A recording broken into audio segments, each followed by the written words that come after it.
It's been such a long time since Boston led the way. It's more than a feeling. It's Mike and Tom to start the day. The heart of Massachusetts should be freedom, justice, and liberty. Freedom led pilgrims to Plymouth Bay. Salem trials had justice too late. The sons of liberty spilled the tea, and then the redcoats spilled their blood. The shot heard around the world rang out from the Bay State. Boston strong and ready to defend. It's where revolution started and ends. It's been such a long time since Boston led the way. It's more than a feeling. It's Mike and Tom to start the day. Quincy Market, Freedom Trail, Charles River, Boston Harbor, Bunker Hill, Griffin's Wharf, Fenway Park, Omar Charge. It's been such a long time since Boston led the way. It's more than a feeling. It's Mike and Tom to start the day.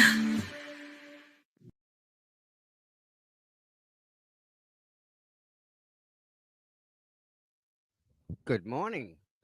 No mic today, so you're not going to get that boom. So, day 4, here we are. We've got nowhere further in proving Karen's innocent. I'm sorry, proving her guilt. All they've done is prove her innocence. When you have a member of the prosecution, or on that side, prosecution side, gets up on the stand the first week and says that, yeah, I maybe didn't understand the question. And that's what she said, that she did not understand the question.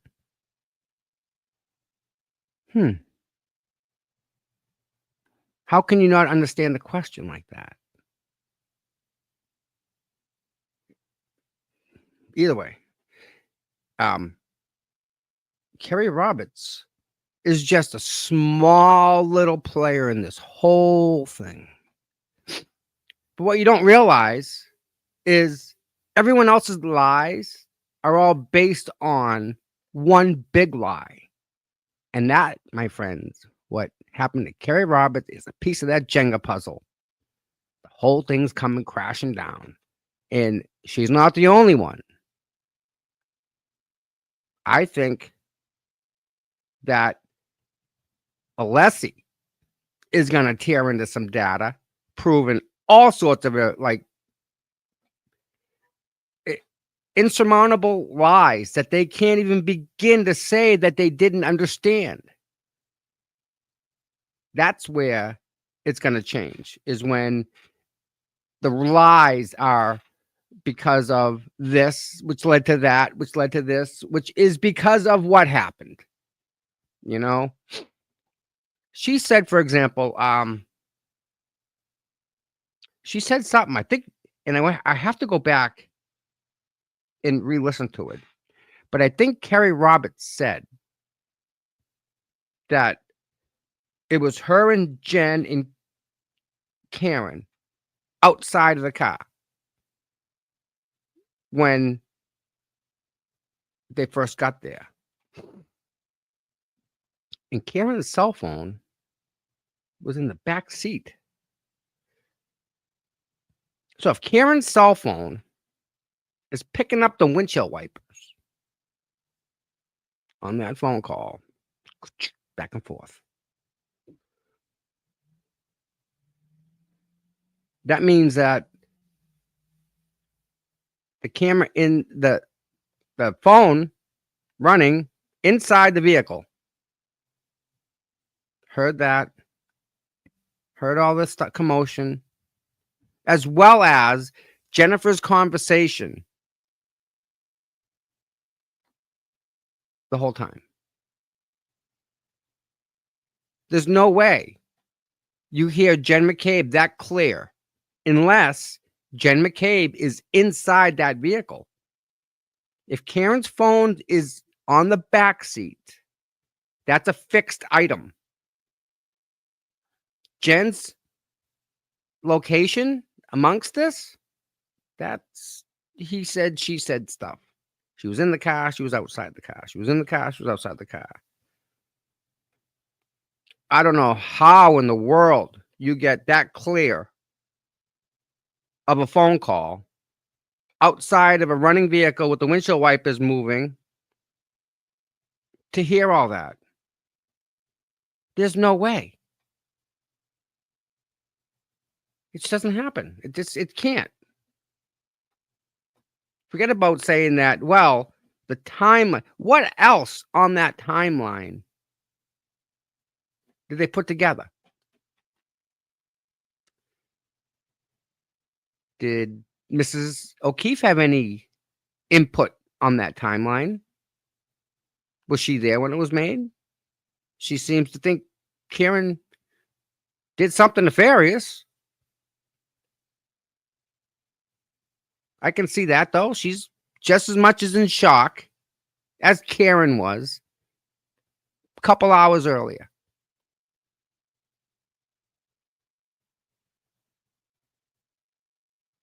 So, as much as you can kind of see Karen in that state of mind,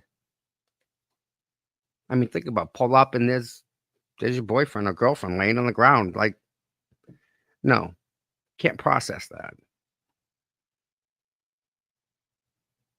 But then when you come to Mrs. O'Keefe, she lost too many people. So for her to want to blame somebody, I absolutely can see that. I can totally understand that. I think she's blaming the wrong people.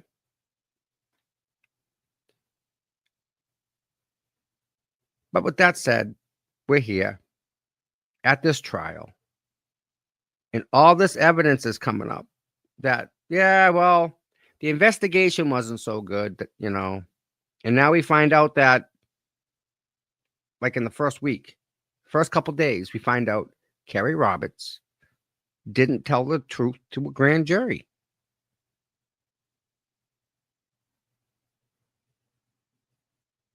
We haven't even got to the main players where the evidence, I would like to think that the evidence is maybe greater against them than anybody else. They sure don't have it against Karen. Where is it? Let me try and find that. Send it to me. I saw something yesterday, and I just took a second and I read it, and I couldn't believe I was reading it. I know where to find it.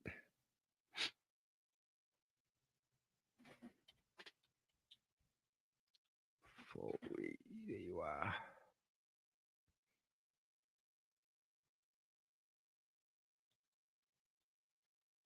Where is it? Where is it? Where is it?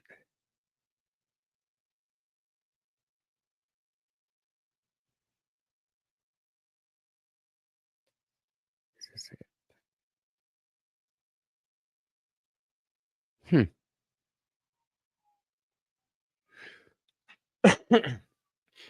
So listen, so in Boston, there's somebody that's running, and this guy who's running, very smart, very, very smart.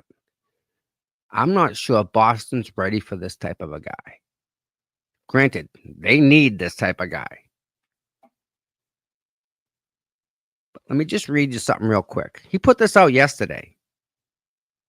And this guy is the person that should be in office and should be addressing some of these issues. Like, we can't even get our local people to even mention Karen Read.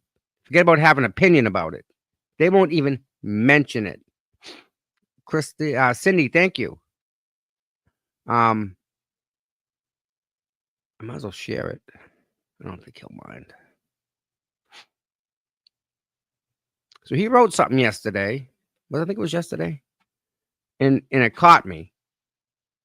And it was about the money being spent on the Karen Reed trial.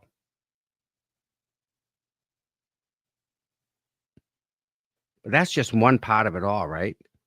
So while they're dumping all this money into the Karen Reed trial, what's happening? They're not doing their job. They're too focused on trying to convict an innocent woman. Meanwhile, hey, good morning, Aussie, or good afternoon. So real quick, this is something strange, and it's a little early, but let's take a shot at this one. This is from a guy named Brian Foley, local guy, been around. He's running for candidate, Boston City Council, District 2. Okay.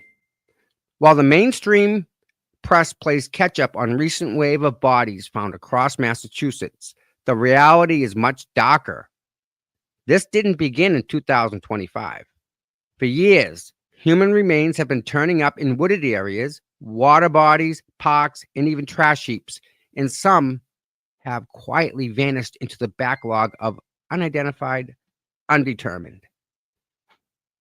Massachusetts has currently 19 open cases of unidentified human remains, according to the FBI in the Name US National Database.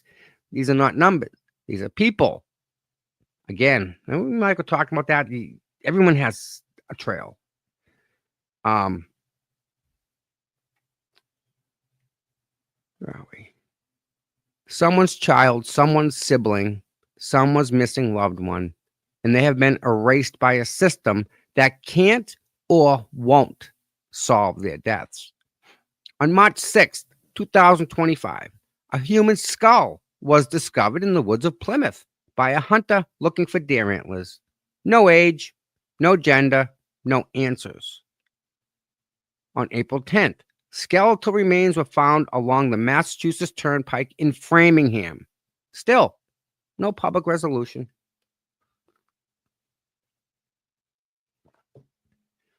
"12 days later, a woman's body was found near the riverfront bike path in Springfield.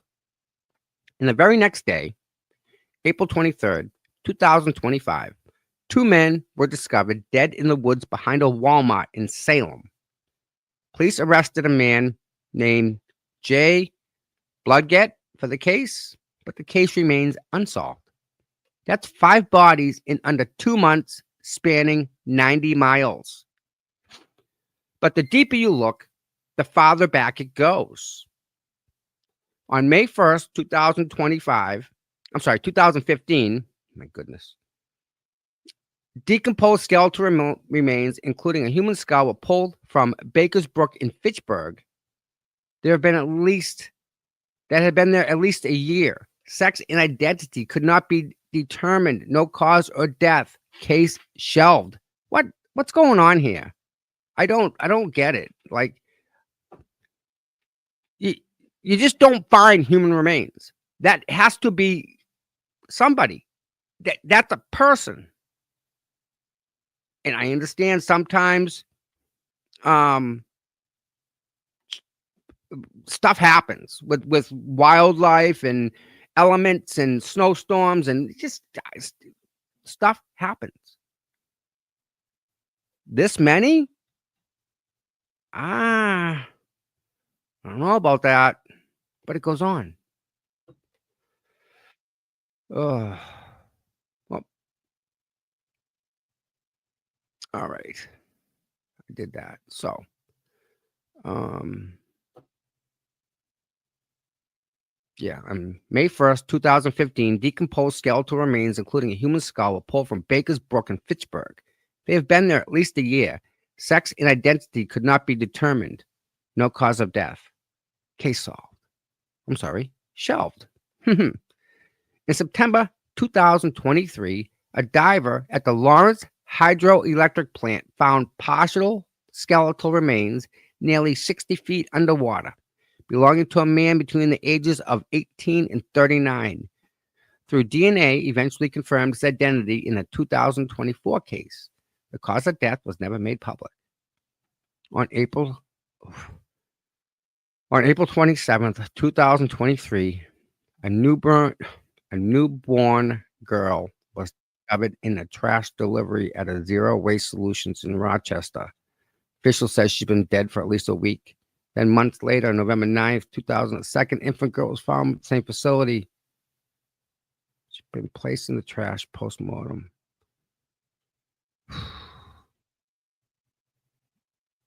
Yeah. Let's do this. Let's do this instead. Good morning.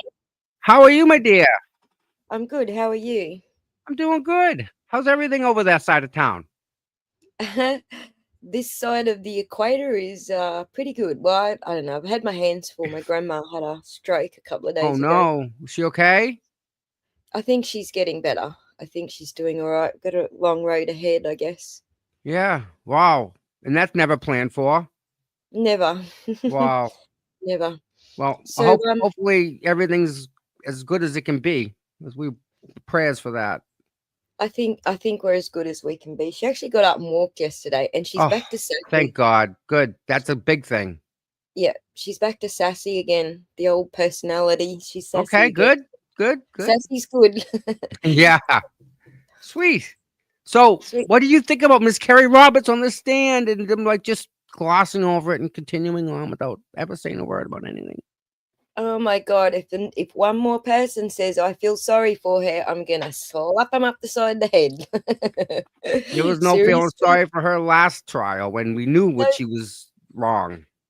Yeah, see, what a lot of people are doing is saying that they feel sorry for her because she used social clout, because she's never had social clout before. She fell victim to social clout and using that to what? To lie on someone and put them in jail for the rest of their lives? Is that really a fucking excuse? Well, listen, how about this? How about lying to try and get someone just to stop writing a freaking... Exactly. Writing an article about them. Right. Put them in jail. Putting people in jail because of your lies. That's right. Don't feel sorry for someone who does that for social clout, right? If she gets used, I've always had this issue since my kids were teenagers. I've always said to them, if you're going to act like a doormat, don't expect me to feel sorry for you because I gave you the skills to not do that. So, yeah, I can't see how the Commonwealth continues when their own witnesses impeaching themselves in real time. It doesn't happen like this. Exactly. Hey Glenn, how's it going? Hey chat. Sorry, I just tuned into the chat. Just found the chat box. There you go. Hi everyone. Yeah, so no, I'm very frustrated at listening to people making excuses for Kerry for the last 2 days, and I'm done. No, it doesn't cut it for me. Like, I watch all of the lawyers because I'm trying to work out who I'm going to clip for the next mashup and what they're saying. And to be honest, the two things that are really getting on my goat are poor Kerry. I'm done with that. There's no poor Kerry from me. I'm a much harder person than that. You don't get poor Kerry from me if you're lying on someone to get them locked up. And she shouldn't have given the interviews. And that really frustrates me because I get it. This is a thing that lawyers all say because they want you to hire them. But here's the point. When you're up against the state, like the whole freaking state, and the state is against you and the state's coming up with lies against you, what do? What's your recourse? You don't have any. Other than going public, you have none, right? Exactly correct. The people are who you rely on when it comes to that. And so I actually did find a lawyer, a YouTube lawyer, actually saying something along those lines. I was like, hallelujah. Really? So she'll be starring in my next mashup.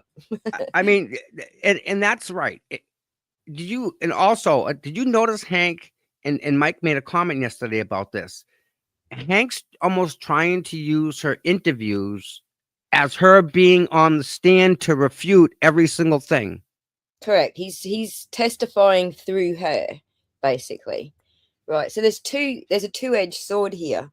He runs the risk of forcing her onto the stand, which goes against her due process rights, or he's just going to use these snippets to indict her on the stand, like just to testify through her, and that also goes against her due process rights. So, So because Hank admitted that in the evidence, can they now use the entire interview and sit down and let the jurors watch the whole thing from beginning to end?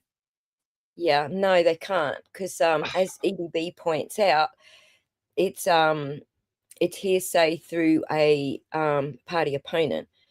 But But what they can Hank's do, bringing they can it do it, in, right? right? But they can do it if they use the snippets that Hank has chosen.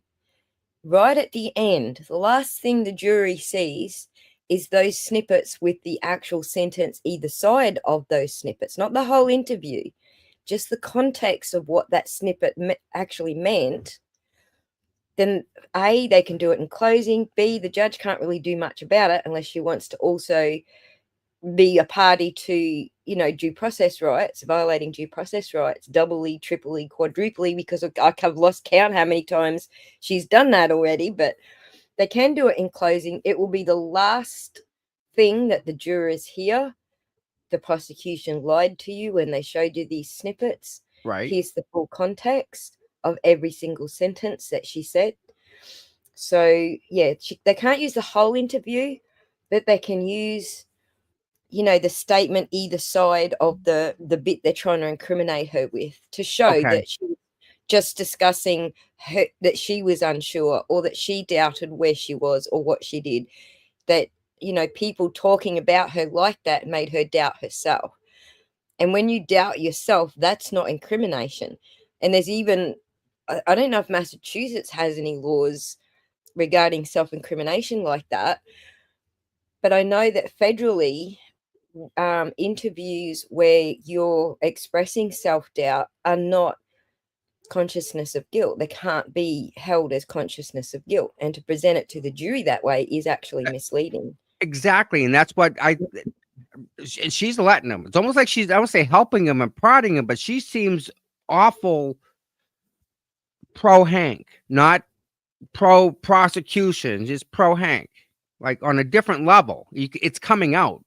I don't know if you see Well, it. I think it's pro prosecution. I don't think it's Hank specifically. But see, what you got to remember is that this is all born from politics. This has all come about because DA Morrissey thought Rachel Phone call. Rawlins was after him and got an investigation into him. This whole thing is based on politics. It's not really based on they've got all this evidence against Karen Read. So Bev's politics, she's bringing the politics into the courtroom by the way she's behaving. She's bringing Morrissey's politics into the courtroom. Speaking Whereas, of Morrissey, go on. what are the odds we see him on the stand? 0? Or does the Kerry Roberts and the other people coming up spell such a disaster that he has to get on the stand and be the daddy of the group of them? Well, the only people that are going to call Morrissey up into the stand is going to be the defense, and it's only if Judge Bev lets in the other stuff that's going on, which it's looking like she's not. So I think it's Buckley's at this stage. I think Bev will fight it because of the politics. Bev will fight it and try to keep him off the stand. I mean, the fact that she allowed Brennan to be the taint team for Morrissey's emails, that was a violation right there. She knows it's a violation.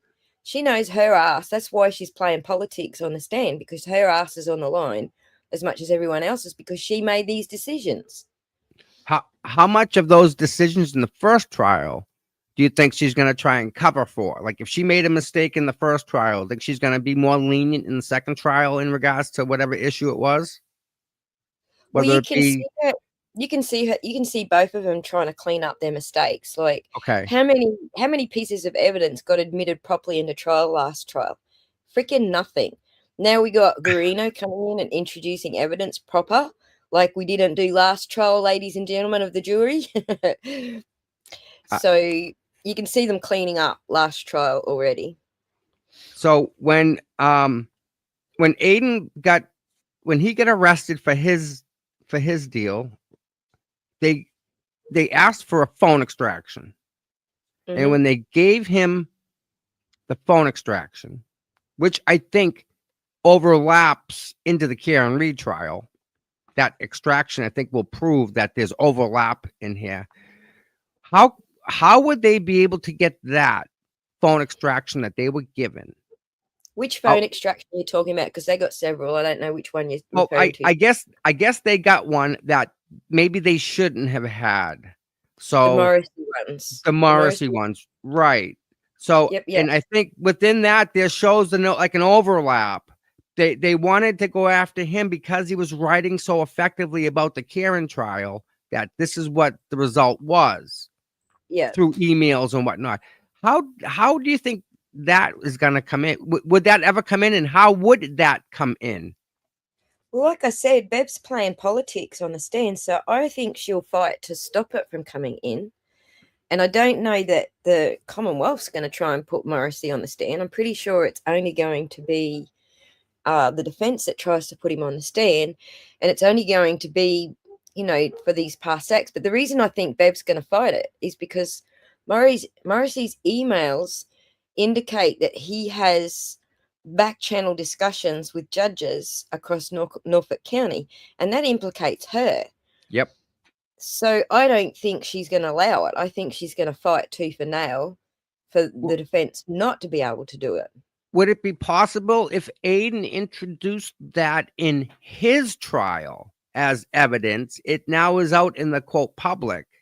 Oh, Does I that, fully expect it to come out in his but trial the, because it was would handed that, over as discovery in his trial. yeah, but We're gonna would have that trigger it into the Karen Reed trial? Like, do you know what I'm saying? Like, if there's overlap, that's what I'm trying to get at. If they can, Yeah, if that information that he lets loose in his trial shows that Morrissey is out for Karen Reed, see, I that think Aiden's hit the nail on the head with his trial that they're trying to hold all that off so it can't come into Karen Reed's trial. right. So even if he's got, hearings booked soonish, I bet $1 million right down on the table right now that they get stayed for some reason or another. Someone's sick, someone Yep. can't show up, Yep. something's going to happen. They're going to get stayed so that none of this Can be can valid, come right? up in his trial. Right now, it's only discovery in his trial. So I think that if they let anything go ahead in his trial, they're going to be opening the door for it to come into Karen Reed's trial. And that was my question. That's where I was trying to get at. If they could get that in his trial into evidence and then it's in the public, well, how do you ignore that? Right. But I guess they ignored Kerry Roberts lying. I don't know that the jury is. That's who counts. Obviously the Commonwealth's going to ignore all the bad facts that are against them. They're obviously going to do that. But is the jury ignoring it? How Is the does question. They might, yeah, how sorry. does a jury see liars like that on the stand? How do they interpret that? I have no idea. Because I already have all this background knowledge in the case, I can't speak as a blind juror Right. anymore. And I think that's also another big, huge thing that we're all, information heavy with all this. We know the ins, the outs, the ups, the downs. It's so we're biased, whether we want to or not. We're already predetermined in our heads that she's innocent. Right. We are biased. I don't know how the jury thinks of it, but if I was the defense, I would be saving a lot for closing arguments. And these snippets that they're playing of Karen's partial sentences, that would be one thing I would put into closing arguments, so it's the last thing that they hear. So I think they're all the important things you want the jury to remember, because defense goes second, they go last in the closing arguments. It will be the last thing the jury's got to think about. So I think that all of the pertinent points you need the jury to remember, throughout, what's it going to be, 3 months of trial, Yep. I would be saving those pertinent points for closing arguments and making sure that that's the last thing that they hear. You know, Mike made a comment when it first happened, because he was real quick on this, is Hank is allowed to be to let the last snippet go, and then they'll break. Like that doesn't seem too fair. I think he lost his punch on the one that the one snippet that's played so far that I think could be jury damning is Karen mimicking Peggy, and but he lost the punch because he wanted to play it right after Peggy got off the stand, and the judge wouldn't let him, so he had to play it the next morning. So he lost the punch he was looking for with that one. That's okay. What did you catch where Kerry Roberts was talking about how all three of the ladies were outside of her vehicle the whole time, she said, or something like she said Jen was out of the car. Yeah, it doesn't matter. We still got her on recording. No matter if she was standing at the back of the car or at the back door or however that recording was captured, she was not over tending to the body with the other two. That's the point there, I think, for defense. Wouldn't that be more consciousness of guilt than anything? Look, Jen's comments during that call show consciousness of guilt. Oh, he's dead. She said that in the call, in the 911 call. Yeah, I don't think there's any point in giving him CPR because he's already dead. Yeah. And she she wouldn't have known that from inside the vehicle. Hence why they want to put her outside the vehicle. But even standing at the back door of the vehicle, how the hell does she know that? Exactly. And another thing that really pissed me off, they had to dig him out. Well, he's out there for a week? Right. Like there wasn't enough snow to have fallen to have dug anything out. Right. Can I just address the comments about the jury here? Sure.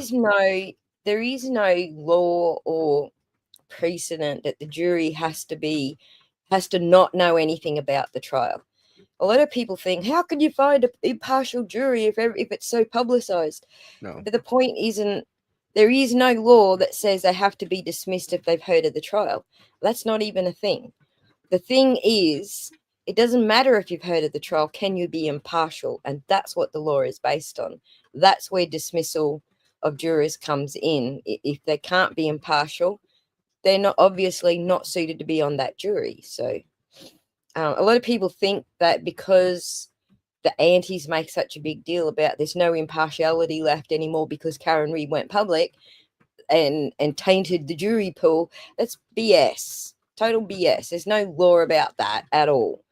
So the jury can have heard of it and not made up their minds. There are people out there that don't know anything of zero about Karen Read. There are people I've met.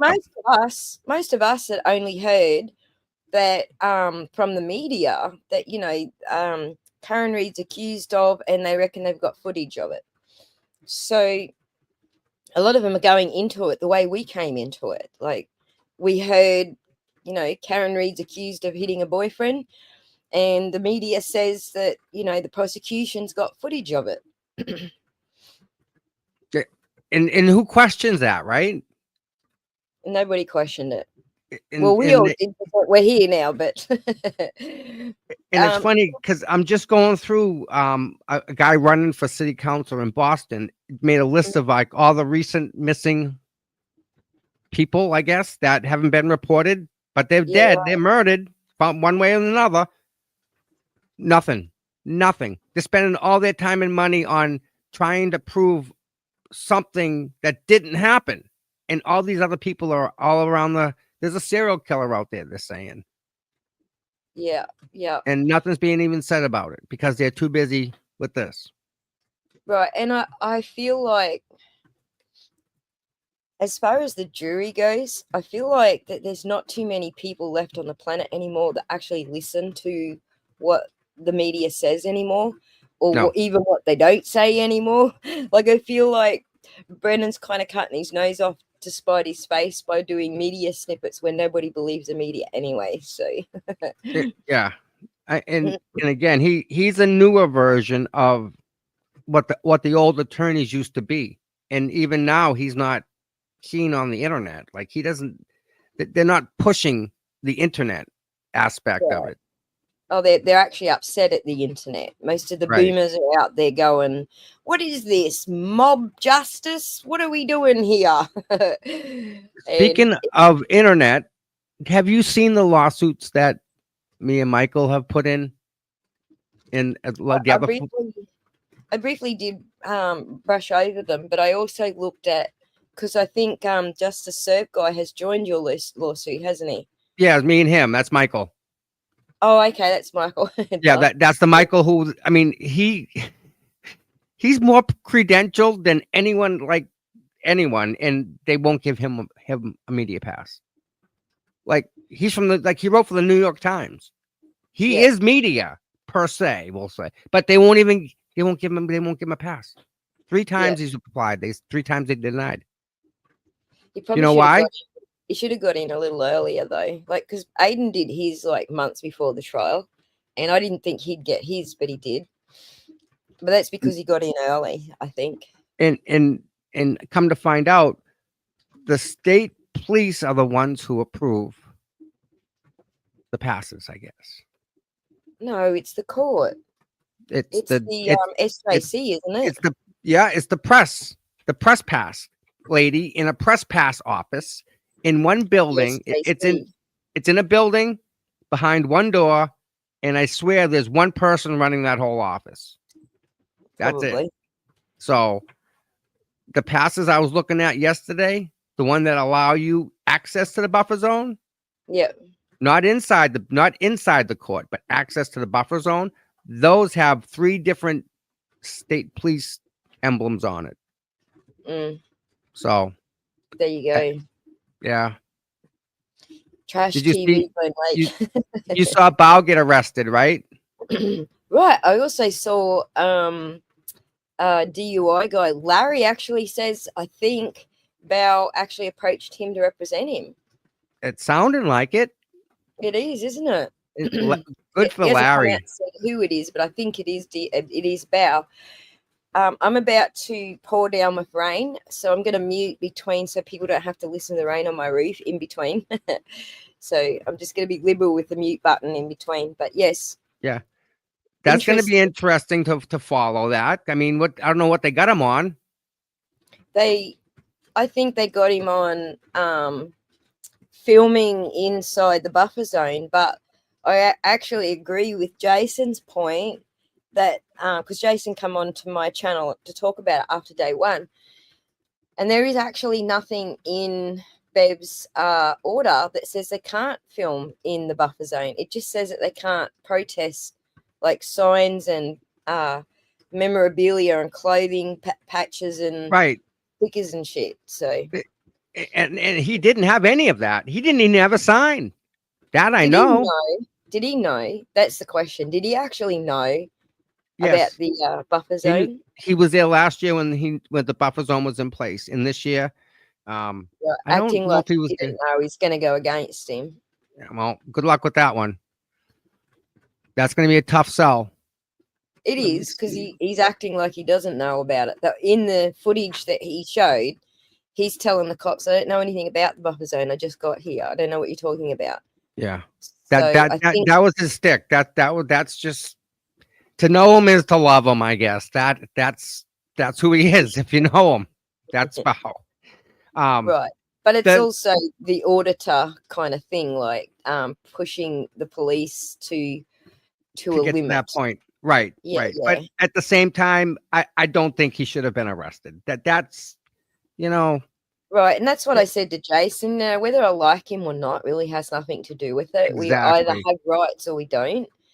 Whether or not you like a person is not dependent on whether they have the same rights as you. Nope. And he didn't deserve that. I would say he didn't deserve that treatment. We'll say that. Right. The pounding. Because I feel like he was trying to be cooperative. He just wanted to know why. You're right. He didn't like disagree, or he complied with everything that they said. So I tried to ask that guy, the guy who arrested him, I tried to ask him a question. And I guess I didn't know that I'm allotted one question my entire life to that trooper, and it was already asked. Oh, I'm not allowed to ask him any questions. banned from asking him questions, eh? I've reached my maximum capacity of question asking. See, in this sense, I think Larry's a good he's a good representative as far as police overreach goes. Yes. And I think he'll pull apart Judge Cannoni's order to the nth degree and prove that there's nothing in there that says Bow couldn't be standing there with his phone. Listen, of anything that Bao has ever done, him hiring Larry, I respect that because that's the guy. He's got the energy and the smarts to try and fight what Karen's fighting. I mean, Larry's essentially got the same battle. Larry's going to fight the state police, who's going to side with the judge. Judge is going to side with them. Yep. How does Larry win? Same with Karen. How does she win this? When you have the state police and the judges and the district attorney all on the same page, lying? Yeah. Can't win that. Yeah, that's the reason I support Karen going public, because when the judges, the whole state is against you and trying to cook shit against you, like we saw that SJC back Judge Bev. The SJC and the however many judges at the SJC didn't even raise an eyebrow that the same people who are bringing the charges against Karen Read are sitting there representing the judge in the SJC. They didn't even raise an eyebrow about that conflict of interest. Yeah, it happens all the time, I guess. You can see that the state just has its thing where it just backs whatever the police say, we're backing it. Whatever the judges say, we're backing it. And when you're up against that in the state, and that there is no justice, there is no recourse, you have to go public. You have to have the people on your side, because supposedly that's who the state represents, is the people. So, supposedly. Yeah, supposedly. Don't say it like Brennan does. It annoys people. So I guess another question is, do you no see eyebrows given? do you see that this has changed policing in general, even though we haven't even got through the whole trial yet? Just how we've even gotten here. Do you think people's eyes have been opened as to how bad this is in regards to Karen being tried? I think what it did was it united people who were on the opposite sides of the fence prior to this. I think it's united a lot of people that, like, prior to this, we had lefts going, defund the police, and the righties going back to blue. But I feel like this brought everybody together. It happened in Australia before all of this. It happened in Australia where the left decided they were going to go and protest the police because of what was going on in America. The left all went out to protest the police. And then something happened here in Australia where the right were also out protesting the police. Oh, that's right. The police trying to lock everybody down and keep them off the beaches and shit. So what happened was they converged together and they were all promoting the same thing. So I kind of feel like this case has done that for America. Maybe not broadly, because it's not as broad in America as we'd like it to be. It's certainly big in the state of Massachusetts, but I don't know how broad it is across the entire state. So, but I feel like it's bringing people together. So Pink Lady, I would love, but like, you're going to be looking at like nothing, because once 8 o'clock comes, they kick us off. They kick us completely, clear the buffer zone at 8 o'clock. And then Karen drives by at like 8:30 and she waves, and then that's it. I can't even see them walking in and out of court. So, like, I don't. There's sidewalks, and what they're doing and listen, what they're doing to the people down there is wrong. They're putting them all all the I don't want to say all of the supporters, they're putting them in a small little space that's 6 feet wide, the complete length of a sidewalk, 6 Yeah. feet total. And then there's the street. And then they put up the railings. So if a car comes and hits the railing, it's going to take out like 40, 50 supporters at a whack. You know, it's a dangerous situation, especially I right can there. There's see, no I can see them crosswalk. rubbing their hands together over that. You know, and now, so people would hang around in the buffer zone. Now the state police are coming saying you can't hang around. You can't hang around the sidewalk. Get out of here. So the buffer zone, they say if you want to hang out, there's a parking lot about a mile and a half down the road. Go hang out in the parking lot. That's what they're sending all the people that are out there. So you can't even hang out at the buffer zone. That's shit. So like what do you do, right? Right. And then I saw that one of the complaints that was suing Bev over it, the higher courts just support it. They know it's against the Constitution. They know it's unconstitutional, but they still support her. This is what Karen's up against. The whole exactly. show. Even though we're right, right. The court sides with the judge. So, but to your point, though, that's a good reason to not bother going out there anymore. So they've essentially quelled it without quelling it. All right, court's up. Here we go. It is. You're covering the court, are you? Yeah. Cool. I might just pop a message onto my channel and let people know we're over here covering it. Yeah, right here, right now, we're doing it. We're doing it. Doing it. Do it. And there's nobody in there for Karen. They haven't allowed them in. Why? I don't understand. Mikey, enjoy the self, my friend. Enjoy yourself. You earn it. Mikey's going to a Dead company. Grateful Dead concert. Oh, yay. Yeah, he's gonna yay. Grateful Dead are pretty good. He's in Vegas.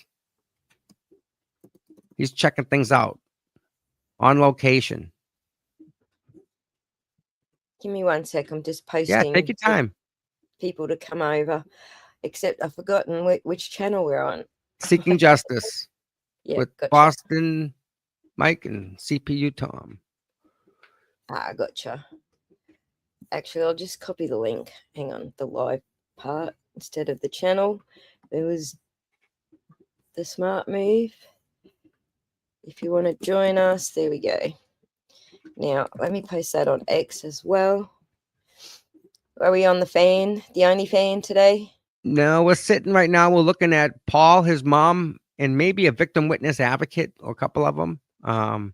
Gretchen Voss is in the press box.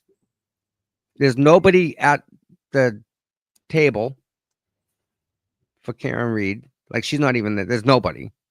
But there's papers out in front like they've been there. And there's nobody sitting behind Karen. Like her family's not there, which that in itself is. She's not there yet either. I would think she is. It looks like her laptop is open on the desk and the papers are open, the binders. Or they're having a conference. They're having a Yay Team conference. Why isn't family there? Obviously part of the conference. I don't know, to be honest.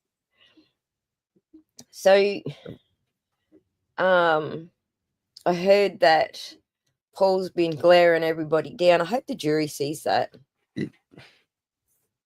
He doesn't even make it like inconspicuous. It's so blatant and obvious. He's staring, just staring.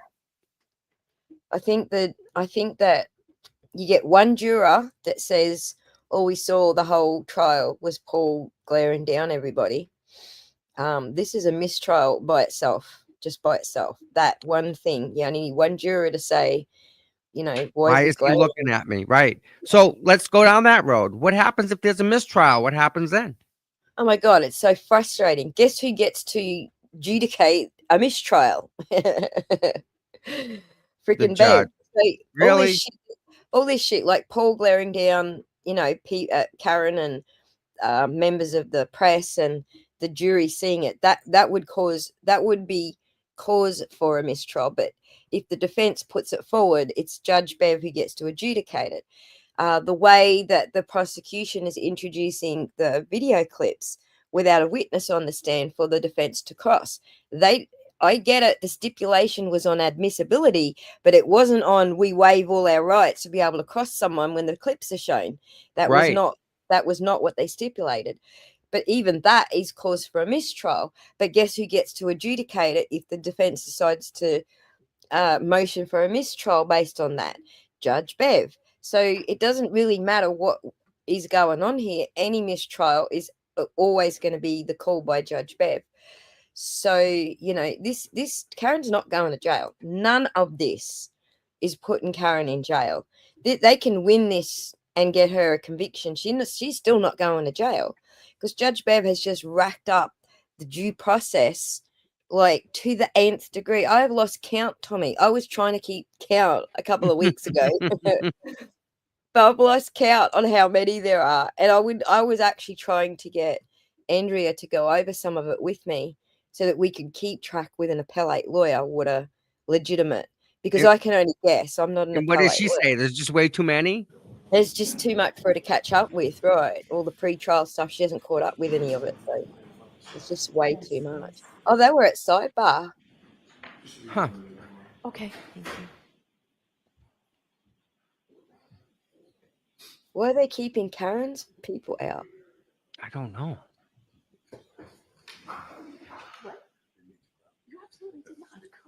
They must be coming in now because I see dude on the end looking at in that direction. Yeah, possible.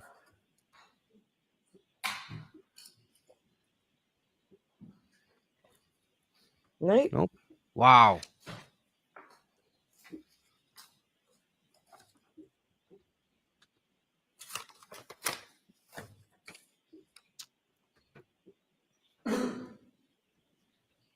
I was so up for yesterday when David Yannetti challenged the judge. I was like, finally, finally, they had enough of her BS. They're standing up to her. And that's the whole slippery slope in itself. It is, because she's just going to get more cranky the more they stand up to her. Right. But the point is, it's on the record for appellate. And all this outrage that the judge is saying that she has, but not proving it. Like, what is outrage? That's all. I guess that's opinion. It's her opinion, right? It's all based on her due process violation to begin with. Because way back when she, in trial 1.0, punished the defense for Rule 14 violation because they couldn't turn over the DOJ's evidence. That's right. They had no permission. That was a due process violation. So it's all based on her kicking off the due process violations to begin with. Wow. So anything that she's doing relating to ARCA is all based on a true due process violation that the judge caused to begin with. Even them paying ARCA to come back in. Voir dire. They had to pay double the price to get the ARCA guys in early for the voir dire before they testified. So doubling that price was her doing to begin with. Yeah. She's done a lot of that. She seems to be trying to cost Karen a lot of money. It looks to me like she's trying to throw it. She's trying to throw the case. Hear ye. All persons having anything to do before the Honorable Beverly Cannoni. She's either relying on the higher courts backing her, or she's trying to throw the case. And you shall be heard. God save the Commonwealth of Massachusetts. Yeah, God save the Commonwealth, no doubt. For the record, before the court is Commonwealth versus Karen Reed, 22 CR 117. The parties are present. Our 18 jurors are present. The matter is on for trial. Thank you very much, Madam Clerk. Good morning again, Counsel. Good morning again, Ms. Reed. Good morning, jurors. Yes, Dirty Bev. She will, if it's a guilty, she's going into the slammer, but she gets 30 days to appeal. And this is getting overturned on appeal, period. Yeah. I do have to ask you those questions. You think if there's a mistrial, Beb's the judge on the third one, or is she done? since we left. Oh my this God, Bev rules the Everyone frickin' roost in that nodded. courtrouse. I don't think she's done. She's got to be close to retirement, man. This got to take some time out of her. She got to question her life choices after this.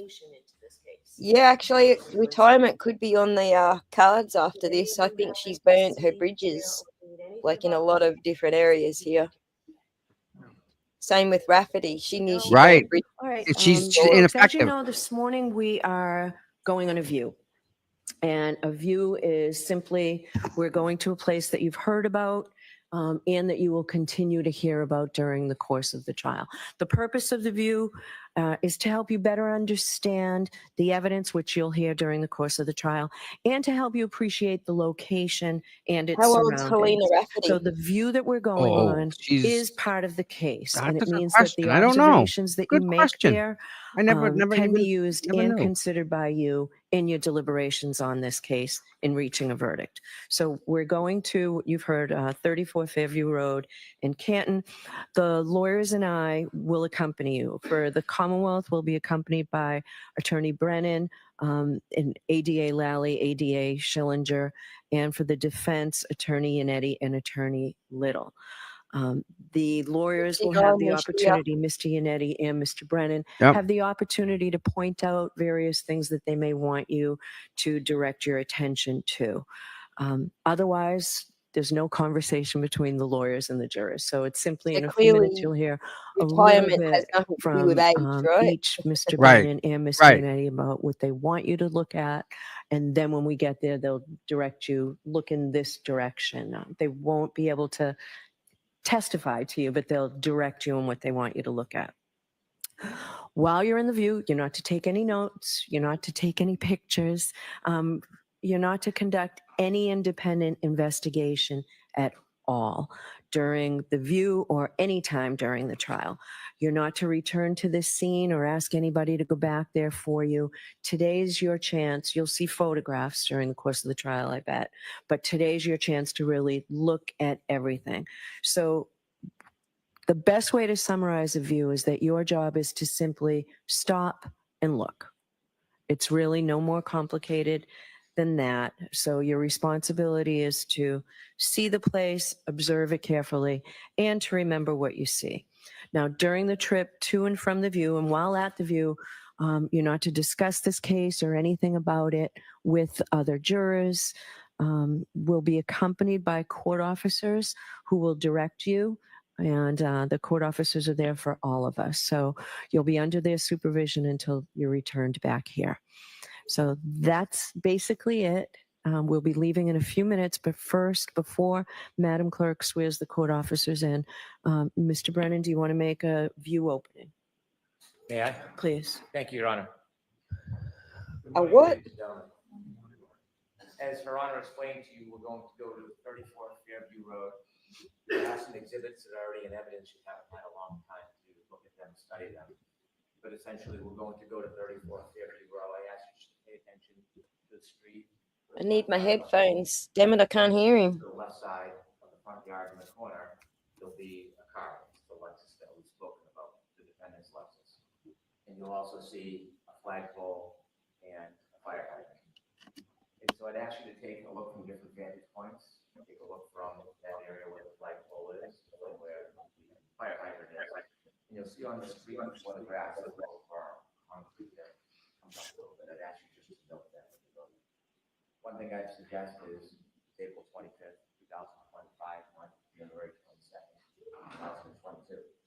So the weather will be very different. The temperature will be different. The conditions will be different. We're going to go there probably at 10 o'clock. It won't be the same visibility. It won't be the same elements of the same weather. So keep that in mind when you're looking around. When you look at the Lexus, a couple things I'd ask you to look at. There is some evidence already in photographs of the right rear tail light. When you look at that tail light, it will be different than the photograph. There's evidence it has been removed, so it will appear differently, and you'll later hear testimony explaining that process. Also, I'd ask you to make a note on the Lexus about the height of the bumper.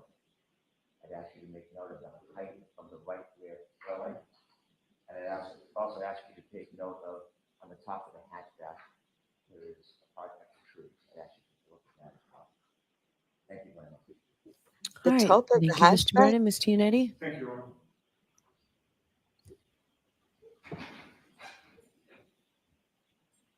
Good morning. As I told you at the start of the trial, my name is David Iannetti. I have an office in Boston and in Dedham.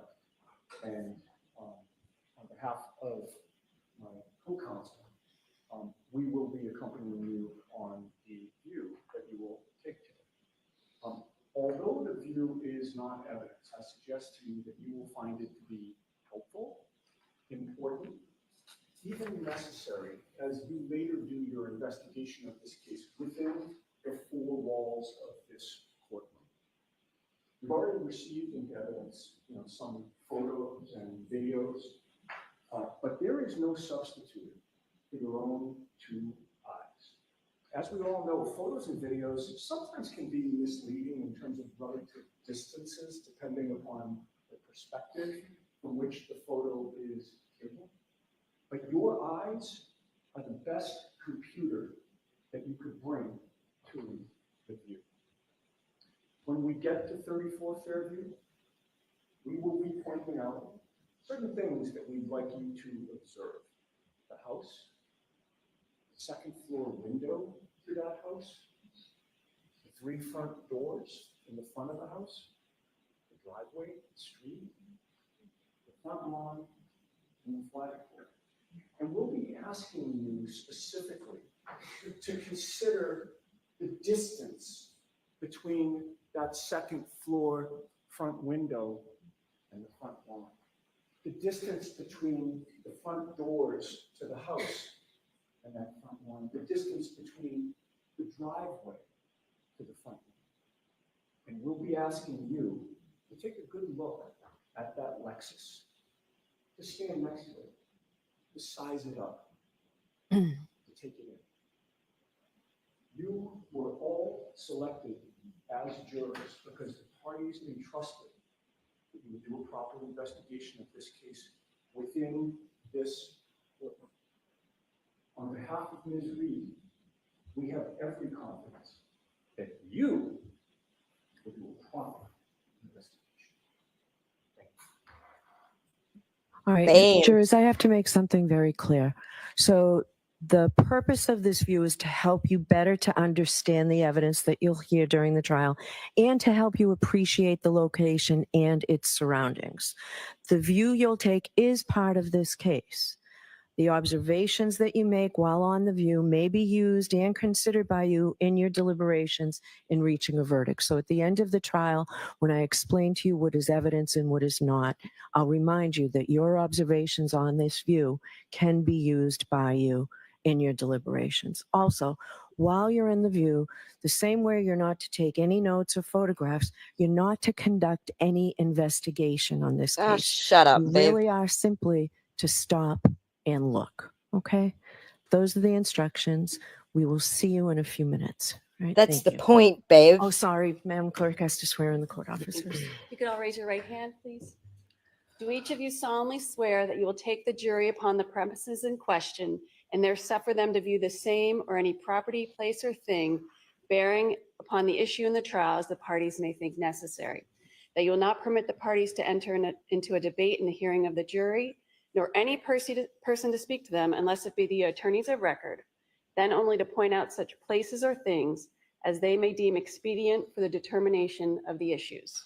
That you'll keep the jury together until they shall return to court, unless the court shall otherwise order, so help you God. Thank you. All right. Thank All you. right, please, jurors follow me.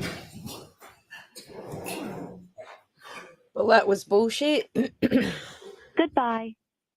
The whole point of the jury going to see the scene is so they can investigate. That's the whole point of a viewing.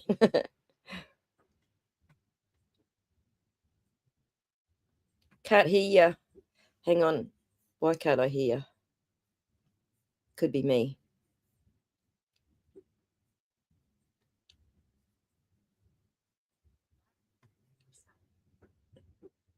I can't hear you, Tommy.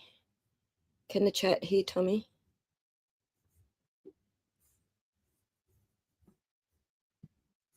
What the heck? hell is going I on got at it. my end? I got it. I was in the wrong window. I thought it was me. No, that was me. So Cool. that's it. That's it for the day. Like we don't have what it's 9:36 and she gets to go for the day because they're taking them out to view and then go home. Seems like it. That's it. Wow. I thought we're doing court for like a lady that was accused of murder. Apparently, who knows what planet Bev's on? She's probably, it's Friday. She just wants to get to Cape Cod. I think so. I don't know if people are saying in chat that she'll be back at 11, 9:30, For 10, 2 hours. 11. Well, no, because the bus will probably leave at 9:45. Probably get there at 10 o'clock. I don't know what there's not much to look at there. So a half hour on the ground. Maybe they can get back by 11. And then an hour of testimony or something. I guess Or a late lunch. they got to do lunch, right? Got lunch too. Breaks.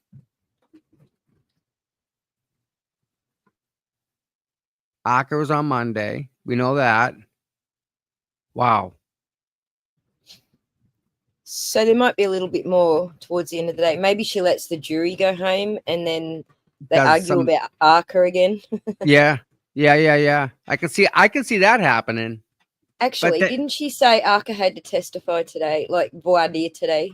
Yeah, but someone, I think one of them couldn't make it, so they said Monday instead. Right. So half a day. Monday. But what's half a day to them? Before lunch or after lunch? And is it a late lunch because it's a half a day? Yeah. And I'm really shocked that the reads is the first time I've never seen the reads behind her. That's because I think they might have been already down at the viewing. At the sign at the place. Yeah. Wow. So yeah. I don't know. I got nothing on this. How about you? No, I got nothing. Let me just have a look on Facebook. I mean, X and see what's being said. Take a peek there, too. And let me look at for Aiden's. Aiden made a post about his. I think they're doing a filing.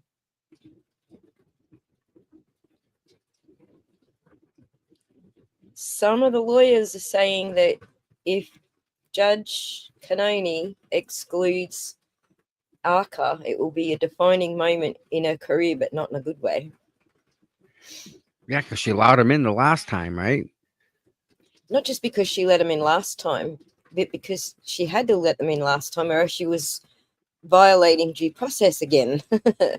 So if she doesn't let him in this time, she's still violating due process.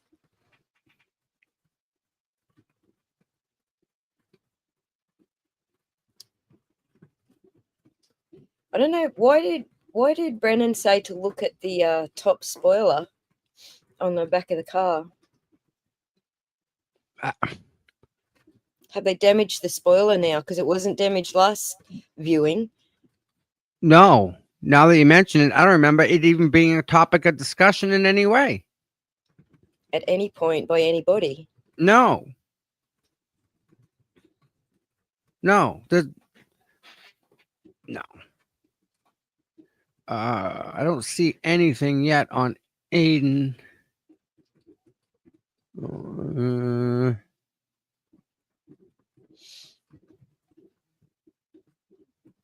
I didn't even see Aiden in the courtroom just then. He must be down at the address as well. I'm not sure if he doesn't have something for himself in regards to his trial. That's why I asked today about that, because I can't keep up with all the court dates, and I don't know if he has a court date today. He's definitely posting. 1 minute ago, I'm glad Boston defender told the jury to take note of how close Brian Albert's bedroom window was to the flagpole. Yep.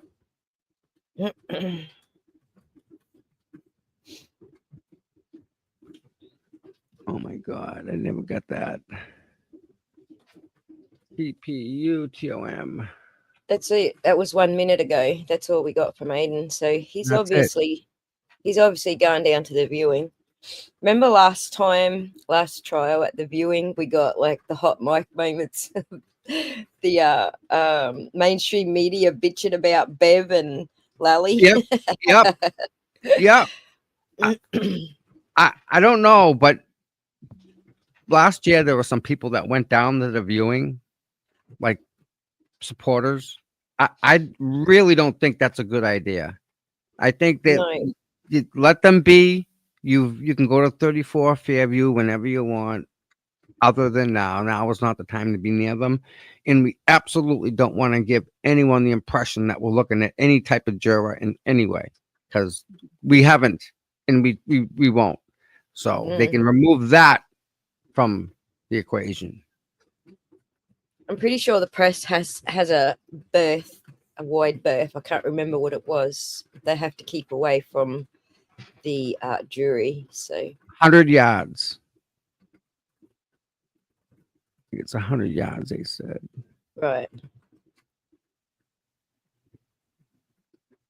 And I don't again, know what- if they have her Lexus there, which they do, that's not like influential in any way. Well, I think the defense wanted the Lexus there, and it's influential in the opposite way to what Brennan thinks it is. It's influential in the way that there's no other damage. There's just a missing taillight. There's no other Right. damage to the Lexus. If he's saying, take notice of the spoiler at the top of the back rear hatch, what's he pointing out? Because there was no damage there. If he's telling the jury, go look at this, and there's no damage there, then he's really hurting himself, isn't he? Yes. Absolutely, yes. So 13 Kings says there are witnesses coming up after 11 a.m. So Okay. Well, that's good to know. Awesomeness. a lot of people are saying that there is more at 11. So let me just check on who's doing what. I'm taking a peek. I'm not seeing much out there. Yeah, I'm not seeing anything out there either. But well, Andrea's still live. EDB's still live. So clearly they're expecting something else. Yeah, that they are. I mean, she Go do the. said half a day today and half a day to Monday. Yes. Right. Yes, that's what she said. But you never know with Bev. True. Go to the toilet, and I'll try and entertain the chat. I'll read through some of the chat messages. I can't highlight them, guys, because I'm not I'm not that sort of moderator. But if Tommy needs to do that, I'm happy to read through some of the chat messages. I'm just chilling.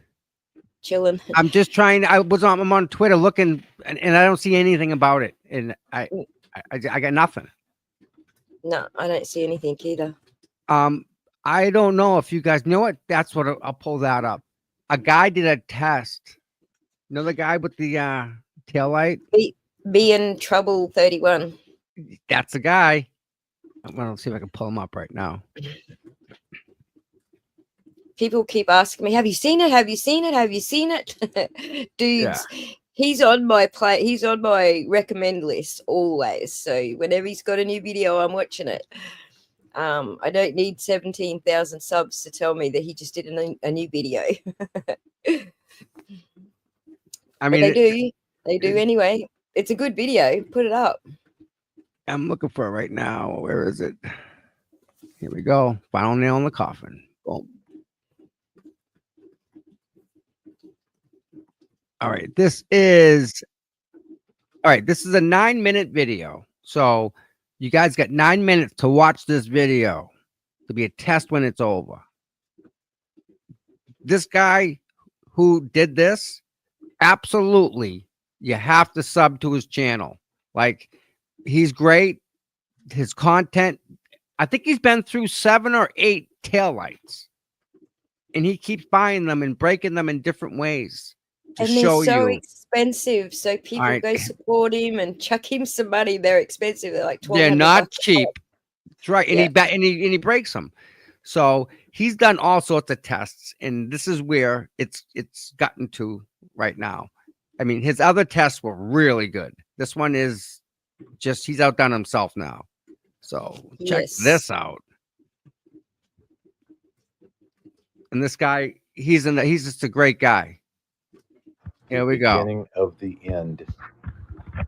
Arm versus taillight, 25 miles per hour.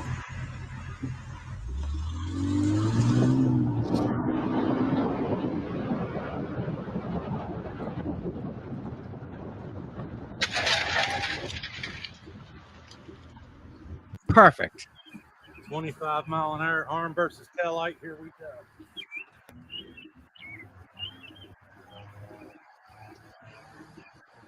Notice how he's going forwards, not backwards. Yep.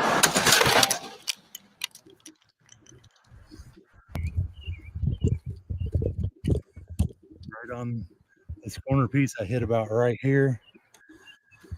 But if I would have gotten a higher hit, it might not have busted it at all. It would've- Yeah, It would Yeah, it would have like Broke that whole- took the impact. section off the bottom. on but the bend, right? It would have flexed. I've got You the know- sides reinforced. I've got the Real quick. Did I hear that Karen had picked up the taillight pieces in the driveway and had them? I think she was talking about when she backed into. The I don't know Traverse. who said it. I don't know who said it. I think she was repeating what someone else had said about her Okay. because we've got the video. She pulled out, hit the traverse, and pulled out the driveway and left. She didn't. Right. When would Right. she go pick up the pieces? You don't see Right. that.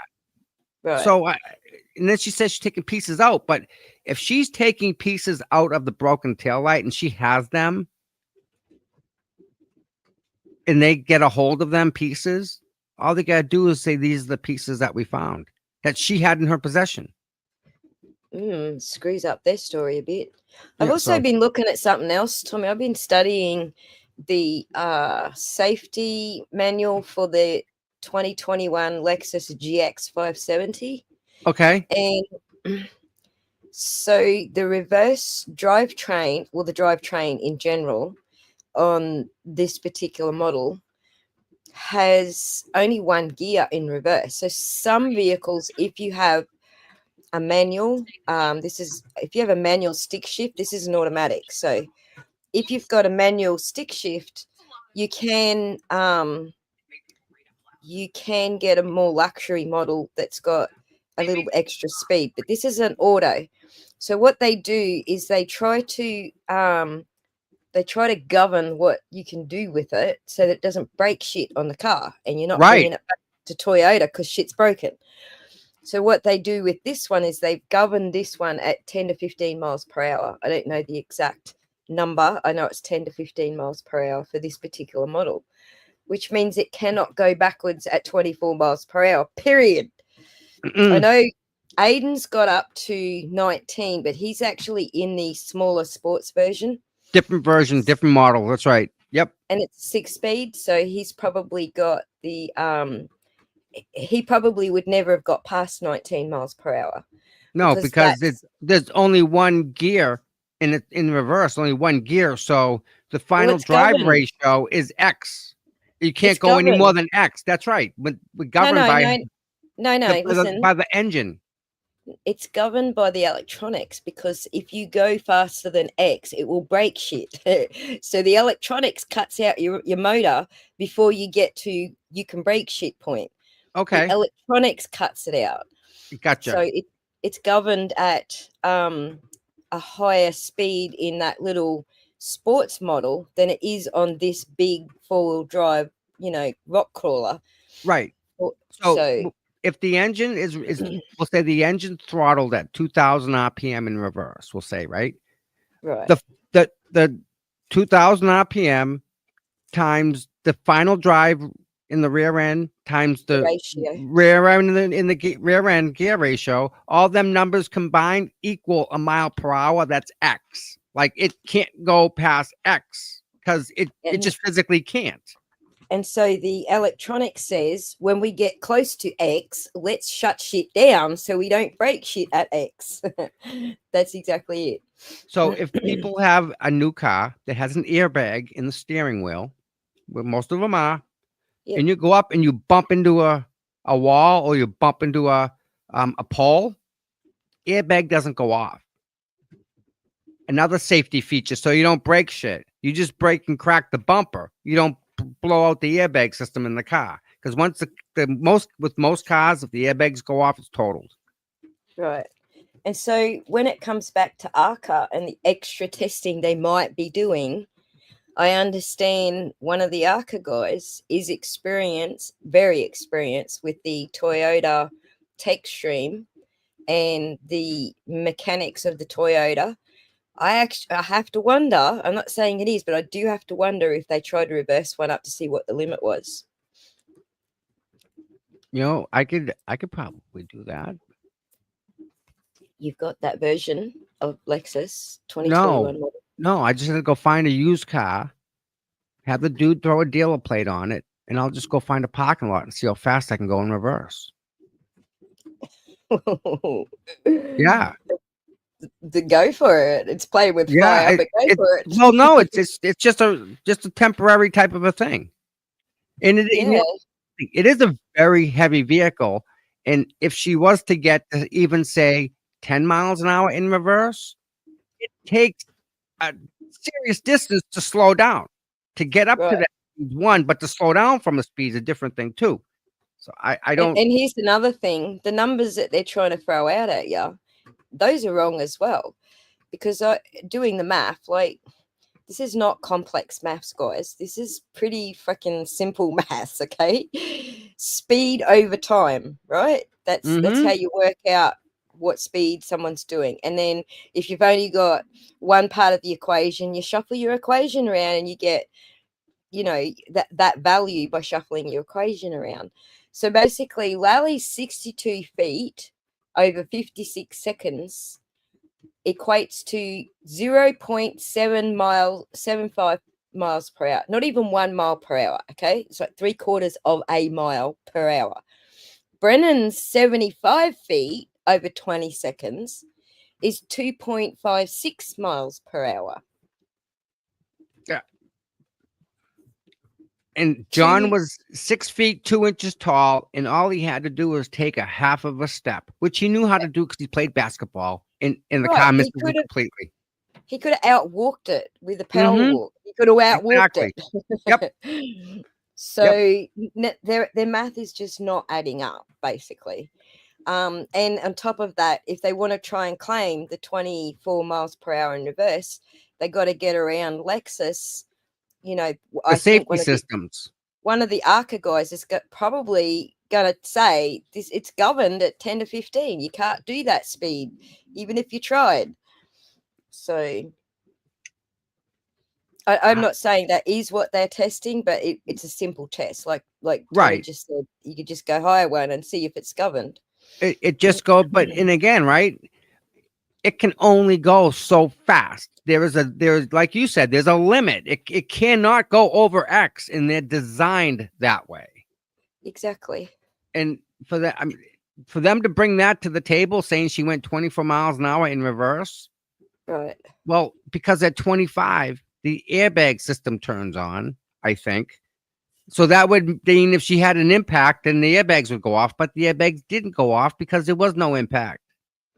Exactly. So they're See, getting caught in but- all these little lies that are adding up. They got so many issues on the Toyota side of it, just alone, the Lexus side of it, because they're saying a complete system-wide malfunction. No tech data, there's 5 different sensors. Well, there's listen. 5 different. That happens only in Canton. You know that. Right. There's 5 different chips that record different things on the vehicle. There's a chip behind the horn in the steering wheel. That's your main tech chip. and that measures all the shit going on at the front of the car. Then you've got another chip at the back of the car that's measuring what's going at the back of the car, and that would be your drivetrain and stress on your drivetrain, all that sort of stuff. Then you've got another chip under the dashboard that's measuring other things in the car.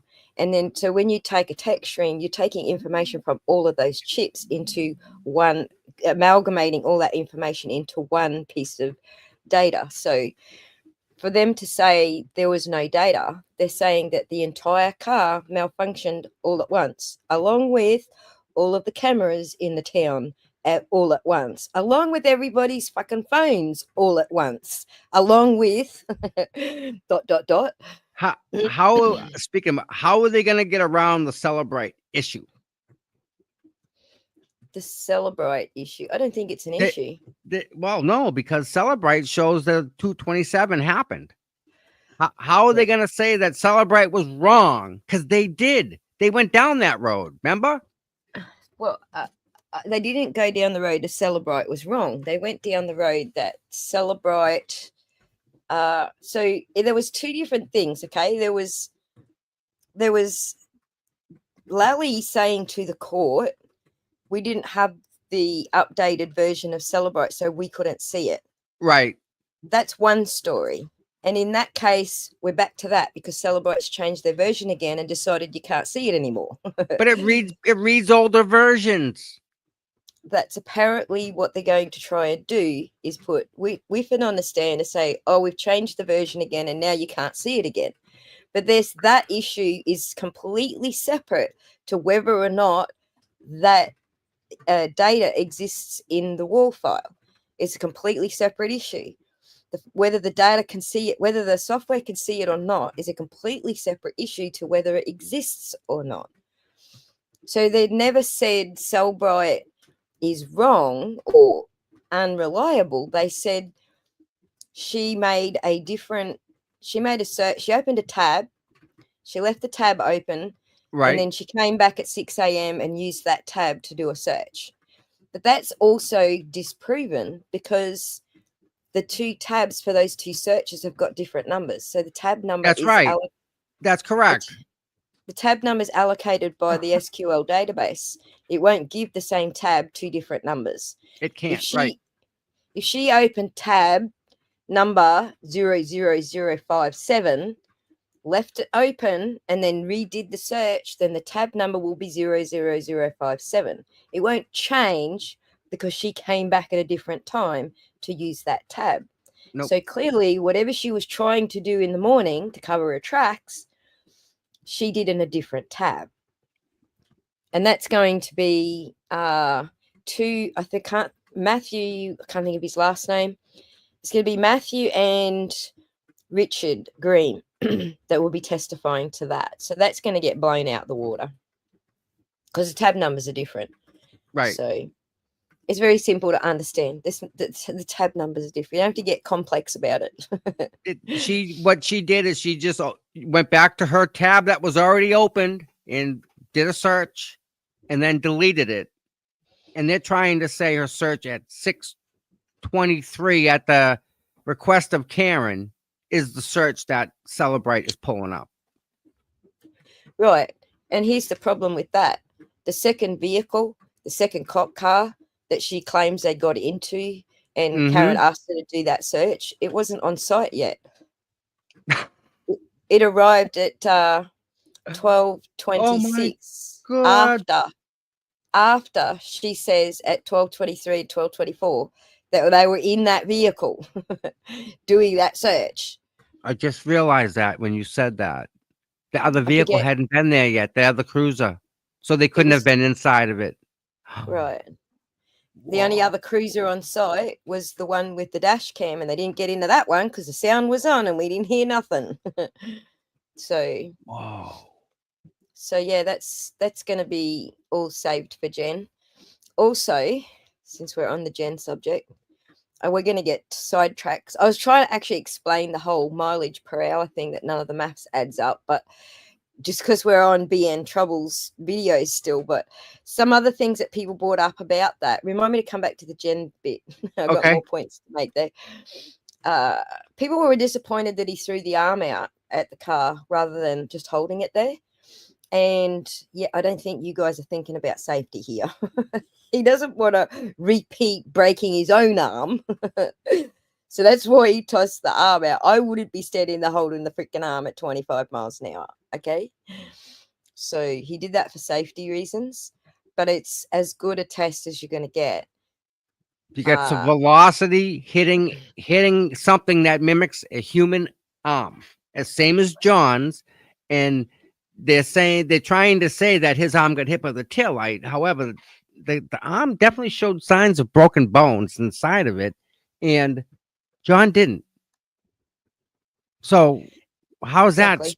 that's no. People are asking about this thing. So let's play this video. Let's keep this video going. And I got a little Yeah, note just here about the Jen thing. We gotta come back to Yes. Jen. Thank you. All right, ladies and gentlemen, here's the taillight guy. Let me back up a little bit right before he crashes into it. So he's holding it as it's coming down, and I think he did it the right way. I would have done the same thing.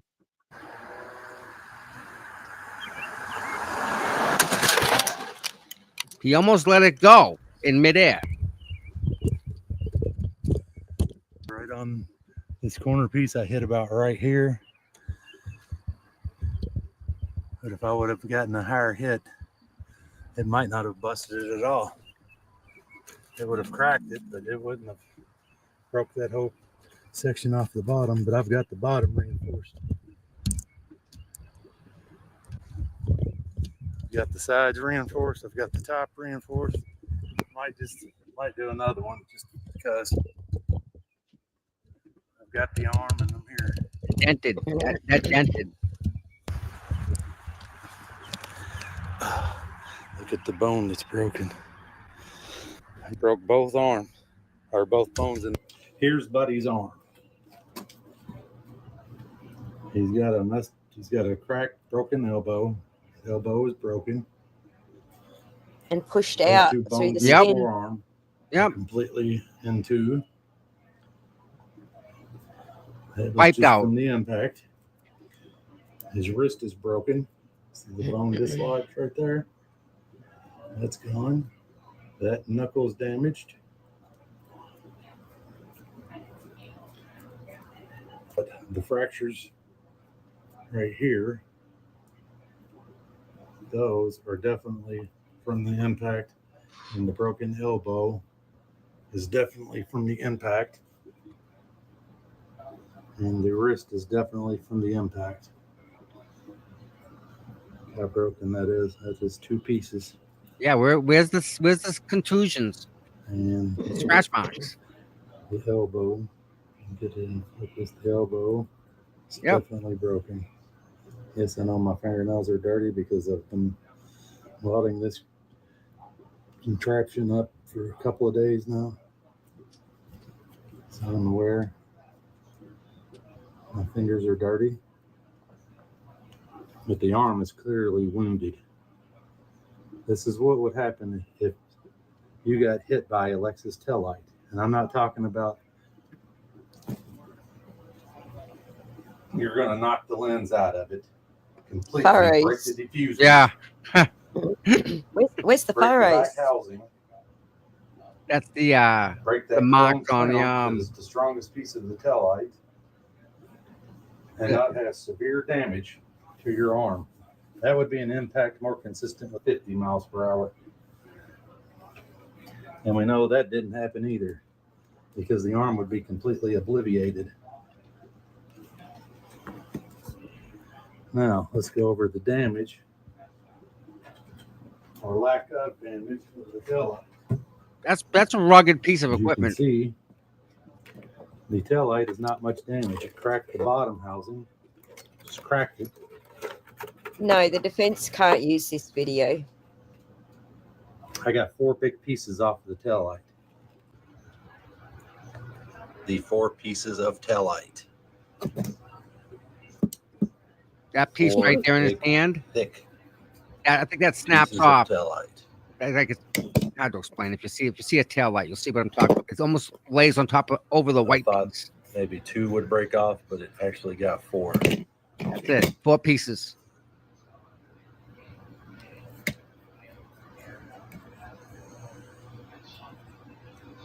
Look how thick it is.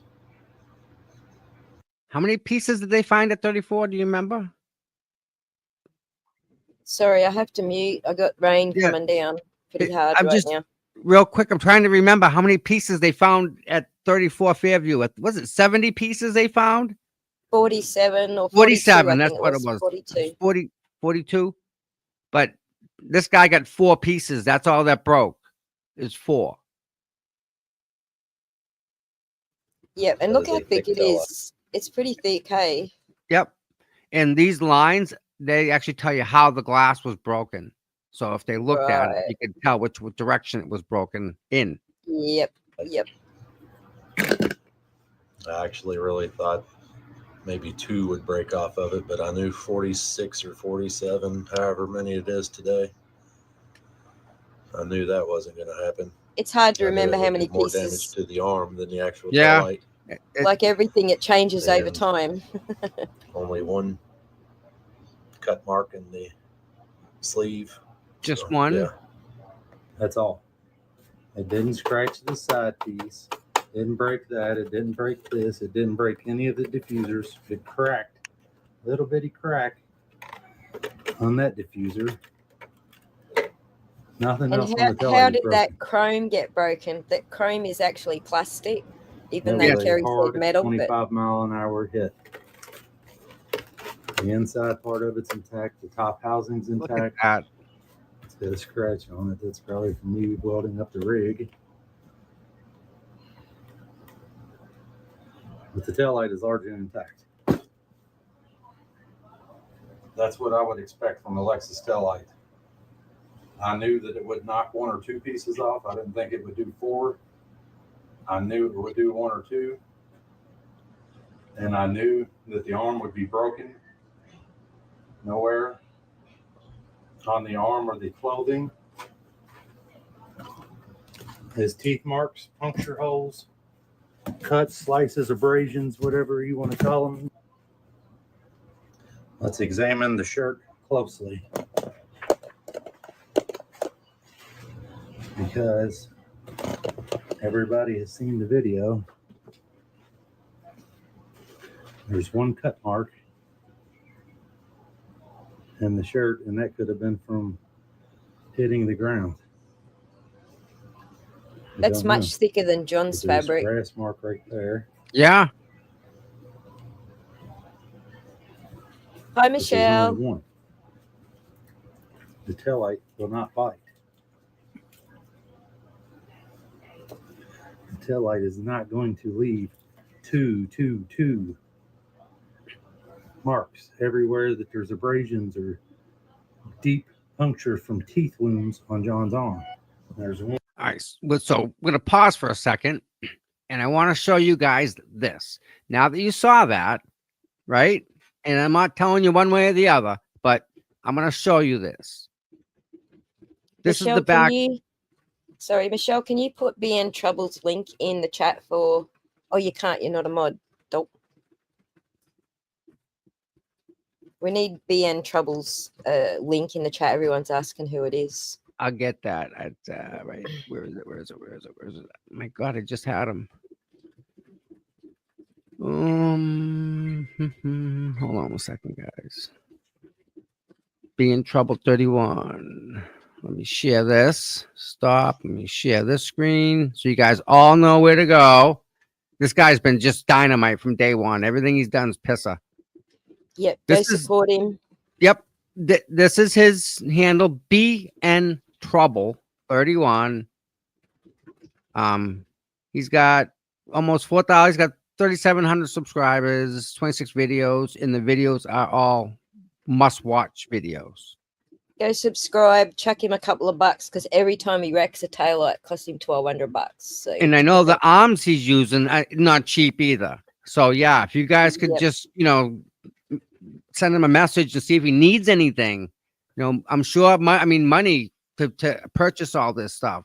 Yeah. right, he's got links in his descriptions to help him out to buy these things. Now, to answer the question, About all. can the defense use this? They can't, because this is just theoretical. This Mhm. is even though to us it's scientific, like we're watching it in real time, it's actually only theoretical. It is not. It's not an expert opinion. It's not an expert like the ARCA guy is doing testing. It's not like that. So no, they can't use it at trial. Yeah, he's great. He really is. So Yes, he's he's awesome. showing us what happens at that speed with this close to a real arm as he could. He's not putting his own arm up there. So this is what Karen Reed's taillight looked like. This is the vehicle that it come out of. There's only a little ding here. Nothing else. It's not dented. This piece, the other taillight, isn't broken either. Just the corner one. Oh, and this is maybe what Hank was talking about, the bumper here. So it's No, he raised a said little at the bit. top above Top the hatch. spoiler. Yep, he said the top spoiler above the hatch. But the other one was that second pink circle in the middle there. They reckon that's where his glass hit. But if that's where his glass hit, then his wrist would definitely be broken. And the glass would be shattered. His hand would be cut from the glass, breaking. Yeah, so my ex-husband punched someone while holding a beer bottle in his hand. That would be bad.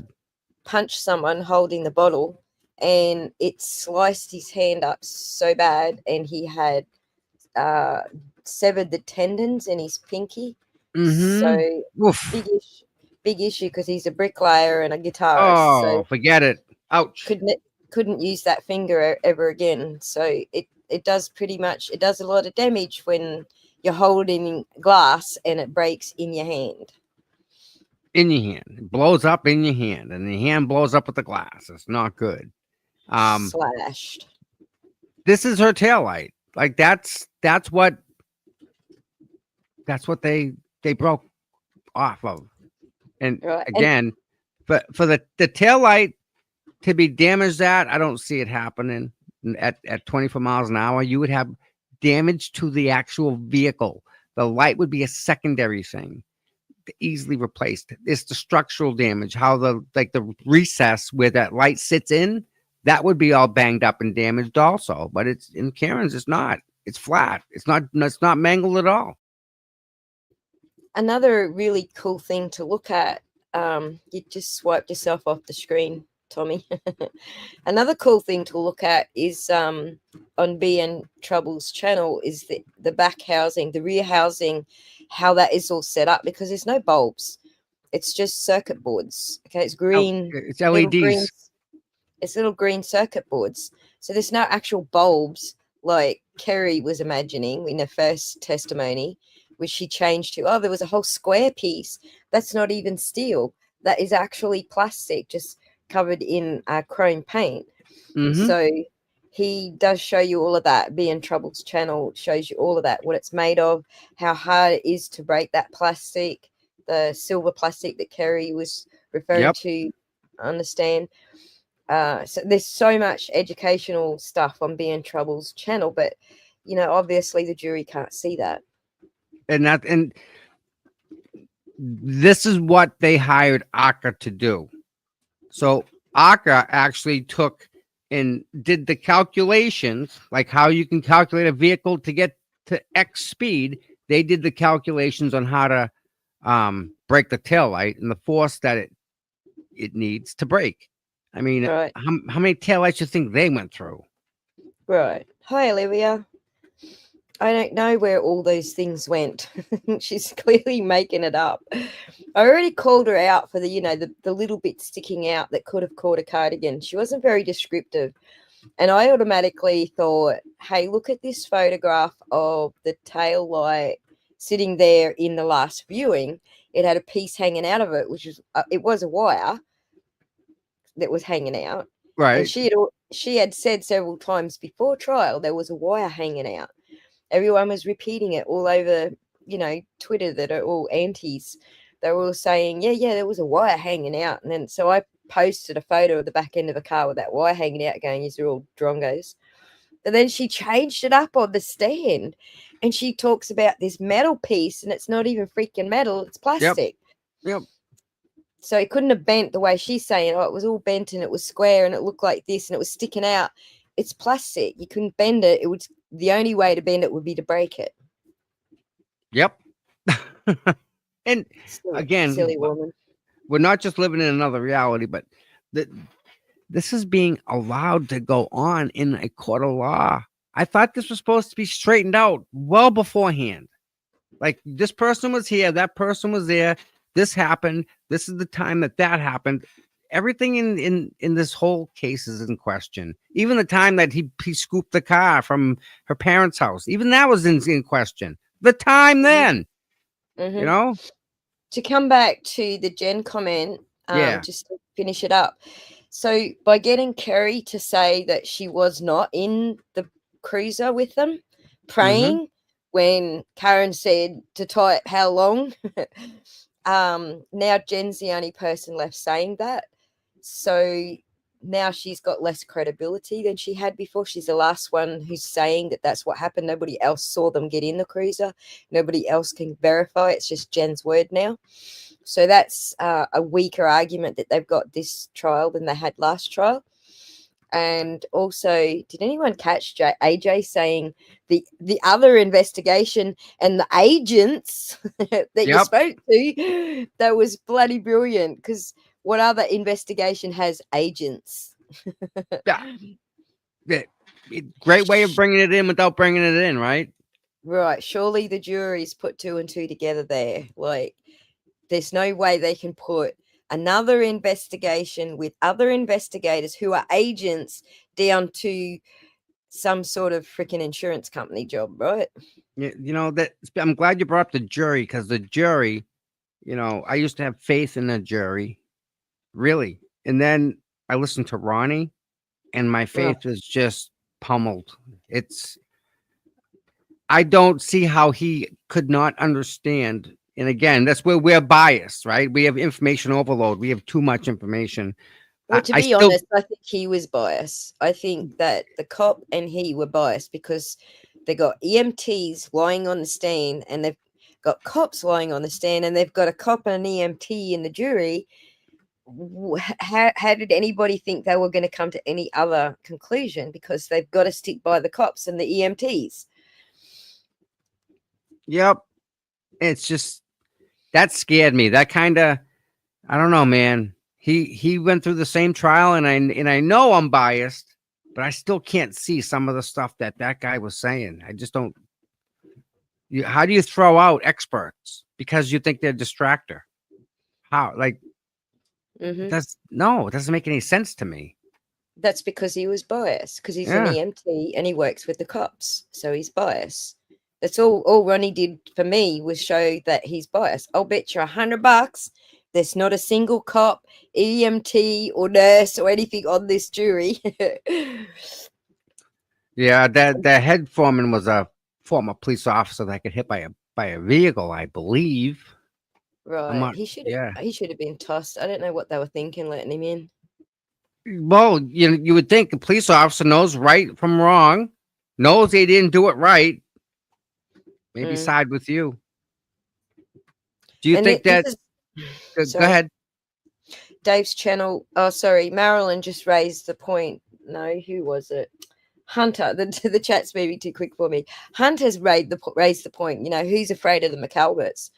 If you've got a jury full of people who are afraid of the McAlberts, that's not going to help either. So hopefully they were all from surrounding townships and nowhere near the Alberts. So, what are the odds, do you think, that he comes in for the closing arguments again? Does the judge let that happen? Like he did Yeah. last time, remember? Yeah, I think he did, Olivia. Olivia says AJ could escalate it more with agents from an independent law enforcement agency or law enforcement agents. I Yep. think he kind of did do that, but he separated them a little bit so that the judge wouldn't pounce on him. I mean, But I think he did can you say call another them law. special agents? I'm not sure. FBI special agent. I don't know. You guys are American. I don't know Yeah. what you call them. Yeah, no, these are all questions that I don't think anyone's had experience with a murder trial prior to Karen Reed. Yeah. And Yeah. let alone the court process. So, for a lot of us, this is our first go around for a murder trial from beginning to end, pretrial stuff, motions, lemonade, all that stuff that's all new to us. So we're all kind of learning, and it's not what we thought it was per se, Yeah, or what they laid and it out to be. I think that that's where Brennan's going to come apart. So, listening to the way the lawyers are talking, the jury's expecting you to deliver from your opening statement. They know what they're looking for him to deliver, and he's just not going to be able to deliver any of it. And like, especially today, looking at the spoiler on the top of the back hatch, what's that Yep. going to achieve? Eh. What the hell's that going to achieve? Except the jury's going to be going, what are we looking at? What did you I tell don't- us to look at? Right. I don't think I could look at the top of it. I'm not that tall, and I can't touch the vehicle. I can't go jumping on it. Right. So there's no way I'd ever be able to see the top of the spoiler. Right. And I just have to wonder, have they done more damage to the car since then? Do you realize she's still paying for that freaking thing? I know. It's shit, eh? Wow. That's It's too- insane. And insurance. She has to keep the insurance on it too. It's a lease. Poor girl. I don't know Yep. that would it still be, are you sure it's a lease or it's a loan? It was, I believe it was a lease.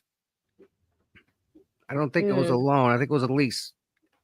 I think the lease actually pays for these sort of circumstances and cancels her out of it. I'm not sure. I hope so.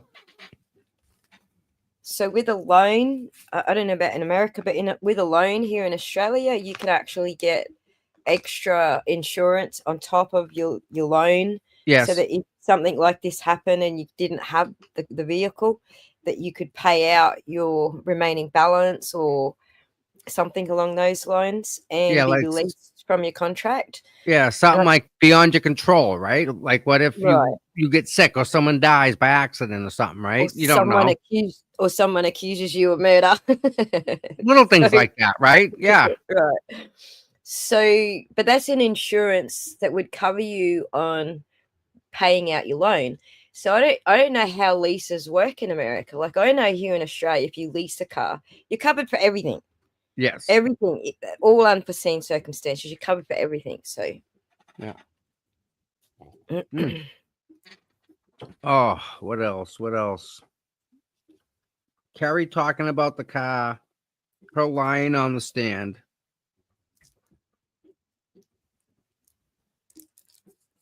Who do you think's the next one to get broken down that way? on the stand, Yeah. they're all going to. Every single witness that the Commonwealth put up last time, they're all going to lie. They're all going to change their story. That's my prediction. But all they've of 'em. already testified 3 other times. How can they do that? Like, But that's what I'm saying, Tommy. In the first time, they told one story. Second Yep. time, they told a different story. Third time, they told a different story. What makes you think they're not going to tell a different story this time? true. If Yeah, good point. past performance is an indicator of future performance, then we can guarantee they're all just going to get up there and make up all the lies, all the stuff they've been called out for since the first trial, like online and like Howie Carr, like media, Yeah. whatever they've been called out for, they're going to make up lies for on this, and that includes all of them. They're all going to lie. Wow. The And I chat's guess saying- if they know they can get away with it, it's okay. Right, because I- they're not getting held accountable. right. I Mhm. mean, the Sandra Birchmore, when the feds came in and scooped up Farwell, right? There's still nothing. When they determined her manner of death to be homicide, nothing's happened. No one else is getting charged. You telling me that he's the only one? What about the Yeah. other people who investigated it internal to the police department? Yeah, Because you did that first. They don't get held accountable? Or did they already get, what, a day off with pay? here's something that people get a little confused about. There is actually law that prevents the prosecution from changing their theory mid-trial. So a lot of people have been like, but they're changing it now between trials. They can do that if they find more information. Like, let's say they pulled more data from those chips, or that's what they're going to claim. They pulled more data from those chips. then they can come up with a different theory. But the fact that Lally did it mid-trial, like in the middle of the trial, he started out saying, here's our timeline. Trooper Guarino got up and said, but she was logged in back at One Meadows on John's Wi-Fi at 12:36, and that blew his timeline out the water. So by closing argument, he completely switched his time. There's a law against that. That is due process violation right there. But changing it between the two trials is not such a big issue. And I think that's why they kept trying to say there was more data in those chips when we all know that those chips are only megabits, not bytes. Right. So I think that's why they tried to do that. They tried to do a little trick ski to make it seem like they've got different data, that they can change their theory now on the second trial. Right. Exactly. But they don't. But they And it's don't. all just made up. It's all just for show. It's all just BS, smoke and Oh. mirrors. But yeah, those chips couldn't contain any more than the megabits. Right. And they actually already had. It all added up to they already had all that data. So I'm waiting for Brennan to come out and say, well, we've got this new data now, and that's bam. That's game over as far as any of their data goes. The Commonwealth, the defense experts are going to say, no, they didn't get any new data. They're pulling your leg. It's puzzling to me how last trial they were able to just. Oh, by the way, here's an inverted video. We just found it. Just play it. It's all right. It's all good. And then with Jutris, and they went to say give him a CD-ROM that he gave them, and he said, Yeah. no, that's not mine. I never seen it. That's the end of it. They just pretend it never happened. Yep. Exactly. And because of that, there's no accountability. Zero. Their maths doesn't add up. Their science doesn't add up. I loved everything AJ said about that, because their maths and science doesn't add up. As soon as you show the jury that 72 feet over 5 seconds, even if they want to call it 72 feet over 20 seconds is 2 miles per hour. Right. Or even if you want to go, oh, she went real slow to start with and she Went beefed it up fast. in the last 5 seconds. Well, 24 miles per hour over 5 seconds is still only 7 miles per hour. Do you know what I'm saying? Yeah. But they can't get to that. They can't get to that sum to equal. It won't equal out. It doesn't equate. It doesn't add up. So I'm waiting for Brendan to just completely dump himself in it, because the more he relies on math, this type of dodgy math that he's trying to do, the worse it's going to get. And even Trooper pulls spreadsheets. If they try to rely on those again, I kind of pull those apart a little bit. Can't say too much about that just in case, but Tell me I'm not wrong when I think that they're changing lines. They're putting line 7 at line 12 and deleting line 3 and manipulating data that way. The minute they put it into an Excel spreadsheet, it's manipulated. Exactly. I don't trust that at all, especially them. No way. Exactly. So the system that they took that data from only spits out an Excel spreadsheet if you ask it to, but the actual system itself spits out an actual file that you need that software to read. It's kind of like the same thing with the Sallyport.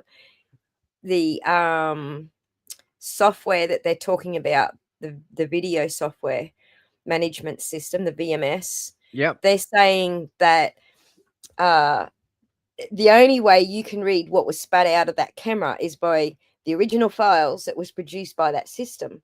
It's the same thing. Otherwise, if you're just showing us an MP4 or you're just showing us whatever and playing it through any old player, then you haven't got the original software showing us the original unedited footage. It's the same thing with the data from the Lexus. If you show us that data through the text stream, Right. and how you and then do your calculations there and narrow down the information you want to show us. You're doing it in the Toyota TechStream software. Yep. Then we know it's the original data, but they're not doing that. So they're doing it in spreadsheets, which, as you say, are editable. So in America, if you go get an X-ray, for example, and you ask for it, they'll give you the X-ray on a disc. Now, the actual file the actual picture, the X-ray, if you printed that out, the amount of data is massive. So they give you a reader that lets you open that file, and they put it together with their software so that what you and I see on the screen is a picture of the X-ray. That's the same thing that they're doing with the TechStream. You need TechStream software to read the TechStream data. So when they output it, it gets outputted into a TechStream file that you need that little player to play. And you can't modify the original, or that Correct. player won't play it. Correct. So it's a good safety feature built in. Correct. But- And the TechStream's built the same way. You can't mess with the data in the TechStream, which is why you need the TechStream software to view it. So, But yet, let me just. I do Sorry. believe that there are people that have the ability, and maybe getting paid, to edit video. Absolutely. I don't believe any of the video I'm seeing on this Camry trial. After what I've learned with Not mentioning any names, Colleen Crawford. yeah, that one, that yeah, fanning guy, the fans running.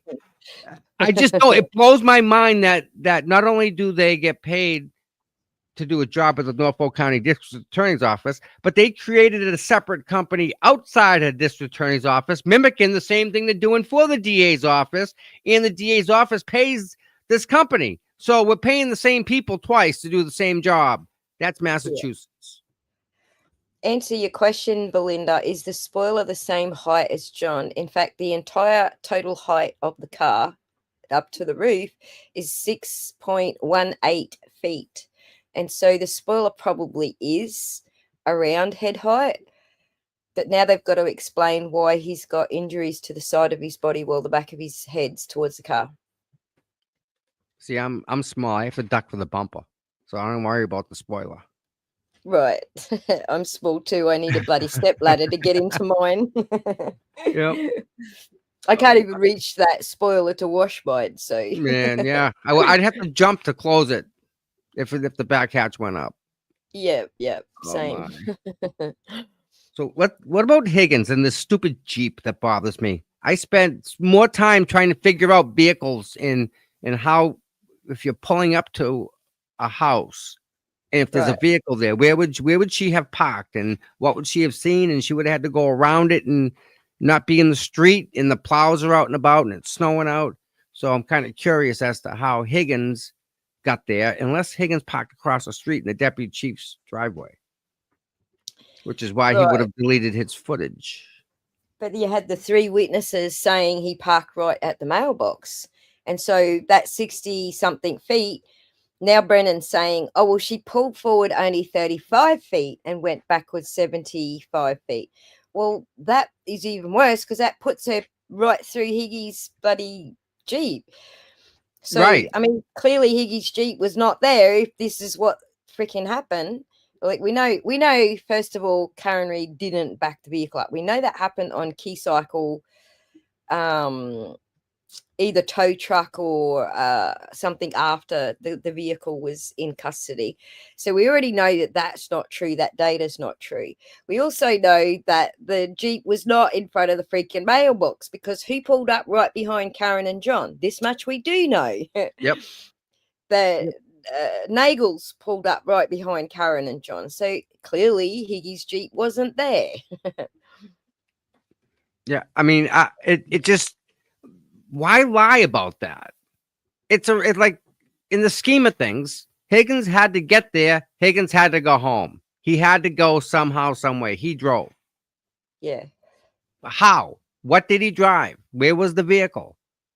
Yeah, there's a reason they're trying to cover for him. And it never made any sense to me why they were trying to put the Jeep at the mailbox. It just never made any sense. Me either. It doesn't fit in any narrative. It actually hurts them because Karen would have hit the Jeep if she backed up and hit John in accordingly. If that Yes, happened. Michelle, that's exactly right. The bumper sticks out further than the spoiler, so the bumper would have to hit his legs first and break his legs for his head Yeah. to go forward and hit the spoiler. So you're right. Absolutely right. It would take out his shins, right? Right. Or his kneecaps or whatever. But yes. How did Higgy get to New York? I don't know. He switched cars, didn't he? I forget his Yeah, they bloody. all did crazy stuff. So Clearly, Karen would know where Higgy's Jeep was parked, and she never mentioned it. So obviously, it wasn't there. I reckon Higgins got a ride with Brian Albert.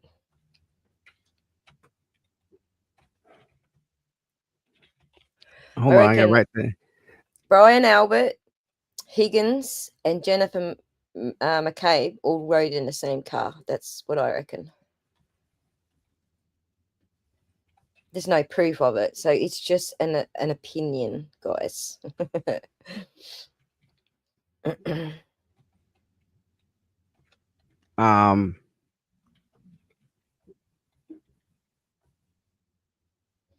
No, there's no way he walked. There's no way he walked 5 miles, whatever it was, 2.3 miles, and got there before Karen and John in their car. There's no way he walked. All right, so I want to pull up some pictures real quick. Sure. I sent you a message in X while Me? I'm looking for this. Yeah, while I'm looking for this picture.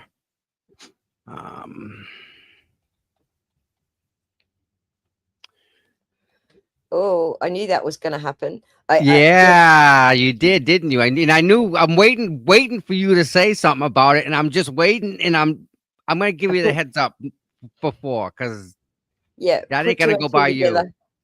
I put 2 and 2 together just from the opening statements. Yep. Yeah. Yep. For sure. There's so many pictures. I'm trying to find a picture. This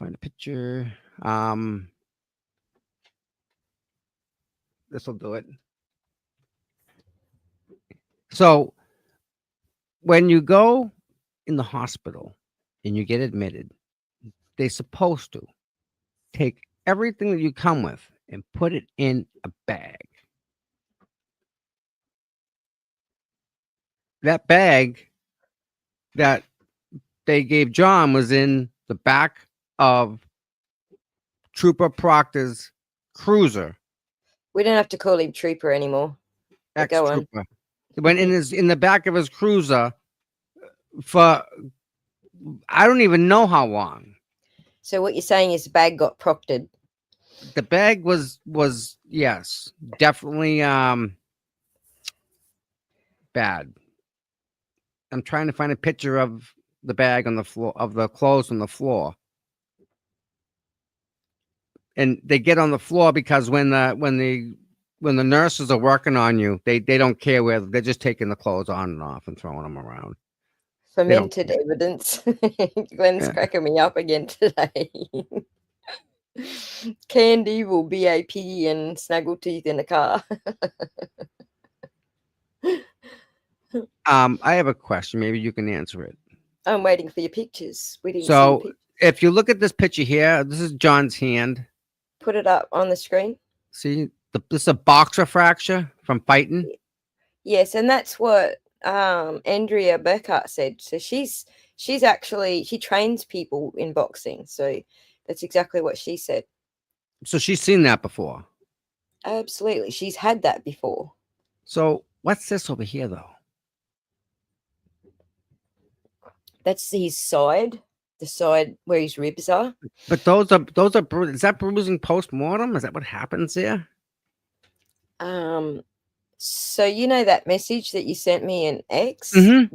Let's not talk about it until it comes up. Okay. because I think that's part of it. Yeah. I just don't see this picture here with his arm.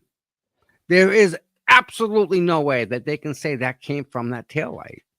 No. The tail light isn't even that big. Right. Like if you measure the how John was a big dude. How much was that distance? 17 or 18 inches from the first mark to the last? Yeah. What, like how long? Like the tail light's not even that big. Right. You have to stop shouting. I got my headphones on. Oh, sorry. Sorry. It's all good. So, like- yeah, like I agree with you that even if the arm is folded up, like It's still twice as big as the tail light section that would have did the damage. yeah, absolutely. It's right there. Yeah. So, but even if you're like, he's telling the jurors to try to imagine that spoiler at the top somehow smacked him in the head, then he's got to have the jurors imagining contortionism to be able to get his elbow in the headlight, his head on the spoiler, without his knees being broken by the bumper. As he's texting. While he's texting, and then standing there for 20 seconds while blood and vomit gets into his boxers and on his shoes and down the front of his shirt, and then somehow landing on top of his phone. It just doesn't, it can't. And again, the picture that Liza Little is holding his cocktail glass. Thank you. There is no, they can, just the wounds themselves.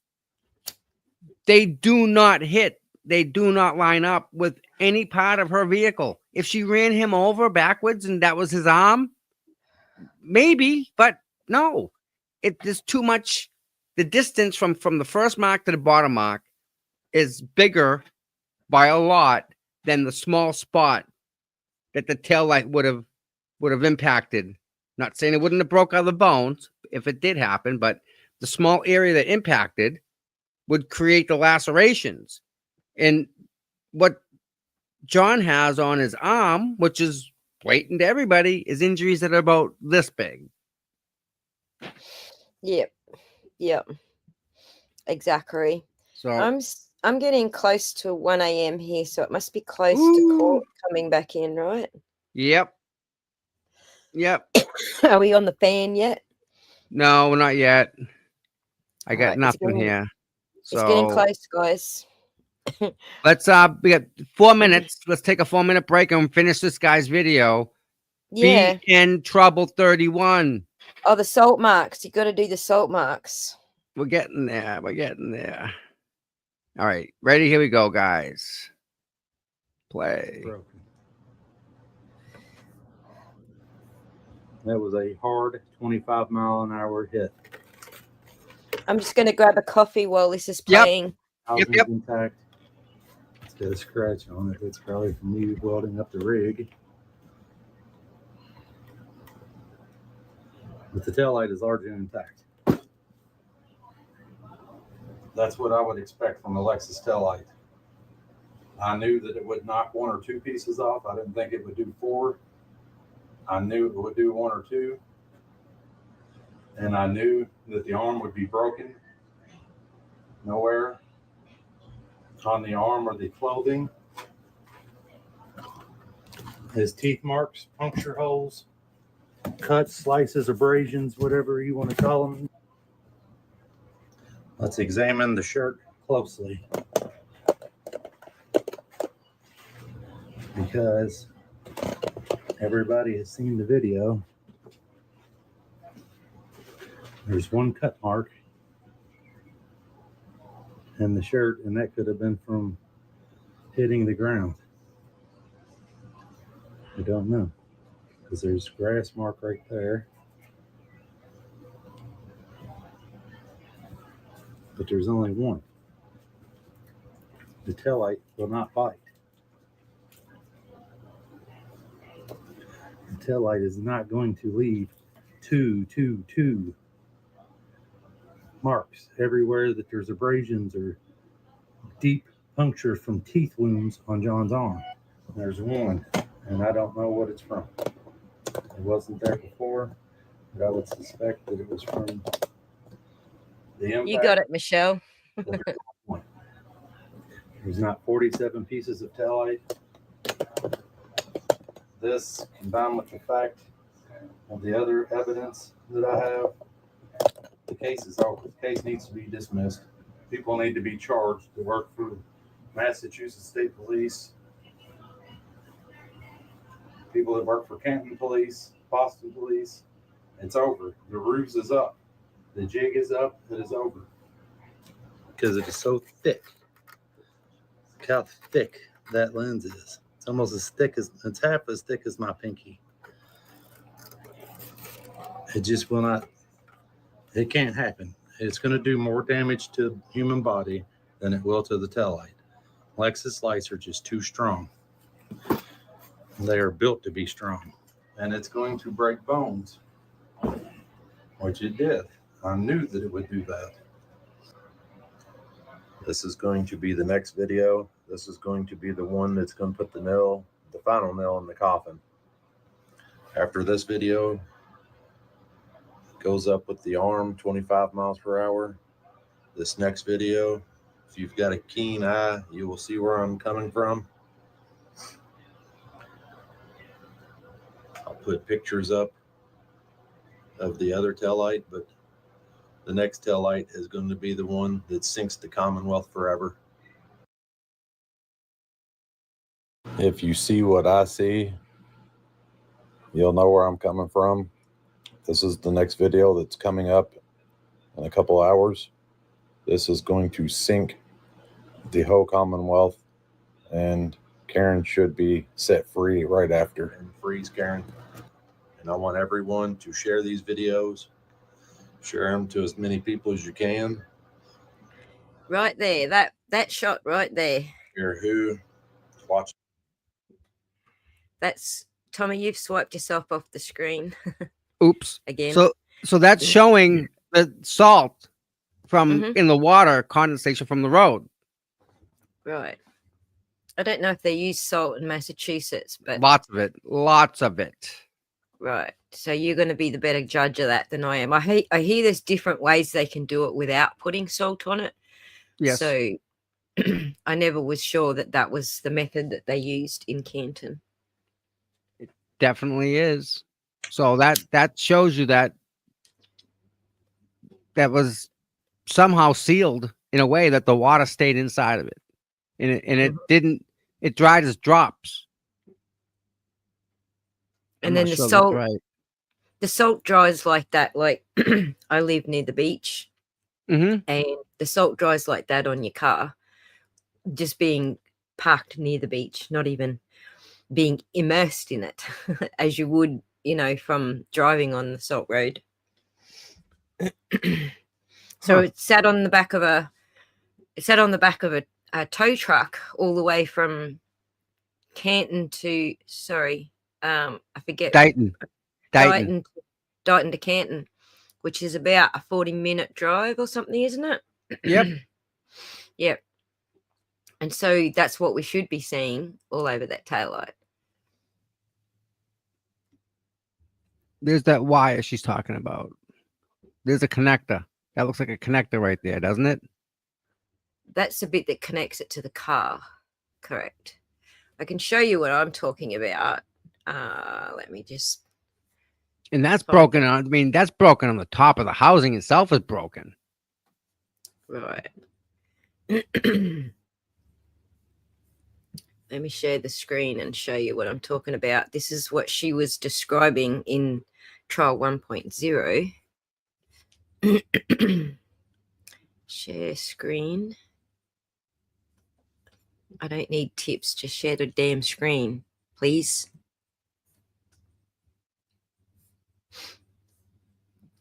That's what she was describing. Oh, I'll wait to get it up there. There we go. That's what she was describing in the first trial. The connector. Yeah, a bit of wire sticking out.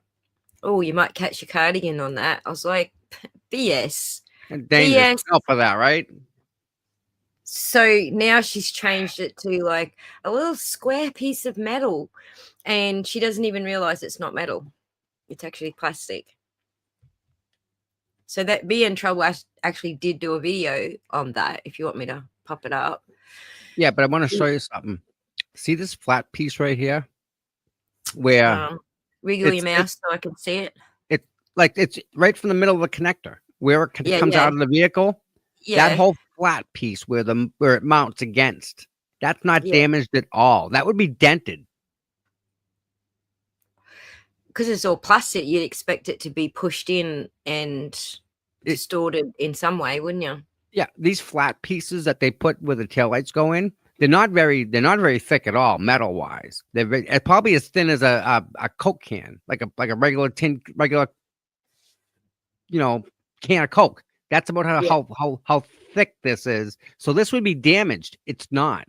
It would be all pushed in. It's not. That's right, Alessi's binder. Plus, it was driven from Canton to Dighton on the salted roads. So you're right.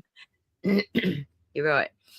So yeah, I'll take this down, but I'll try to find the other thing for you. I'm looking. I can't see it. Be in trouble. I see 1 day ago, 2 weeks and 10 days. It's one of his earlier. I'll pull it up on the screen, just paused where it's got to be so you can see it. Hope everyone gives Aussie a like, her channel.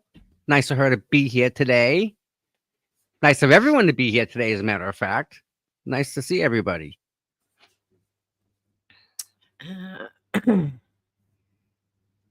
Here, I'm pretty sure it was one of these. Oh my God, I forgot what I'm looking for. Quick, remind me what I'm looking for. Second video, the second one he put out. The first one we watched. I think that was 10 minutes long. Yeah, no, I'm looking for a picture of what. Oh, that's right. Him trying to break that chrome strip. Whoops. I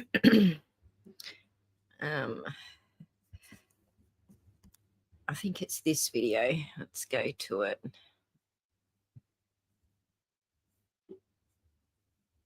Okay, not that video.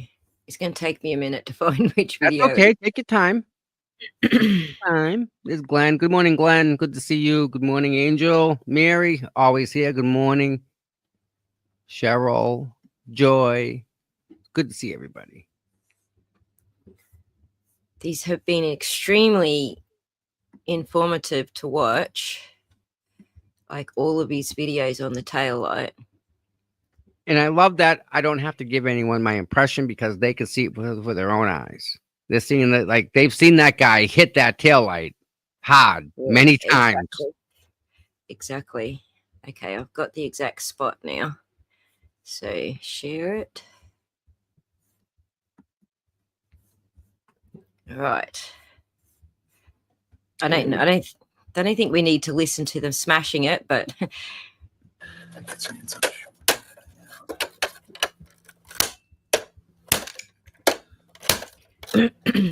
that's the lens cover. I can't even break this chrome piece off there. There's the plastic chrome piece. Look at it. Strong. Yeah. The thing is That's the thick. metal she's talking about, right? She thinks it's metal. Right. I can't even break it. Wow. Or bend it. Or smash it.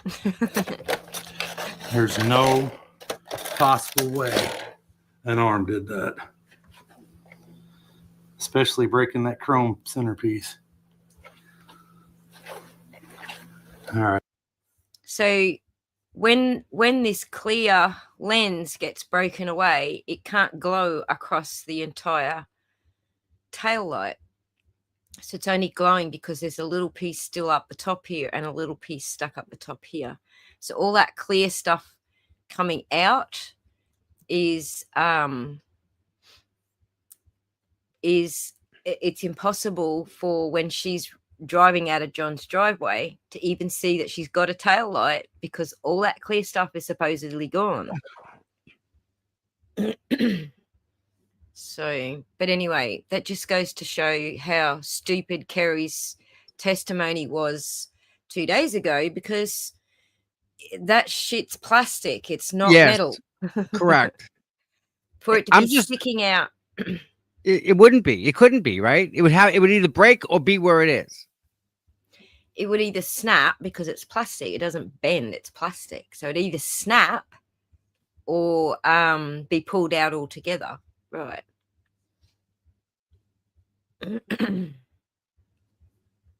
So yeah, that was basically, for anyone who hasn't seen this channel, he destroys multiple taillights. He's well worth going and watching him destroy all of these taillights. But this silver piece that he's smacking the hammer down on right now, it doesn't get bent because it's plastic. It's not metal.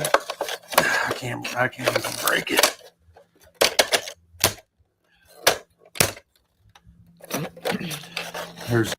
It's plastic.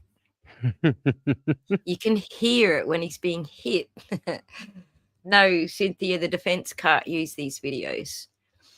So unless they would test, if these tests were done like Barker, for example, Right. and done in a controlled environment with proper controls in place, then yes. But no, this guy's doing it to demonstrate it to us.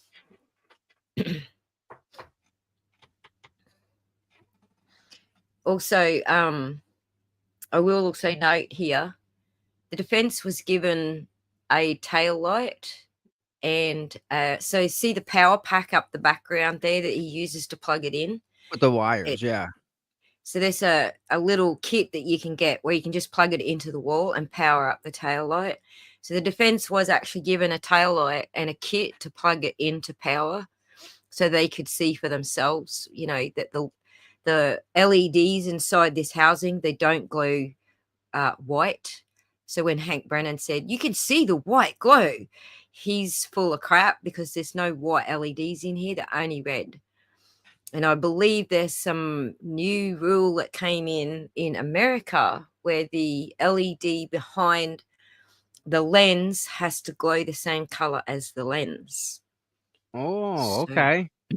I didn't find that specific law, but apparently that's to do with car manufacturers, applies to car manufacturers. So it's not like, you know, just people buying cars and registering them. It's to do with car manufacturers. I did pull up a lot of that legislation just to see what the legislation was. I just didn't find that specific legislation. So, but yeah, there's no white LEDs in this housing at all, which is something BN Trouble also shows you when he plugs it in. You can see those are red. They seem to be glowing white-ish from this camera. So I believe he's using a GoPro here. So it's picking up light emission and turning it white. So if you're on any sort of software and you create camera lighting, you create any sort of red light, you'll see it's very white towards the source of the light. But he's telling us with his eyes, these are red LEDs. So there's one here, which he broke. There's one here and there's one here. So if all of that lens was broken out, then what we should have seen when she was pulling out of John's driveway was four lights, one there, one there, one there, and one there. That's what we should have seen. But that's not what we see. We see it's all lit up, and they've tried to make this area darker, is what we see in that video. So I can't see. I got sent the video. I'm trying to play it. I can't play it for whatever reason. it might be because, yeah, it's going to stop sharing mine for you. No, I can't even get to play on my computer, let alone share it. It's nothing there. That's odd. What are you Listen, trying to... I have a question for you. Yeah. Do you think? I mean, I kind of know this, but do you think the Commonwealth is actively watching and monitoring our streams? Do you think they're really doing that? Sure, I think they've got teams of people watching what everyone's saying, because they're doing the same thing that the defense is, working out, what the jury's probably thinking. Yes, I do. Absolutely. No, let's I say do. hi to the people that are watching. Hi, hope you do the Hello. right thing. Do the right thing. Do the right thing. That's all we can ask. I have the original footage here, as close to original as I can get, I believe, if you wanted to see it, of Karen reversing out of the driveway. Oh, I think I got the video rather to than play. rather than watching it through someone's streamed version, which is lower quality. I've got the original. I got something. You want to play yours first? Whatever order you like. We're just entertaining the crowd while we're waiting for people Yeah, to come but- back. So Check this out. I just got sent this. This is them with Karen's vehicle on a tow truck. So here we go. Karen Reed's Lexus is now being loaded back onto a tow truck to take it away. It was parked here in front of the house at 34 Fairview Road just a short time ago, where jurors were able to see it. This time, compared to the first trial last year, it was at a different location. Last year, it was parked up closer to the end of the driveway. This time, the Lexus was parked near here, the flagpole where John O'Keefe's body was found. Karen Look at the news people. And did you see, is that hood open? Did you notice the hood open on that car? Yeah, I wasn't watching. Sorry. I the was hood's looking for- open. It is open. That's open, isn't it? Yes. Disconnect the battery, I wonder, and then reconnect it. Well, they're using the tow truck, so why would they want the battery? Right. Why? There's no need for a hood to be open. I don't. Well, Good question, Glenn Lake. Who this guy? that's the guy from Channel 5. He's a Channel 5 reporter. Wow. Okay. All right, your turn. I got more questions. I don't know. Okay, so this video, let me just work out how to share that one. This video is share a video file, share an image file. Let me see. Work out how. Oh, it's window. Got it. Steve Crowley, thank you very much. Wow. How big is that on your screen? Good size. All right. So this is what the Commonwealth gave the defense for an exhibit. See, I don't think the defense got this themselves, or that this is the original. I believe this is still edited, that this is what they played in court. When we're all watching what's on YouTube, that's been streamed to YouTube and the quality is affected. It's being streamed off of a computer screen in the courtroom, a monitor in the courtroom. So we're not seeing actually what is on that screen. We're seeing fifth generation remodeled and remapped and everything, and then streamed to YouTube in lower quality. This is the original, which you're now seeing streamed through Tommy's channel, which is still one point away anyway. Right. But see how red everything is out here, where her supposed broken tail light is supposed to be? Oh, this is the jittery one. Oops. Sorry, guys. It's not the right one, but just watch it anyway. It's a little jittery. As a reason it's jittery, I was screwing with the frames. It's red. Look at the reflection. The reflection. Look at the reflection on John's vehicle. What color is John's car lit up there, guys?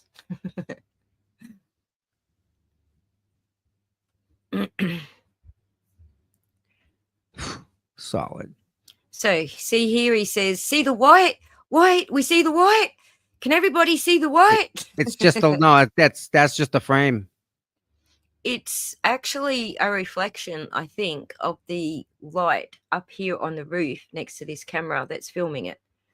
That's what I think it is. It's even coming off the trim. See the trim? If you back up, the light stays along the base of the trim of the back window. See, right now it's at the A pillar. It's moving. See it right And there? yes, on the house. Yep. It's reflecting here. You can even see that street light reflecting there. That's a reflection from here. Mm-hmm. And I'll show you something else.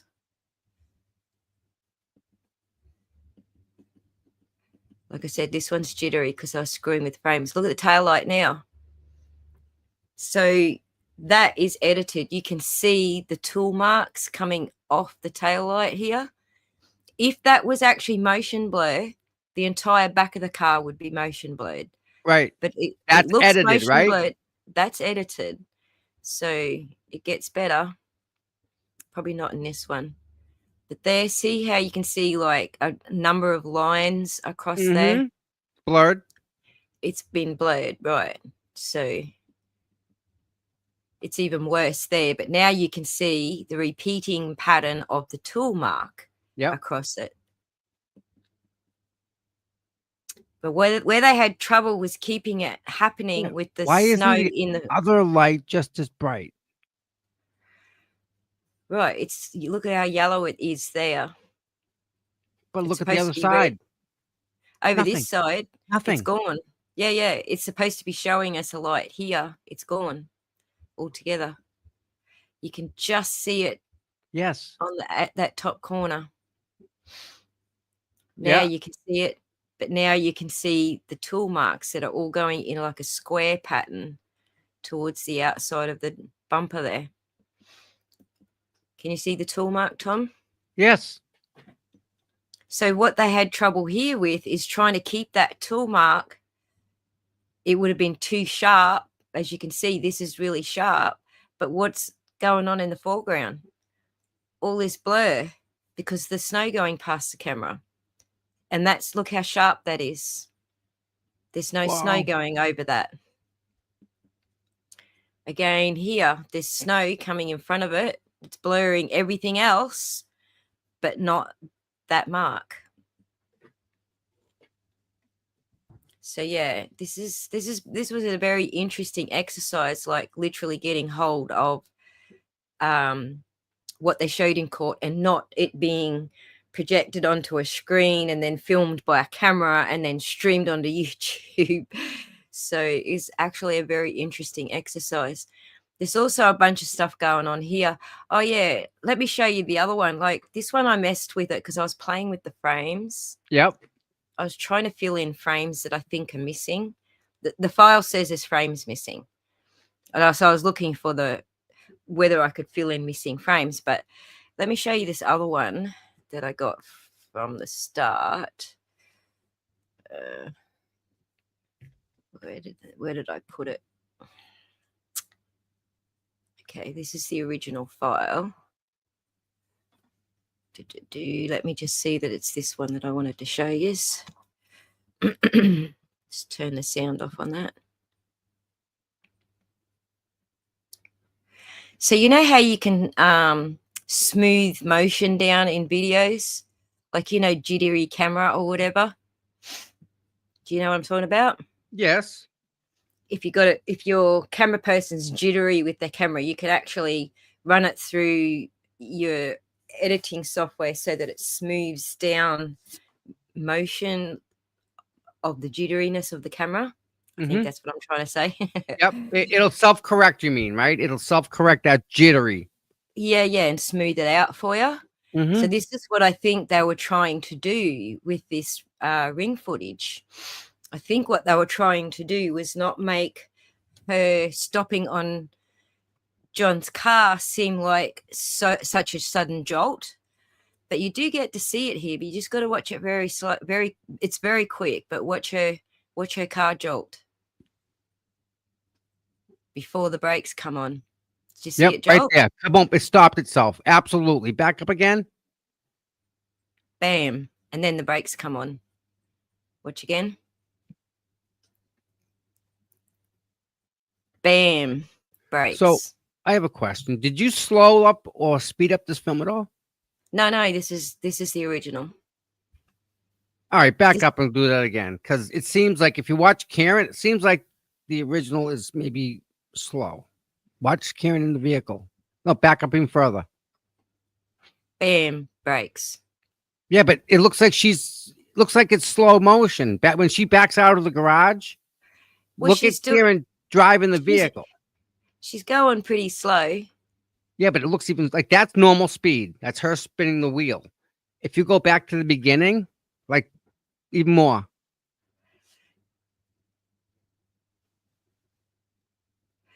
Yeah, you get the impression that they fiddled with it, right? Yeah. Like I feel like she would have slowed down as she was getting close to his car. She would her have. mirrors. But now watch her. Slow motion. The snow's still going the same speed, but Okay. see, Yeah, she this is what- definitely stops. That vehicle definitely stops on something. There's no doubt about it. You can see before it. her brakes Yep. stops, and there's the brakes.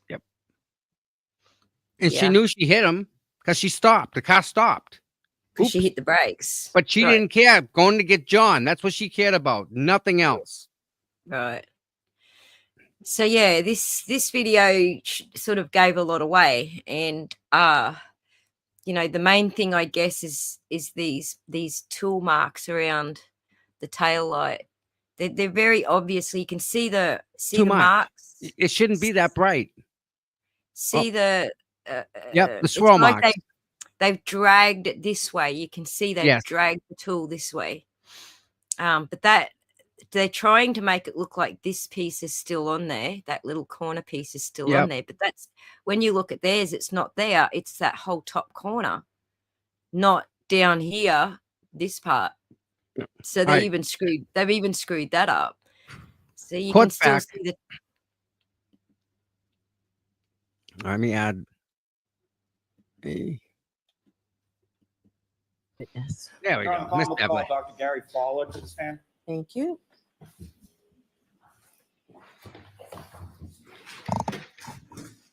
here we go. Good catch with the tail light, by the way. Man.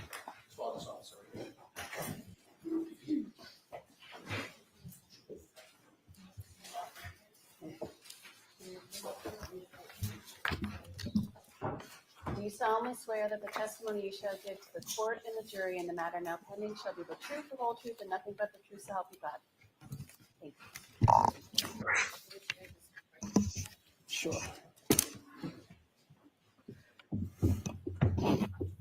Good morning, Doctor. Good morning. Doctor. All right, Mr. Lally, whenever you're ready. Thank you, Your Honor. Good morning, sir. Good morning. Could you please introduce yourself to the jury, spelling your last name for the court?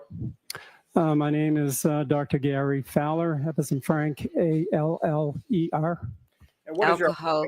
BAC I am guy. a physician pathologist. and where do you work? I work currently at Signature Healthcare in Brockton. And how long have you worked at Signature and in what capacity, sir?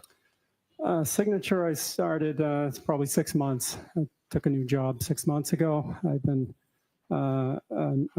the chief of pathology and the laboratory medical director at Signature.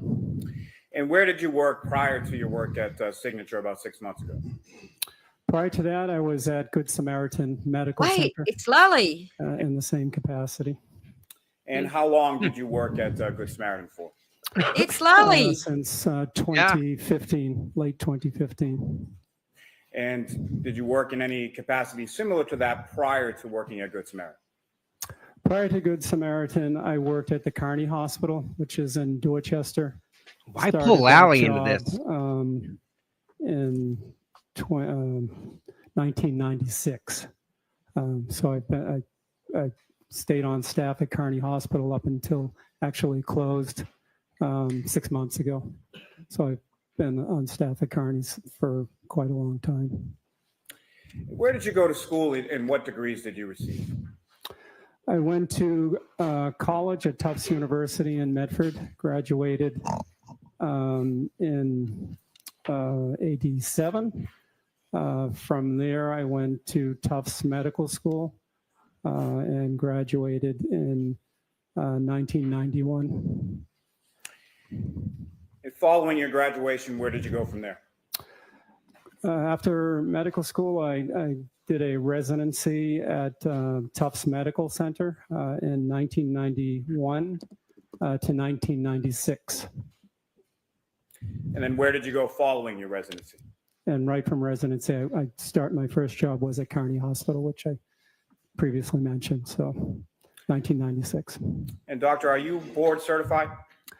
I am board certified in anatomic pathology and clinical pathology. And what is a board certification?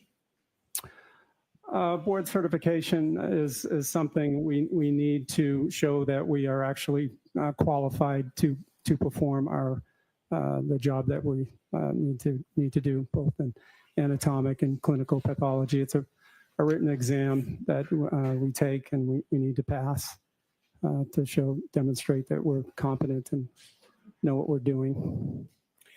First, in just general terms, if you could explain to the jury, what is pathology? Pathology is, well, there are two basic branches of pathology: anatomic pathology and clinical pathology. Anatomic pathology is basically, an anatomic pathologist is a physician or MD or a DO trained to make diagnoses on patients via looking at tissue biopsies, organs, tissue fluids, and we're also trained in autopsy pathology as well. So basically, an anatomic pathologist, we look at tissues via glass slides. Slides are made, and we every day make the diagnosis of, somebody has a cancer or somebody doesn't have a cancer, benign. Look at colon polyps, breast biopsies, pretty much anything that comes out of the operating room or a physician's office, any sort of biopsy. Clinical pathology, on the other hand, is basically a clinical pathologist is a physician, an MD or a DO, who specializes in the clinical lab, which basically is any fluid specimen, including blood specimens. When you go to the hospital and you have your blood test and it gets sent to the lab, the clinical pathologist is ultimately responsible for the quality of your lab tests and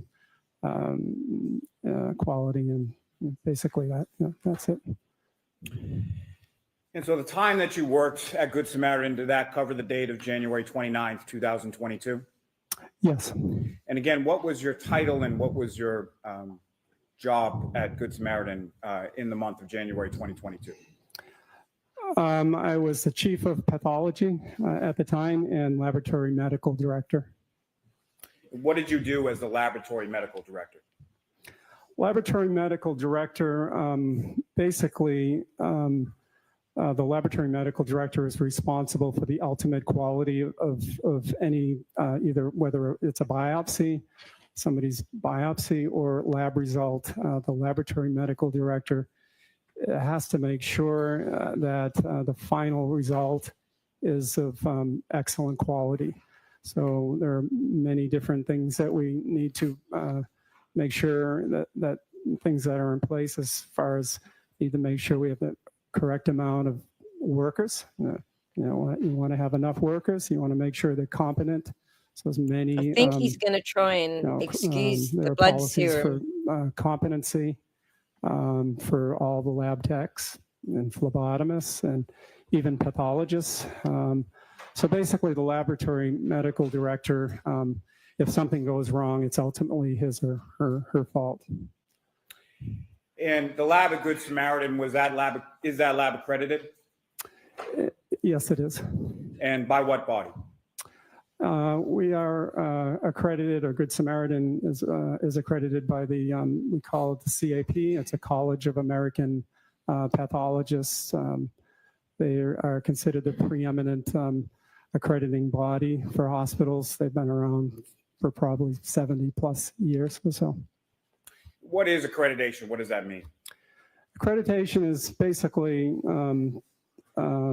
something that says that your laboratory is following guidelines and providing excellent quality. to be accredited with the CAP. Every 2 years, we have a laboratory inspection. They don't tell you when they're coming. They will give you a 3-month window, and they'll come and inspect you to make sure we have a good quality lab. Each section of the lab, pathology, the clinical lab, microbiology, chemistry, hematology. The CAP has a checklist with numerous requirements that one needs to fulfill. There are probably over 3,000 items that they look at. And was your laboratory at Good Samaritan, was the accreditation up to date on January 29th, 2022? We were accredited, still are. Now, in Good Samaritan Medical Center, when a blood test is ordered, what types of things is the lab testing for? I think the most common tests that are performed when you go and you have your blood test is one is chemistry, a chemistry test where we sodium, potassium, chloride, glucose. We also a common test is a CBC or a complete blood count, where we look at your red blood cells and your white blood cells and your platelets. Those are the two most common tests. And why is blood testing ordered in the course of medical treatment at a hospital? When you're admitted to the hospital, usually you're sick, so the physician is usually a standard, ordering chemistry and CBC to see if there are any clues in those tests that could help the doctor take care of you.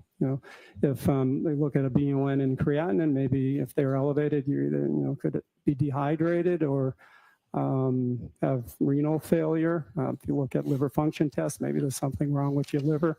So it's just a general, a good look at the patients to see if there are any clues that could help them. And as far as the blood testing results are concerned, how does that assist either a doctor or a clinician in treatment and diagnosis? Basically, what I just said. If there's nothing, if the results are normal, that sometimes helps too. Rules things out if they're normal. If they do a CBC and look at the hemoglobin and it's low and patient's anemic, maybe the patient might need a transfusion. So there are many different case scenarios where the results can help the provider, the clinician. Now, with reference to alcohol, does the Good Samaritan Medical Center, do they also test alcohol within the blood? Yes, we do. And why would that assist medical treatment and diagnosis? I think if a physician is wanting to know if somebody's been drinking or has alcohol on board, or maybe not, maybe that patient has ingested maybe drugs of abuse. So they'll test for alcohol to see, one, if it's positive. And if it is, then it helps confirm that the patient has been drinking. Now, are there any policies and protocols at Good Samaritan Medical Center with reference to how blood is taken and how blood is tested? Yes, we have numerous policies. We have one policy specifically for phlebotomists. Those are laboratory technicians who draw the blood. So we have a policy for them to explain exactly what they need to do. And also in the laboratory, we have numerous policies basically for any tests that we provide. And so we have a policy for alcohol testing as well. May I approach the witness, Your Honor? Yes.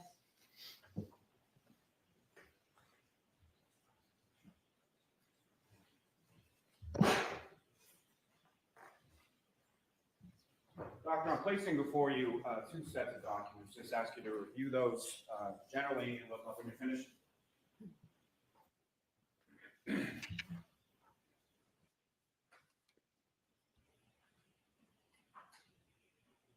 And do you recognize what those are, sir?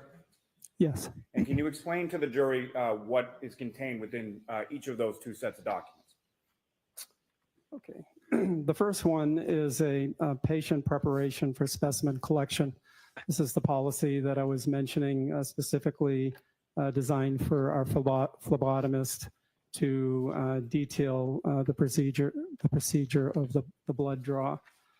Basically goes through one of the most important parts of the process is correct patient identification, where we need to correctly identify the patient. We have the patient state his or her first and last name and state it out loud to make sure it matches which the patient that we're trying to draw. And then we also match up the bracelet to the medical record number on the patient's bracelet. So one of the most important things is correct patient identification. The rest of this policy goes on and just pretty much details what to do next, including finding the veins, cleaning the site. It has some information on if there are any complications. So it's basically the entire process of the blood draw. The second one is our alcohol policy, which pretty much details in detail what goes on behind the scenes for an alcohol blood test in our hospital. May I approach again, Your Honor? Yes. Your Honor, Paul Walton, so you can introduce in the minutes the next two exhibits. All right, thank you.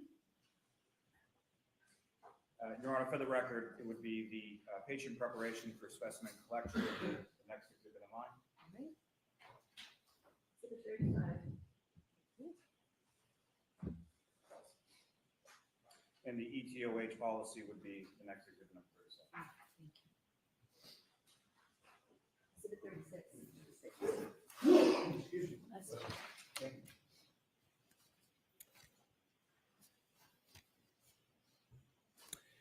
Now, doctor, what types of precautions are in place at Good Samaritan with respect specifically to alcohol testing in the blood? Or I should say taking the blood sample from the patient. Yes, one of the major things we need to do with taking somebody's blood for alcohol is to obviously not use an alcohol swab. Normally, when you have your blood test, they cleanse the area with a swab that contains alcohol. So in our policy is a specific statement that says, do not use alcohol swab because potentially when you're drawing the blood, if you suck up some of that residual alcohol, you could cause a false positive. So we have in our policy, and every hospital should have the same policy where we use a swab, a swab that has no alcohol. We call them a moist towelette. That's what we refer them to. Also in the emergency room, my supervisor pretty much removed probably 95% of all the alcohol swabs. So just in case a phlebotomist forgets to not use an alcohol swab, they are hard to find. We need to keep a few there because we need to use alcohol wipes on certain tests like blood cultures and stuff like that. So when were the alcohol swabs removed from the emergency department? It was before my time. So fair to say prior to January 29th, 2022? Correct. What is a phlebotomist and what do they do? So a phlebotomist is a healthcare professional who specializes in drawing blood. So they're the ones who are trained, competent, and know what to do when they draw a patient's blood. What kind of training do phlebotomists receive at Good Samaritan? We try to hire phlebotomists who have been trained. It's just easier. So they can have a high school background. But if we train on site, they just need to be trained on, the proper protocol, proper procedures, and demonstrate competency. Is there any sort of proficiency testing related to phlebotomists at Good Samaritan? There's no proficiency testing for phlebotomists, but there's competency assessments. So with phlebotomists or any laboratory technician or even pathologists, there are strict guidelines for competency. We have to always make sure people know what they're doing. And it's a CLIA or a federal government regulation or requirement. So when anybody first starts in a hospital, the requirements are, one, initial training. You can't let anybody come in on their, without not knowing what they're doing. So we have to document that they have the initial training and they're competent. And then the law says 6 months from that, we do another competency assessment where we look at 6 elements of competency defined by CLIA. And 6 months from that, 1 year from the start date, is another competency. And then after that, it's annual thereafter. And that goes for phlebotomists, and that goes for any laboratory technician. Doctor, once the blood is drawn by the phlebotomist, what happens then? So the phlebotomist will draw it at the time. They need to have the specimens labeled in the patient's room, because you don't want the phlebotomist to mislabel. So everything gets labeled at the patient's bedside with an initialed and with the phlebotomist's initial and date and time. That blood test will then be sent to the lab. In this case, the blood was drawn in the emergency room. So it gets packaged into a plastic bag and sent in a pneumatic tube up to the laboratory.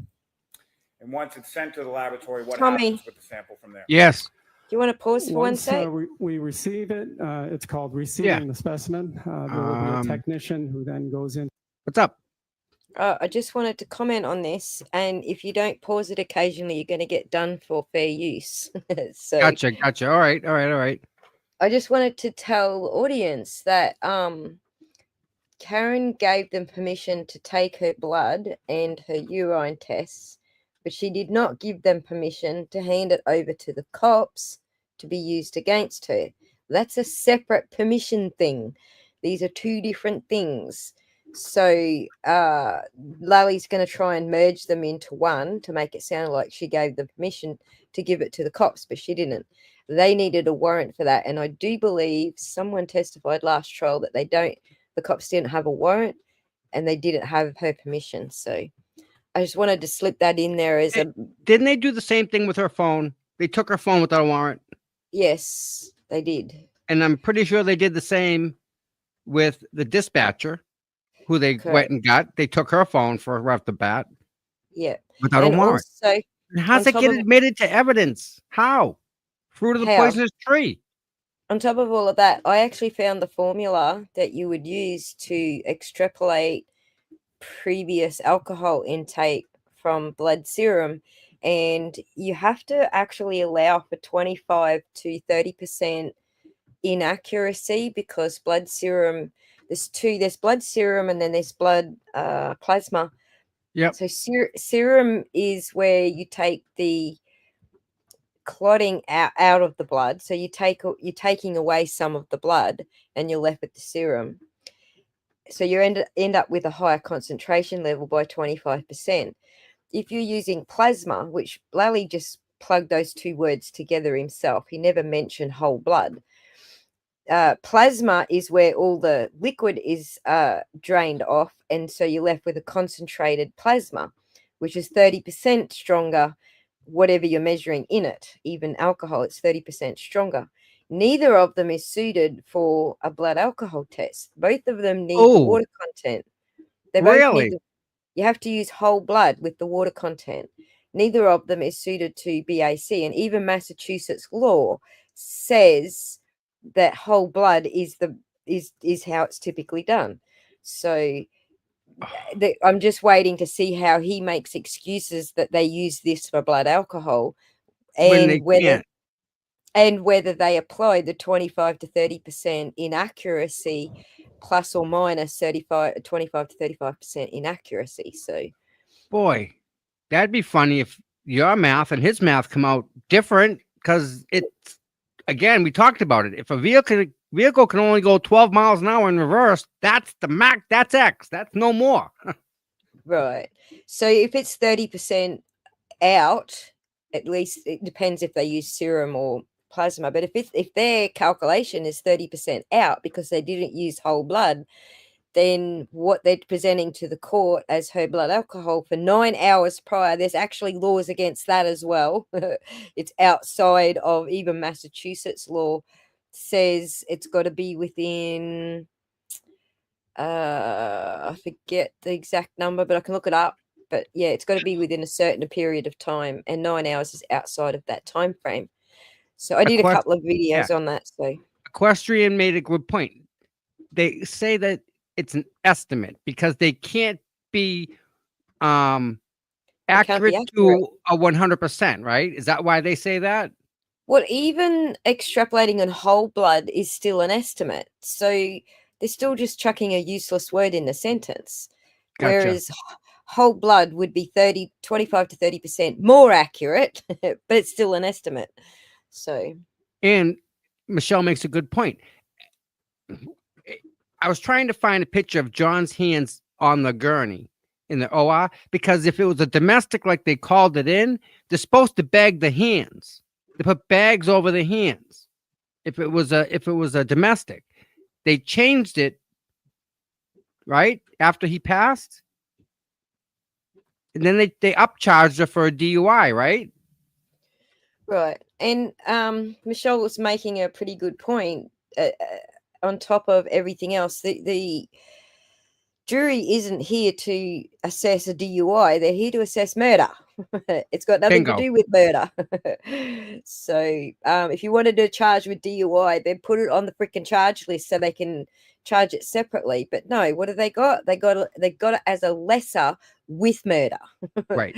With manslaughter. So, but they didn't put it on there separately. If they want her to be charged with DUI, charge her with freaking DUI. So hit the play button. Sorry, everyone, but we do have to do it for fair use. So and real quick, the minute she goes in the house, all bets are off, because she can drink as much as she wants the minute she gets home, and they can't prove she was incapacitated prior to that. Correct. So, all right, let's go. Here we go. More boring stuff. Into the computer, enters the phlebotomist's name from the tube into the computer system, enters the time, and the technologist will look and see what was ordered, and then do the appropriate next step based on what was ordered. And in a case in which alcohol is one of the items that are ordered, right, what is the next step as far as the testing goes? So the next step with alcohol testing, we use a specific tube, so the phlebotomist would know what tube to use. It would be a light green tube that has lithium heparin in it. It's an anticoagulant. We don't want the blood to clot, so that's why we use an anticoagulant. So the first step when testing for alcohol is that the tests. Aussie, real quick. Do you know the time? Do you know the time they did this? It was around 9 a.m. So 9 hours after. That's what I was saying about they took it too late to do this extrapolation. So John had already passed away at this point. 7 a.m. They declared him, but you heard Nutbag say yesterday that he was dead there at the site. They just can't declare him. They've got to take him, but he was dead. He was pretty much dead at the site. There was no heartbeat. There was no. But he was only freshly dead because he was still bleeding. Well, they could have activated the blood flow by doing chest compressions. Yes. No. No, don't they do that? But they get the heart going. They They Well, won't. you've got to remember once he dies, his blood's starting to coagulate. So it depends how soon he died. Hmm. They can't activate the blood flow by using the compressions if the blood's already coagulated. Correct. So It's hard. It won't flow, right? But all right, Right. so at 9 o'clock, Karen's in the hospital, right? Mhm, Who mhm. who asks for this test to be done? Right, who ordered it? He Yeah, just like said it depends on what they order. Who's ordering it? Aren't you the boss? Aren't you the one ordering it? Who ordered what? this doctor, he's a phlebotomist. He does blood, but the doctor that saw John, how does that dictate and translate into taking this lady's blood and taking it for alcohol when she Right, showed up as a section 12, right? Until he testified, I was assuming they had just screened her blood because she's got a patient. brain tumor, she's got Crohn's, she's got MS, and screening the blood would have been just part of the process. But that's apparently not what he's saying. He's saying it was ordered. Okay, let's get back to this because that's just confusing to me. All right. Me too. Is designed to be performed on serum or plasma. And to get that, the next step would be to centrifuge the blood. The centrifuge is a machine that spins the blood rapidly. We spin it at around 3,300 RPMs, which is what brand was it? pretty Did it come fast, from Canton? Made in rotations Massachusetts? per minute. And the reason why we spin it, because centrifugation will allow it to separate New or blood used? components based on the density. When was the last time it was heavier PM'd? stuff That's my like the question. Red blood cells You're will go right. to the bottom, and the lighter stuff like the watery component of the blood will go to the top, and some of the white cells go into the middle. But for alcohol testing, we are targeting the top part of the blood component, which would be plasma. So it's Once it definitely a goes plasma. Through the centrifuge process, what happens? So it's once way more centrifuged, concentrated. We have the separation of the blood components. We have the plasma ready to be tested, so that technologist will walk the specimen over. It's probably 10 feet from there, and put it onto our Roche Cobas machine. That's our machine that performs our chemistries as It's well plasma, as alcohol Tommy. testing. It goes on to a That's what machine. they get out of All it, the right? testing is It's the higher basically concentrated inside of a one. black box. It's not Okay. serum. And the label present on the blood tube will dictate what the Roche machine will Equestrian, test. ask your So doctor about based whole on blood. the, barcode label, once it's on our machine, it knows what test to do, and it will perform an alcohol test. And Dr. Ford, our stenographer, do you know how to spell that Roche Cobas machine that you were just referencing? So ROCHE, Roche, and Cobas, COBAS. Thank you, sir. May I approach on? Yes. Equestrian, ask your doctor friend about whole blood. And medication, right? How does the whole blood affect? Doctor, showing you another series of documents again. I'll tell you about the medications when we pause it next.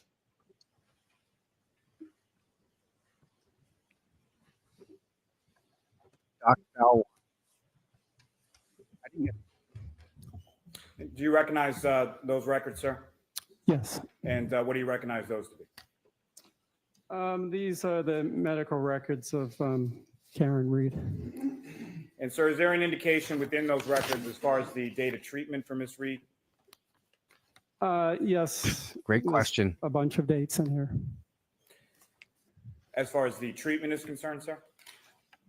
Yes. And what is the date of treatment? Oh. 1/9/22. Sorry, is that 29/22? Oh boy. Lally's being very careful not to say serum plasma Uh-oh. this time. They got the wrong date. No. Admit date, it says 1/29/22. Yeah, 29th is the admission. Thank you, sir. Admit. That's fine. Doctor, if I could direct your attention further into the document to a previously tabbed portion, do you see any indication in there as far as a result for alcohol testing? Wow, they're obviously not readers. Help us. Help us.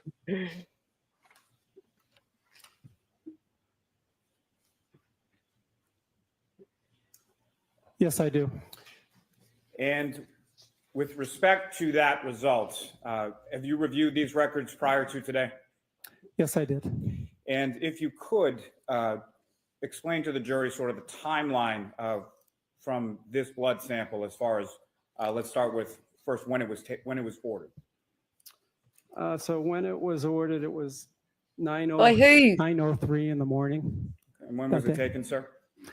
The blood test was taken 5 minutes later, so 9:08. Who Okay. ordered And then it? what happened, or Yep. what is the next time that something of any significance happened with it? 5 minutes from that, 9:13, we received it, and 9:53 in the morning, the result was entered into the computer.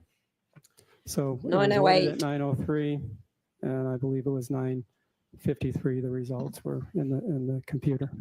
So, like I said, around 9 hours after. Because her last drink, we saw it. Her last drink was at midnight when she left Waterfall, right? If at all Yes. she drank that one. Well, she took one with her. Remember that John took it? That was her Yeah, drink. John- right, but she didn't drink it. She wasn't drinking it. She said, I wasn't drinking the ones at Waterfall. Correct. Because John took it because he didn't want to waste it.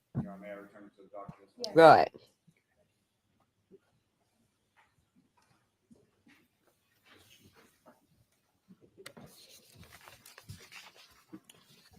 And doctor, what was the result of the testing for alcohol in the defendant's blood when it was taken shortly after 9 a.m. on January 29th? 93 milligrams per deciliter. Thanks. Nothing further, Your Honor. Okay.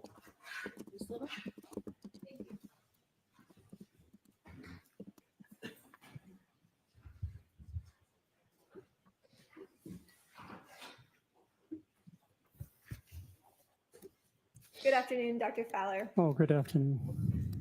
The Good Samaritan lab is a clinical lab, not a forensic lab. Is that right? Correct. And hospitals are not in the legal business of calculating an individual's blood alcohol concentration. Bam. True. I would True. say 99.9% Tell of the the truth time now. we are not in the legal business. We are Bang. testing alcohol for the diagnosis. This was a of favor from a alcohol favor of a doctor intoxication. who lives in But Canton, I bet. occasionally, a I case bet. may come, very rare, to a hospital. Related to and the it ends up being a ex-chief legal- of police of legal Canton, case. maybe? It's not common. He can Um, sign for it. I think uncommon. And you'd agree Say that it. there are differences Not even between legal. screening tests that are conducted at hospitals and forensic tests that are conducted by law enforcement, right? Yes. The purpose of testing in a clinical setting is to assist in the diagnosis and treatment of a patient. Right? Oh my God, they saw my video. And physicians need to analyze blood quickly. They need to Sure. get the results. They can see what's in Score. the patient's system and then effectively and efficiently treat that patient, right? Correct. That's awesome. Whereas in a forensic setting, tests for blood alcohol concentration are designed to produce results that are reliable and credible for use in court. Correct? Correct. Correct. You testified earlier today that your lab is accredited by CAP, which is the College of American Pathologists. Do you recall that testimony? Yes, I do. But CAP is a clinical laboratory accreditation, not a forensic accreditation, right? We don't have the forensic accreditation for Good Samaritan. In fact, Good Boom. Samaritan has never been Mhm. investigated or accredited by any forensic accreditation team to ensure that you perform all of your tests with the integrity necessary to support results in court, right? We've never been Right. Wow. We've never had the forensic accreditation, but we have very good quality lab results, Bam! which I could go into. Stop No, him thank now. you. Yep, done. But you've never been accredited by a forensic accreditation team, No, right? no, And the lab at Good Samaritan has never been accredited by the ANSI, which is the National Accreditation Board known as ANAB. Are you familiar with that organization? no. Are you aware that ANAB is the forensic accreditation body that in the United States that ensures that laboratories' procedures meet the minimum standards necessary to ensure results are reliable and credible for use in court? Bam! Sustained. Now, the most reliable method of forensic ethanol testing is called Whole headspace blood. gas chromatography, or HSGC. Are you Yep. familiar with that process? Yes, And HSGC is the method that's used by forensic labs to test for blood alcohol content, right? correct. And that's because forensic tests require the testing of whole blood for the Boom. presence of alcohol, right? They watched my Correct. video. Can you Yes. briefly Let that feel briefly good. describe sort of the Yep. difference between a whole blood test and a serum test? Sure. So whole blood, to put it simply, when you have your blood drawn, you see the fluid coming out all red. That's Oh. whole blood. We don't do It's anything not to it. concentrated. We don't spin it down. We don't centrifuge it. That is whole blood. That is the specimen of choice for forensic blood ethanol testing. Hospitals, on the other hand, our methodology, which is just as good as the forensic headspace gas chromatography, is Oh, just as based good. on How about 20 to looking at the 30% serum or less the plasma. accurate? So we don't. That's what I when I That's a big explained. that number we too, need to, man. centrifuge it, take the liquid portion off the top.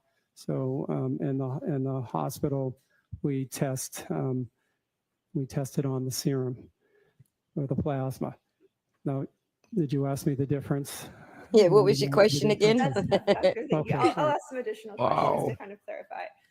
And in a forensic lab, they actually require the testing of whole blood, correct? Correct. And HSGC directly measures ethanol in the blood. Correct. Correct. And this method is designed to be accurate and reliable for forensic purposes for use in legal proceedings, correct? Correct. But the testing in this case was performed using the hospital's clinical chemistry machine instead of a forensically defensible method like HSGC, right? Correct. And that clinical chemistry machine performs what you just testified to, a serum test, right?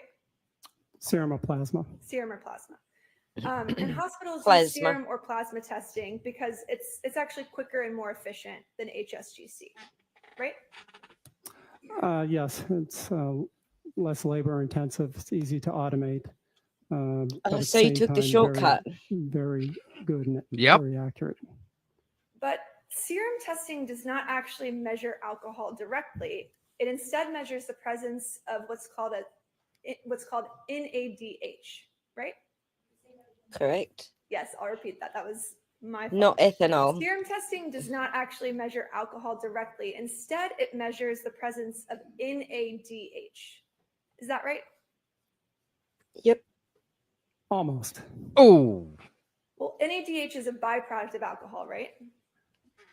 Correct. I can go into the testing. should have stuck how- with the ethanol. methodology that we use Yep. to explain it if you want me to. Well, serum testing measures the presence of NADH, correct? It measures the rate of change of NADH production, so it doesn't actually look at just NADH, and it measures the rate of production, and I can go into more detail on that. Alcohol testing in the lab is correct. No, I'll shut ask you him some down. additional Okay, questions sure. about NADH and we'll Sure. get there. Shut him down, girl. So you can do this now, but let the doctor answer his question fully next Shut up, question, babe. okay? It's her And cross. the following questions. Doctor, the higher the NADH in a patient's system, the higher the serum test result, correct? That may not be correct, no. It's the rate of change of NADH production based on our methodology. You I don't can have go a into that. methodology. So You're not even accredited. Our Right. test He's nothing to system go back on. is a little bit different than the forensic testing system. For a but reason. it's also very good and Doesn't matter. very accurate. Doesn't and matter. almost, But it's not but accredited. When we That compare, is not the system they use to our across the methodology board. to the Headspace, we get the exact same results, and when we compare and with peer laboratory comparisons. But what we do, Blah, the blah, purpose, and I think blah. the jury needs to know this. Maybe some of you might understand the chemistry behind it. Oh, sure. But we do, we take the patient's sample, and it's based on Not we credited. add Not accredited. there's- Say it. when there's Say it, alcohol dude. in the specimen. All this, we just so people add know, actually in everything the he's test saying system doesn't alcohol mean anything dehydrogenase. It's the because same the number that enzyme he that's in the got patient's body. didn't follow the addition, we standard add a procedure in order surplus to of get that NAD number. They're to not it. set up NAD to is get you the similar to number. NADH. They get converted Tommy, back hit the and pause forth. button for a second. So when we Just so Go on. that just so you know that okay, there's a chance that the team are smarter than me and they're already onto this, okay? And they didn't watch my video, but if they did watch my video, the key here is I came up with a 100% accuracy level on them not having used the 25 to 30% accuracy rate to bring it back to whole blood type testing. So I punched all the numbers into AI. I said, if this is the thesis, if this is the theory, these numbers add up to this. It checked all my adding up and went, yep, you got all that right. That adds up. These are the formulas, all correct. I said, what is the accuracy for me guessing that they didn't adjust the 25 to 30% for whole blood? It came back and it said, you are 100% accurate. They did not test. So if you adjust their figures by 25 to 30%, you come back to what 4 drinks should have come to, basically. But anyway, we'll see if she says that, because that will be proof whether she actually did use my video or Right. not. So I have a quick question. How does her ailments and her medication affect alcohol digestion in her body? Because tolerance, all that stuff comes into play, right? Weight. Right. She's had a good portion of her bowel removed, or her intestines removed, and your intestines are what soak up the alcohol. So she's actually soaking up more alcohol with less intestine. If that makes sense. So that will actually push her over. That will put her higher than you and I with all of our intestines intact. Those 4 drinks would be a higher reading, plus her medication, which Little pointed out in the last trial anyway. So awesome. Okay, you ready? Yep. How's it feel to help, be part of something to hear them say it? To hear them say it, it's like, even if they didn't get it from me, that I was right from beforehand. It's just secondary source, another backup. Right. I feel numbers. good. I feel good. I was hitting everything on the mark, so it's good. All right, here we go. put it on our test system. It's alcohol dehydrogenase is in there, and what happens is when there's alcohol, and that will affect it combines too. with NAD that we add to it, it creates NADH, and then in our machine there's a spectrophotometer which can monitor the rate of NADH production over baseline. And we use there's a something that measures a photometer that measures the NADH production.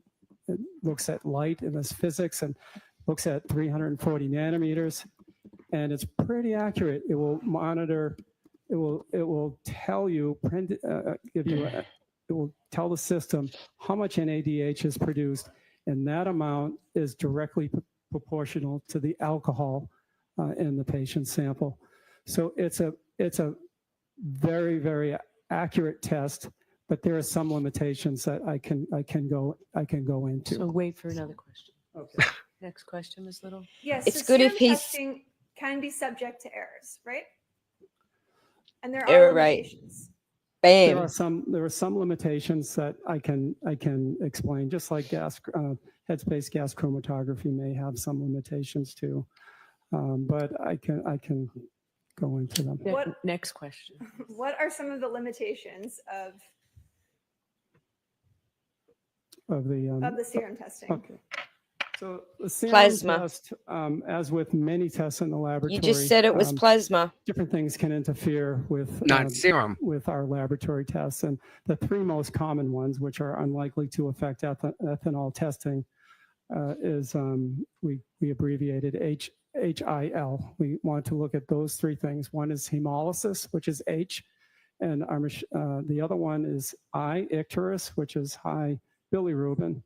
And the third is L for lipids. High lipids will interfere with alcohol testing or with any testing based on that same methodology. Our machine, the Rose-Kobash machine, and all the machines out in the market today are very sophisticated. If we have elevated levels of any H or I or L, Dude, it will flag sophistication it means and nothing raise, if you're a using the wrong potential test. for a problem. The next, This is why they don't do it the way they thing on the that they list, do it. is Right. that our alcohol testing is not absolutely specific for ethanol. There are two possible other alcohols that can cross-react. One is propanol and butanol. But then it goes clinical history. Did the patient ingest those two alcohols?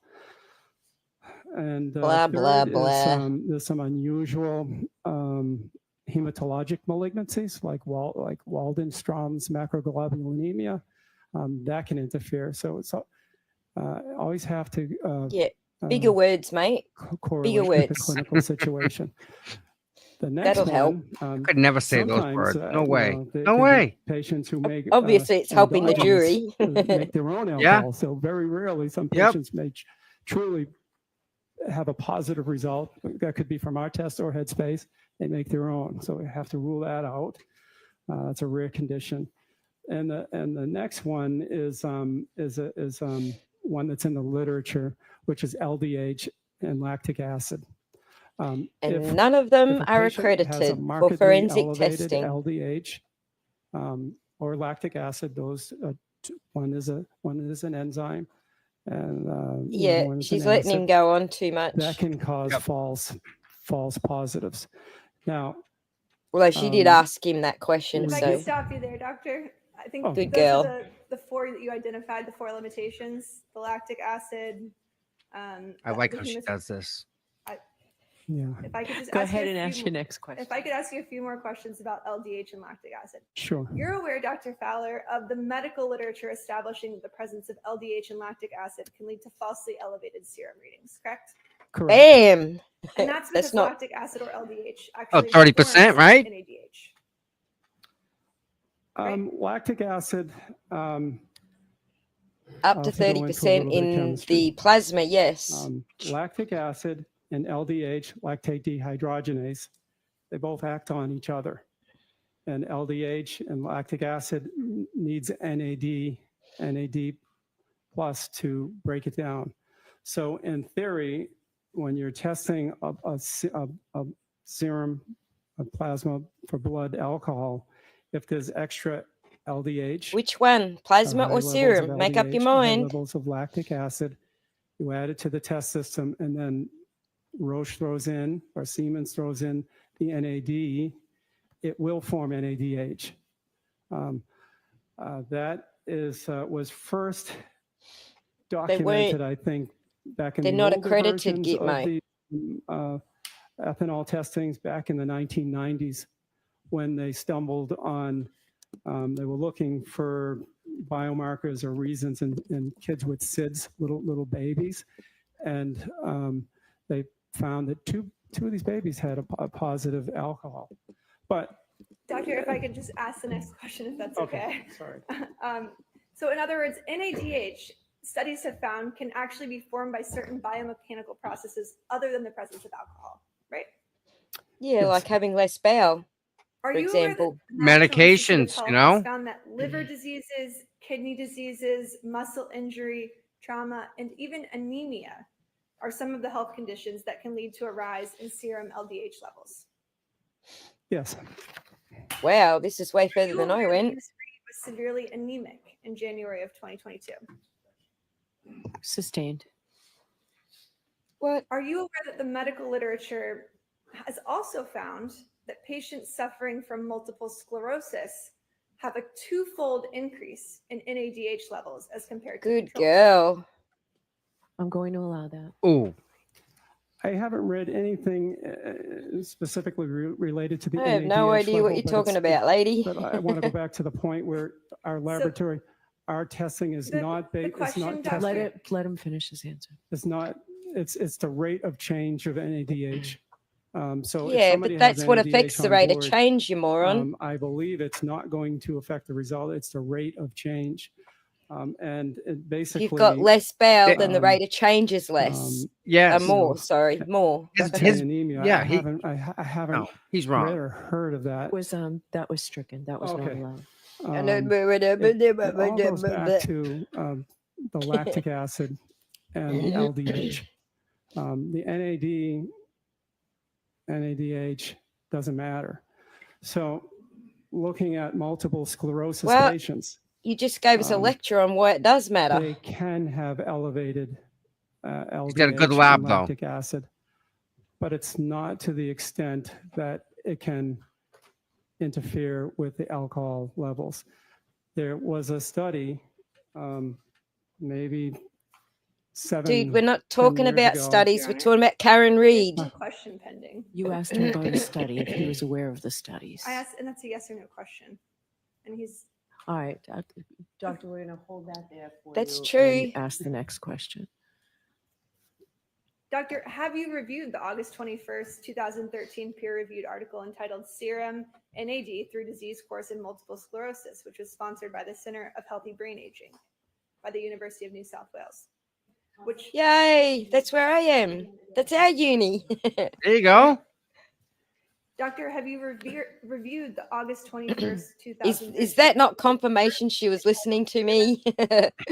They went right to your university. Sclerosis, which was sponsored by the Center for Healthy Brain Aging by the School of Psychiatry at the University of New South Wales in Sydney, Australia, which specifically found that patients suffering from multiple sclerosis have a twofold increase in NADH levels as compared to controls.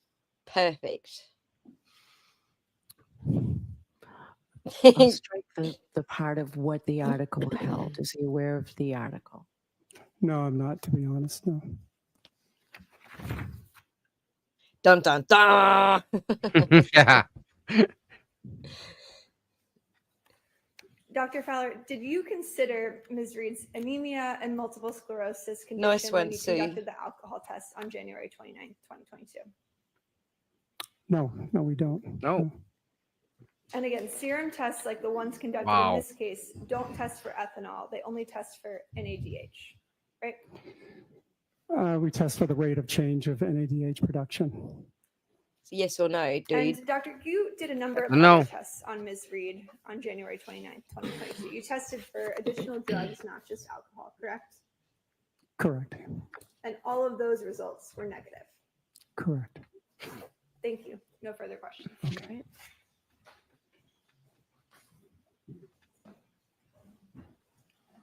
No, the jury's lost on what he said, not what Liza said. That's the point here.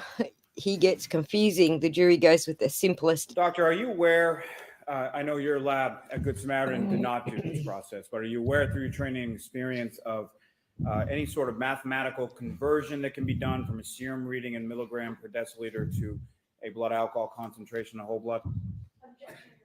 Yes, that's the 20 to going to 20. allow it. That's The the door is 25 to 30% error rate. Go ahead, sir. Yes, I am aware. Yep.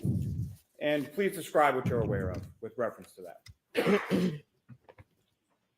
Their results don't add up Well, to them applying the 25 to blood 30% alcohol, to bring it back to whole blood. goes to when it's in your blood, it goes more to the watery components of your blood.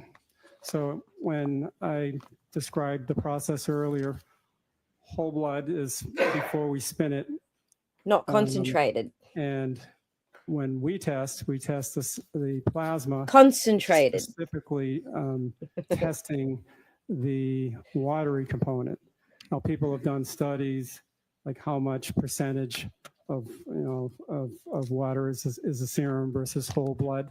Basically, to put it simple, serum is 25%, there's a dude. higher percentage of water in the serum versus whole blood. So you just told us you use plasma, which is 30%. Higher right. Than a test on whole blood. It can be, I think the ratio, the conversion factor is anywhere from 1.1 to 1.18. So it could be 18% or 11%. Get the hell out of serum town. versus whole 8 blood. to 11, he says. But we don't do it. That's what I read. I will defer that. That's to the what I expert read experts. in my selective cherry picking Now, reading. Doctor, you were referencing in your cross-examination about a study that you were aware of about 10 years ago. Wait, or so Tommy, regarding press the MS pause with button. Alcohol testing, is that Yep. He just admitted that he didn't apply the error rate. He didn't apply the whole blood testing, the whole blood factor. He didn't apply it. He just said, "Oh, I read somewhere it was blah blah." He's Yes. actually admitting he didn't apply it, so he So didn't he didn't make convert the to whole correction? blood. He didn't convert to whole blood. He just said that. Whoa. He just So he never made that correction, the offset. never made the offset. I was right about that. Wow. Wait till Liza comes back, because I'm sure she's going to bring it up. correct? Wow. It was more on MS. Nailed it. Looking at the results of lactic acid and Jesus. LDH to see how high the levels of lactic acid can go in a group of multiple sclerosis patients. When reviewing that, we found that the range went from some normal range, 16% of the multiple sclerosis patients had normal lactic acids, but the remainder had elevated levels. But those levels were not anywhere near the required levels to produce a false positive. Our package inserts and for the Roche. So your testing study system, conflicts Roche with the has to- university. It's an FDA approved test, and they have to do in-depth, detailed testing before they allow any hospital to do a test. And they have listed, levels of lactic acid beyond which the test would not be reliable. But the results, based on this study of 600 multiple sclerosis So, patients, we're talking about centers in Italy ethanol, and one in not the lactic acid. Netherlands, show that the highest level of lactic acid in the MS patients did not achieve, didn't get close. Usually patients with MS that are asymptomatic can have normal or low normal levels, or slightly elevated. It was the ones that had more symptoms that had elevated levels up to, I think the highest was 6.5 millimoles per deciliter, which is not high enough to interfere with our result. Now, with respect to the lab at Good Samaritan Medical Center, the interference that you were speaking about earlier on cross-examination, what would happen if any of those types of interference were to occur during the course of the testing? No, I'll allow it. The three main ones, which I detailed earlier, is the hemolysis, icterus, and lipemia. Our machines are sophisticated. It will detect it and say, it will flag it and say, please do not result it, or we'll have a disclaimer saying, interpret this result with caution. The results may not be accurate. It hardly ever happens with alcohol testing. But if it did, we would get a result like that, and we probably wouldn't report Please it. ask him, Liza. And from your review of the defendant's medical records, specifically her testing from January 29th, did you notice any interference or any reports like that in her record? No. Now, the testing that you're doing at Good Samaritan is in relation to patients such as that might have cancer or heart disease or something like that, correct? Correct. Now, you were talking or started to speak on cross-examination about the good quality lab results that you have from your lab, and you wanted to go into that further. Could you please expound upon that for the jury now? Every we have you mentioned proficiency testing before. Yeah, say some more big So, words. all hospital laboratories accredited by the CAP or have to participate in proficiency testing. What that means is that every 3 times a year, and they give us If that 5 unknown means you're not samples. accredited, then And you we haven't have done the to test testing. it, report Right. it back to CAP. And you don't have the equipment which, or the also reports protocols back in to the place to government. be accredited. And we have Or to basically get the tested. correct answers. And with alcohol testing, it's probably one of the best tests in the laboratory. Always have right on the money. If it was the best Results. test, it would be But at used the for same forensics, sir. We're also able to look at results of all the other labs that participated in this proficiency testing. So we can look at different methods. We can look at labs that had the same method as us to see how we're doing. And usually with this proficiency testing, we have 3,000 labs across the nation that have the same methodology as us, so we can compare to them. And also, interestingly, we can see the labs that are using headspace gas chromatography. And out of interest, we can see, how do we compare? And we have pretty exactly the same results on these proficiency testings. We also look at some statistics as well, not going into them, but we can look at some stats like standard deviations and SDs. And actually the hospitals with enzymatic testing have slightly better stats with that compared Wow. to Headspace. Pretty close. Yes. but a little Gitmo bit better. spot on. And doctor, from your review of the defendant's medical records and the blood testing in this case, was that done in conformity with the policies and protocols at Good Samaritan? Doesn't matter. It doesn't we have matter policies because in place to be you're not followed, and accredited to there's do no this reason not test. to think that somebody didn't follow policy. Hit the pause button, Thank Tommy. you, sir. Anything else, Ms. Little? Chat is asking about a female's menstrual cycle, whether lactic acid increases Yes. during That menstruation. not just that, but what about if she took something for like cramps or something, right? Right. Normal fluctuations during menstruation can cause lactic acid increase because you've got increased muscular workload with, cramps and all the other shit that goes with it. Plus you've got reduced oxygen availability. Diet may change that week. Right. You've also got changes in metabolism Yeah. because of the hormonal shifts. And so, did she do a lot of exercise right before she was What about tested? the That's adrenaline she had? And when she was in Right. shock, when she saw John, that must have been an adrenaline dump from hell. I mean, think about Right. it, man. adrenaline and lactic acid. Are they connected? You can hit the think play so. button. I'll look that up. Look that up. Yeah. All right, doctor, you are all set, sir. Thank you.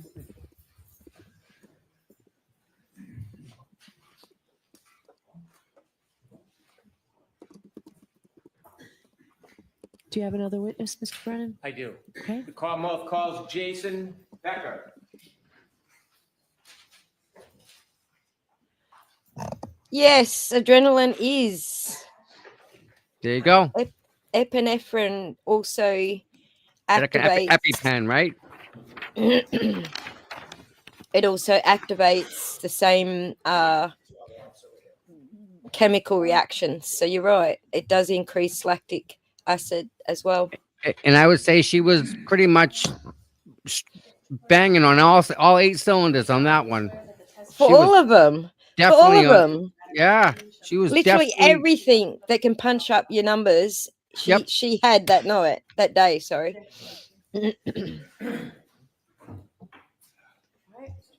Thank you, Your Honor. Good afternoon, sir. Good afternoon. Now what? Could you please introduce yourself to the jury? My name is Jason Becker. How old are you? I am 36 years old. Do you live in the area? I do. I live in Canton. Tell us a little bit about your education. My education, high school and college UMass. And I went to EMT school a little over 10 years ago. He's an and paramedic school. EMT.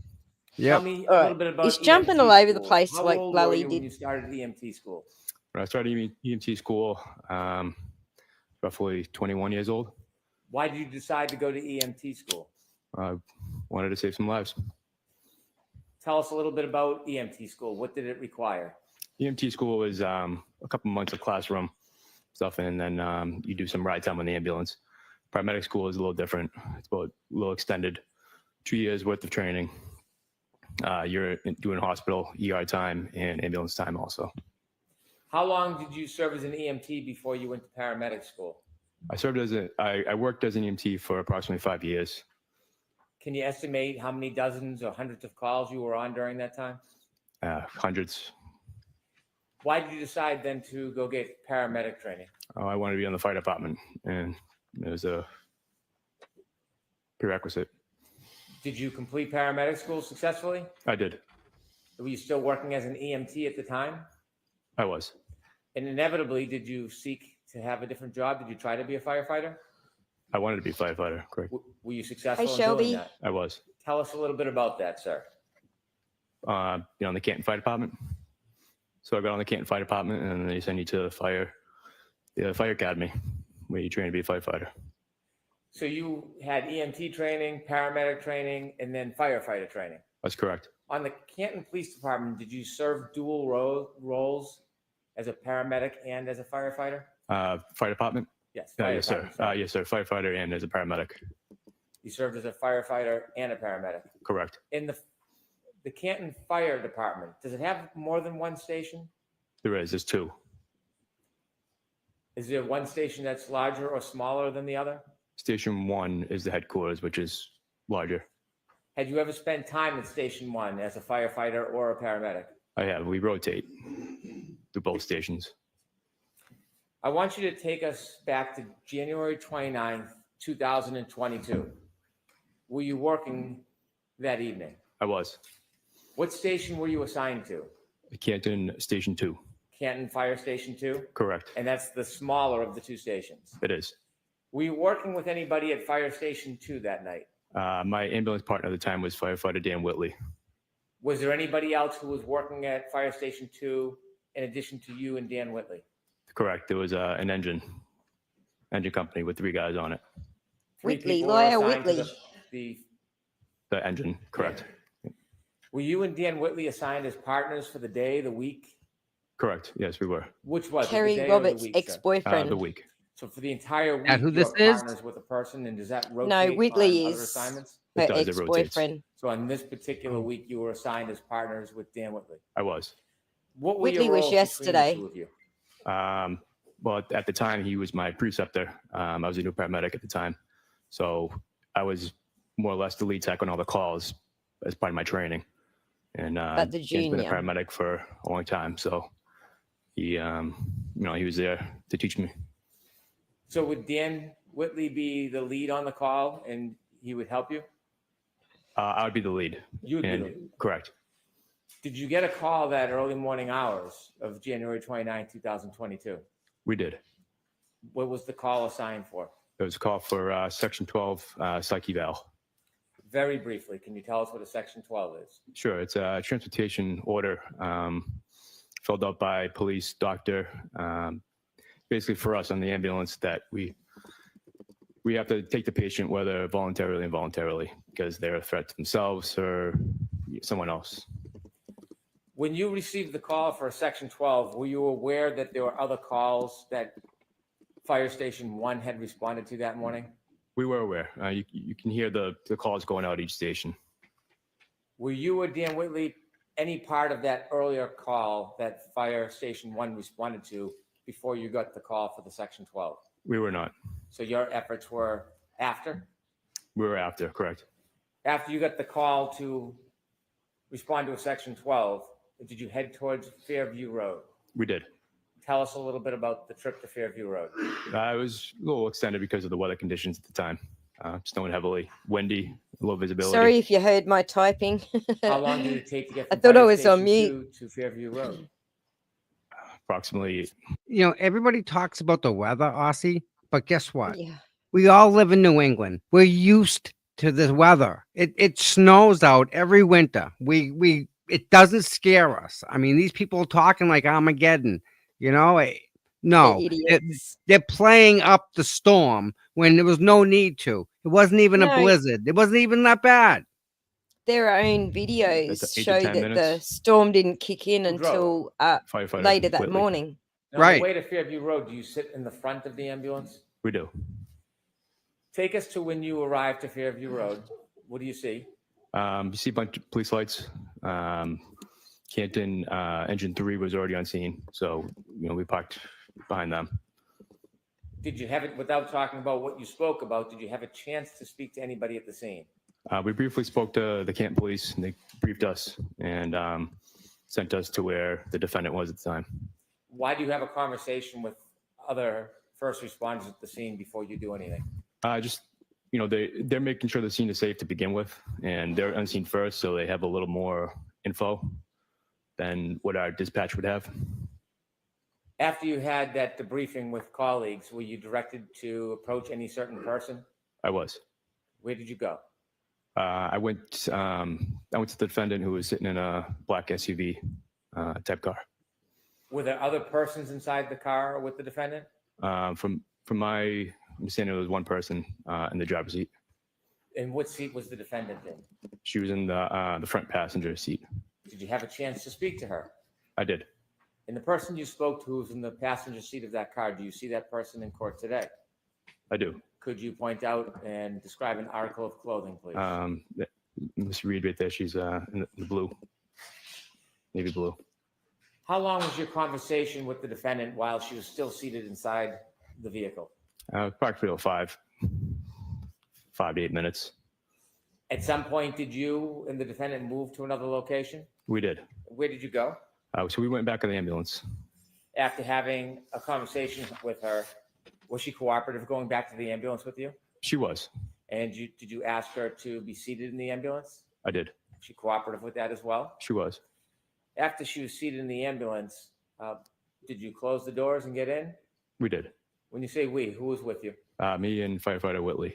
So you and firefighter Whitley were in the back of the ambulance with Miss Reed. Who was going to drive the ambulance? Firefighter Sam Park.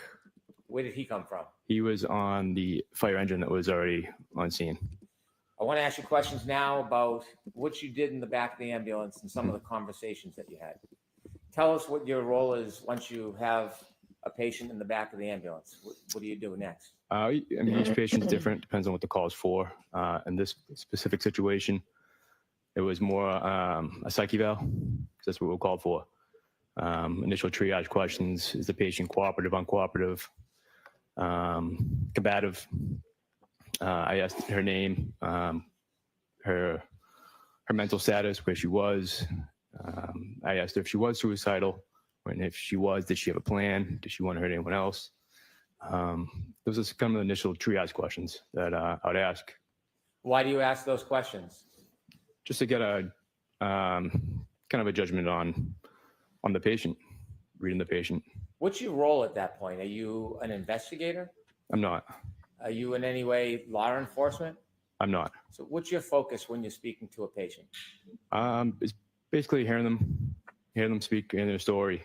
In this specific situation, we didn't know circumstances. We just knew that Miss Reed had found her husband, which she was gone dead on the side of the road. So it was a traumatic call. So when you were there, you knew nothing about what had happened before you got there. We did not. Why do they And your keep role saying had nothing to husband? do with any of that investigation?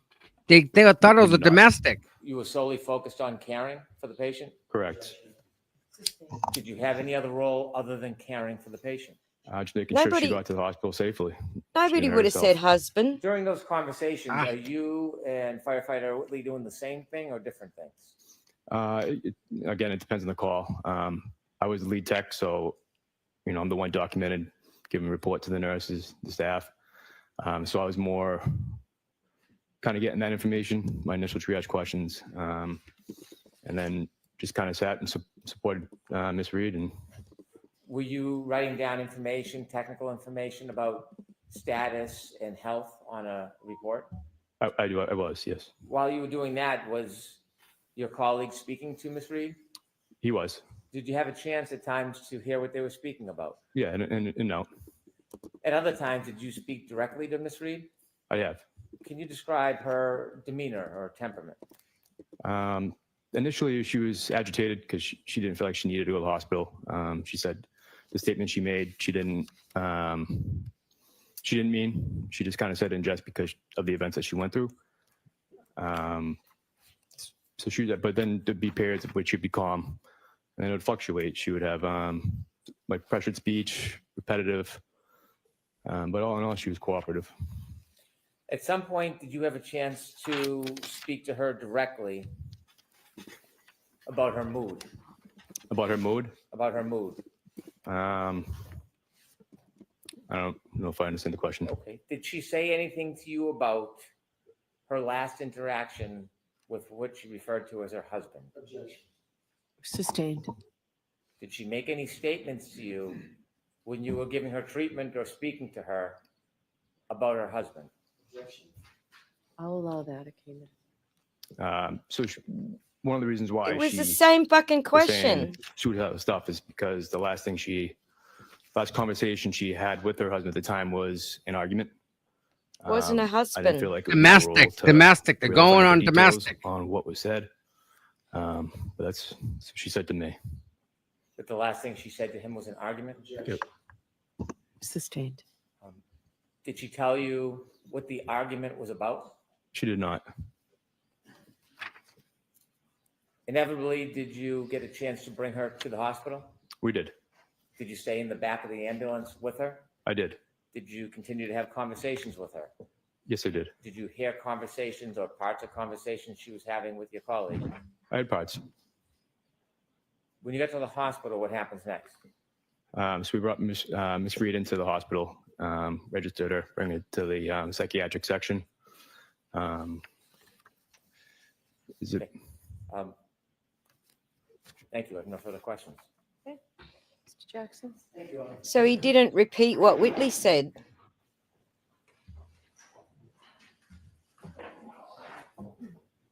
He didn't repeat it. She was supposed to say, he was out there for hours. How long can he be out there for hours with his jacket on? With no jacket on, I mean. You going down, buddy. I have just a moment, Your Honor.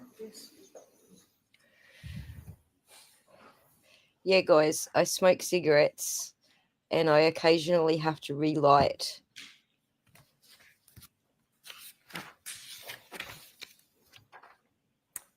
Good afternoon, Firefighter Becker. Good afternoon. When you first arrived at the scene, there was at least two Canton police officers there still. Correct. Do you remember their names? Officer Saraf and Officer Mulvaney. Okay. Their cruiser was there. You said that an engine was still there. Correct. And was there another ambulance there, or the other ambulance had already left the scene? They'd cleared. They had already transported to the hospital. Remind me, you were in ambulance two? Two. Or, I was ambulance 2. got it. You parked behind the SUV where you ultimately made contact with Miss Reed, correct? I think it was more in front of the SUV because the way the SUV was parked. Got it. Got out of the ambulance, ultimately made contact with Miss Reed through the passenger door. Correct. Had a short conversation with her there. I did. You said it was maybe 5 to 8 minutes. More like 5 minutes because of the weather conditions. Okay, nothing of great consequence. I'm guessing just an initial, I think you called it sort of a triage assessment. Well, it's more of just introducing myself and asking her how she was doing. Got it. And then there was one other person in the cab of the vehicle as well. There was. Female, male. Female. So there are two females, one Miss Reed, one another female. Did you see any other civilian females out there? I didn't see. Okay, But so at least where you were, the contact that you had with Miss Reed and this other female, there was just two of them, not a third one. from what I saw, Correct. Did you get the other female's name? Not at the time, I did not. Okay. By the way, have you since gotten her name? Based on a conversation Firefighter Whitley and Miss Reed had back in the ambulance. Got it. Okay. And who is that other person? Miss Carrie Roberts. Okay. When you first observed Miss Reed, did you note whether or not there was anything unusual about her physical appearance, meaning anything on her? She did, yes. Describe that for the jurors, please. She had some blood around her mouth, her neck area. At that point, were you concerned about, obviously you're concerned mainly about her safety and getting her safely to the hospital, correct? That's correct. Were you worried that that might be her blood? Well, she had said that she had given CPR to her husband. Okay, you jumped a question ahead. I was going to say, did she tell you that it was in fact not her blood? She did, so that kind of, in a way, ruled it out. Okay. No injury for me. And you didn't indicate, you didn't notice anything about her that looked like she was physically injured, or physically in harm? I did not. Okay. She indicated that she had given CPR, mouth-to-mouth attempts at mouth-to-mouth resuscitation to Mr. O'Keefe, correct? She did. And that would account for the blood on her face and in her hair and on her neck. That's what she told me. Okay. And based on your observations of her, you didn't have any reason to quarrel with that. Correct. Okay. You indicated that her tone was somewhat rapid and repetitive. Is that right? It fluctuated. So at times it was, yes. Did it appear to you at that time that she had gone through a pretty significant trauma as best you were trained at the time? Yeah. A little bit more of a foundation. I'll give it to you. Sure. Have you ever, What in you your talking course about, of Willis? training, seen individuals Yeah, who have gone remember through that? some sort of a traumatic event? Frequently. Frequently. Everyone's different, though. Understood. Obviously, everybody's got their own personalities and the way of dealing with those things, right? Sure. Have you been able to, through your training, assess whether, at least in your belief, your observations, if someone has gone through a relatively traumatic event, as opposed to just someone whistling down the sidewalk? Yes. Okay. Did it appear at that time when you're interacting with Ms. Reed that she was showing the signs consistent of having gone through a trauma? At the time, yes. Okay. So hence the rapid speech, the repetitive speech, things of that nature. Correct. For her. For the defendant, some people don't have repetitive Understood. speech. I'm just talking about your observations of her at that time. Yes, yes, sir. Her demeanor was consistent with having gone through a significant trauma. For the situation, sure. Yes. Okay. What's so You hard said about that? She went from calmness to agitation. The agitation you accounted for being, I don't necessarily want to go to the hospital. I don't want to be sectioned, correct? She felt like she didn't need to.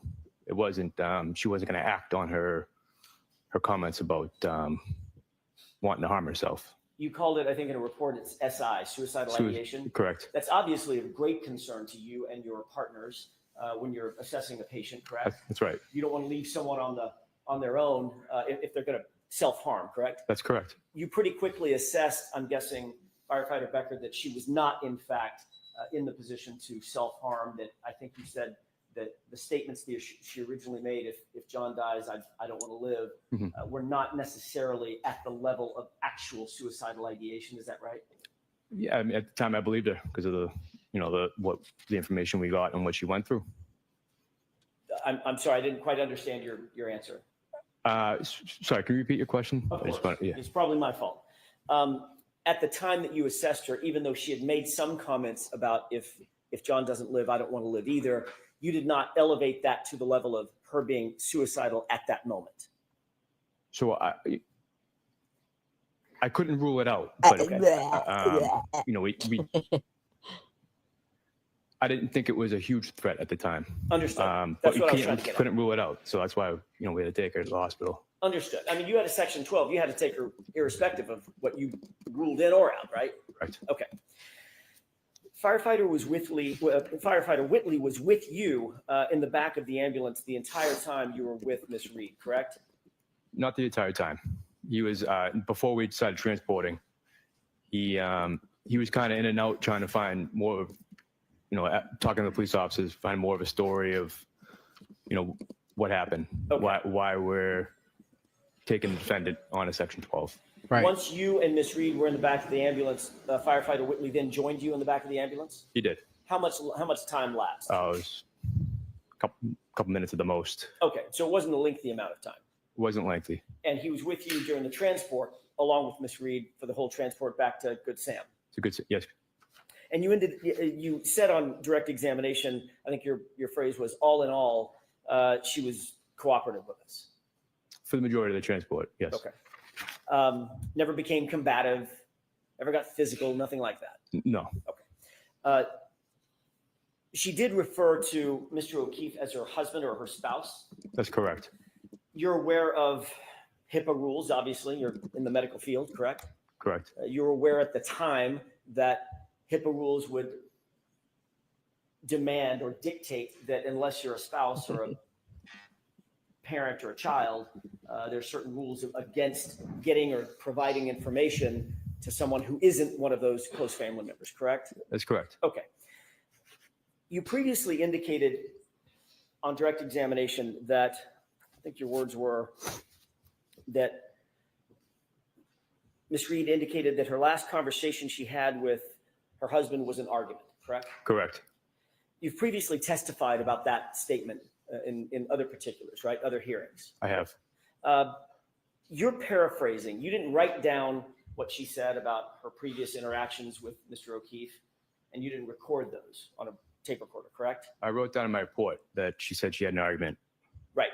You didn't write them down at the time. That was a bad question on my part. You weren't taking notes as she was speaking. Yeah, it could have been. I mean, it's kind of for every call, we jot down notes on a notepad, just Okay. so, when we give Either the you were or staff a you report, weren't, buddy. Yeah. we can read off it. Do you have those notes? I don't. Okay. Do you think you took notes or no? I gotta, to be honest, I'm not sure. I could have been typing on the You computer. dumped yourself That's what we in it, typed the mate. report on Okay. Done. at the time. Do you have an independent recollection of taking notes, either handwritten or on a computer, as you sit here right now? I couldn't tell you if I did one or the other. Sometimes Okay. I write on the computer, sometimes I don't. Or you might not have written anything down, correct? Correct. Okay. So in any event, you weren't taking down, even if you were taking notes, you weren't taking down verbatim quotes of what she was saying. You were paraphrasing the information that was coming to you, correct? That's correct.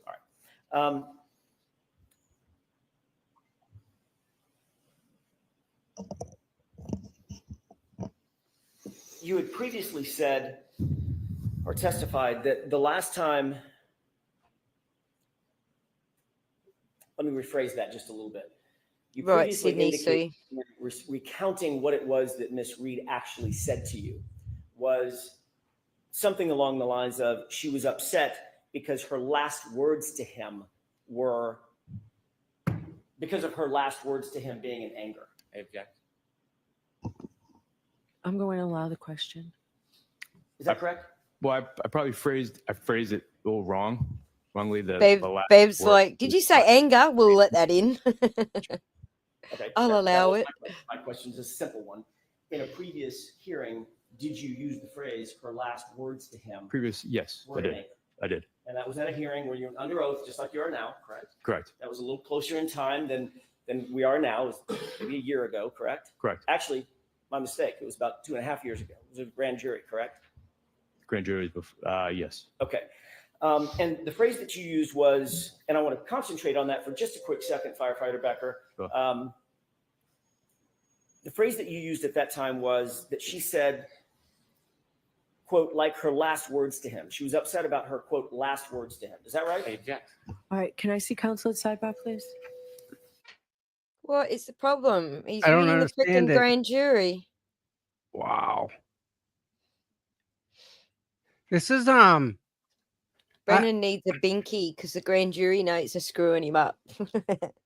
I don't know how they're gonna work around this one. But Your Honor, I don't want to use the grand jury notes.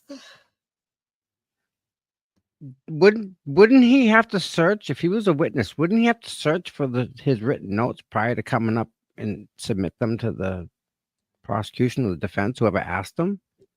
Yeah, well, he threw himself over the deep end there because no one was assuming written notes until he said it. Right. Like he would have to do a search for them. what they're sidebarring about is not his notes. They're sidebarring because Brennan doesn't want the grand jury to be used against them.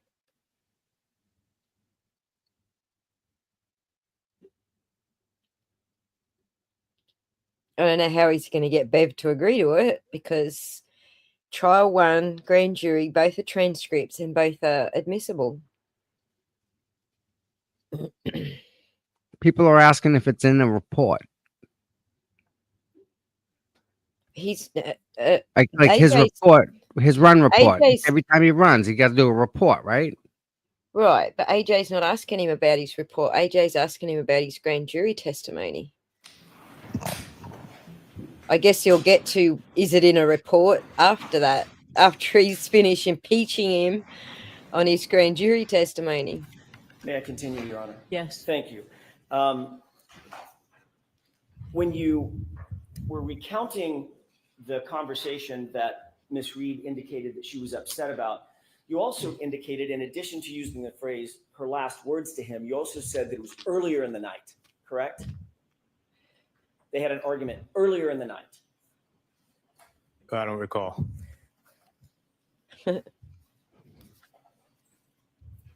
Well, you weren't very well prepped for your testimony, were you?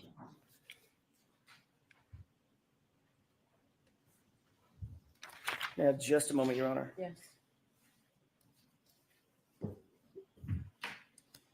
Now watch this guy's skin tone turn a nice shade of red. Yep, he looks like his ears might go before his face. Yep, they're starting. May I approach? Yes. Thank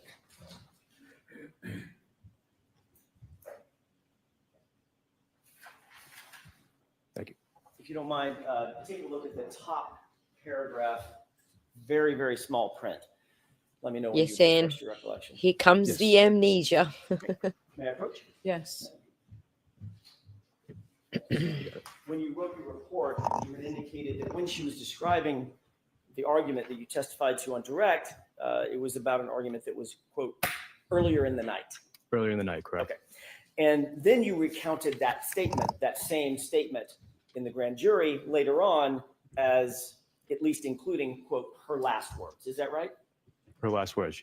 You were talking about an argument that they had, and then she was upset, and you were paraphrasing her. And one of the things that you paraphrased was, in fact, your statement was she was upset that was like her last words to him, correct? She said that. Yes. Correct. Okay. Were you also made aware, did she tell you that her last words to him were in voicemails? Did she say that? She didn't give any details. Did you ask her, what were your last words to him? I did not. Did she ever say whether or not she believed he ever received her last words to him? There's i.e. in no other voicemail? details than Say that there was no again? other details other than what she said. Okay. But she did, when she was having this conversation with you about her last words to him, she did actually take out her phone and show you a bunch of missed calls to him at the same time, didn't she? She tried to, yes. Okay. In your mind, did you put two and two together that what she was actually talking about were the missed calls and her being upset about her last words to him being very angry on those missed calls, those voicemails? Did you put those two things together? I didn't. Okay. Thank you. That's all I have. That's tricky. Yeah. He's getting Karen's testimony in without Karen being on the stand. So that's cool. So when Ms. Reed told you that she was sad because her last conversation, We'll or see her about last this. How he twists. thing that she had said to him was an argument, did she ever suggest that was in a voicemail? Objection. Did she ever suggest it was in a voicemail? She did not. Did she ever suggest that she didn't actually speak to him, but He instead? just said that, Brennan. We can. Did she ever suggest that? She did not. In fact, you wrote a report saying that there was an argument earlier in the night, didn't you? Objection. Your Honor. Sustained. You then were interviewed, weren't you? You Yes. interviewed on February 14th, 2022? AJ yes. just asked And for you a referred to the sidebar and fact she that she told didn't you give there it was to an him. Argument No, she earlier in the night, shut him down. Argument early in the night. and she was telling you this when you were speaking to her that morning. Correct. Around 6 a.m. Correct. Yes.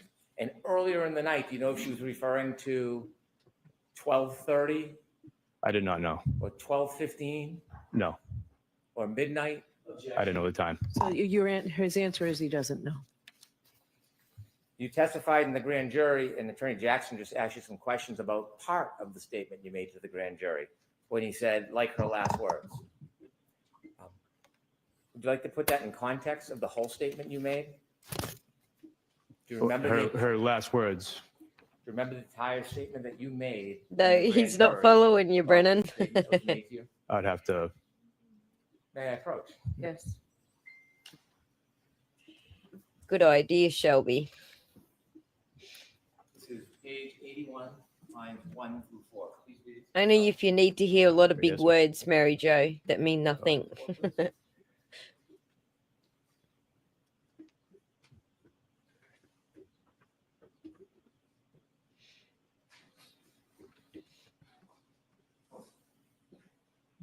Yes.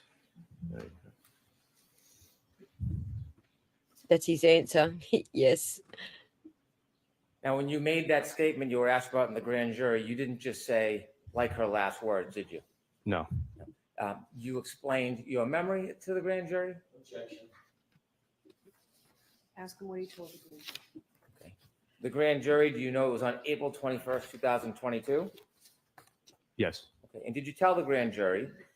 So she So I'm going to see counsel at sidebar for a second, please. There you go. AJ asked for the sidebar and you said no. Oh, he's laughing about it Oh, too. he's got smiles now, huh? Yeah, oh, yeah. I think this is where he wants them. So this is interesting. This is really interesting because what you were talking about is actually what was right in front of us, and we watched them talk about it in court. That's pretty cool. That's really, really nice. And just think about this. What if they didn't go down that road? What if they didn't and you helped them to go down there? Right. Brennan seems to be his own enemy, and I kind of found the same thing with Lally. But as I've been saying to my audience, you've got to remember that whatever Brennan and Lally are doing, they're doing it because Morrissey's telling them. Correct. Yep. Because this is his political hit job. I'm showing you that statement that you made that includes last words, but there's more to the statement, isn't there? She was upset. I'd like you to read Oh, your sorry. entire Sure. statement, 1 through 5. He's still not getting it. What do you So want from me, She man? was also, she was upset also. How because she close he is said to him. They had, the last time they had talked, she had gotten into an argument. So she was upset that that was like her last words to him.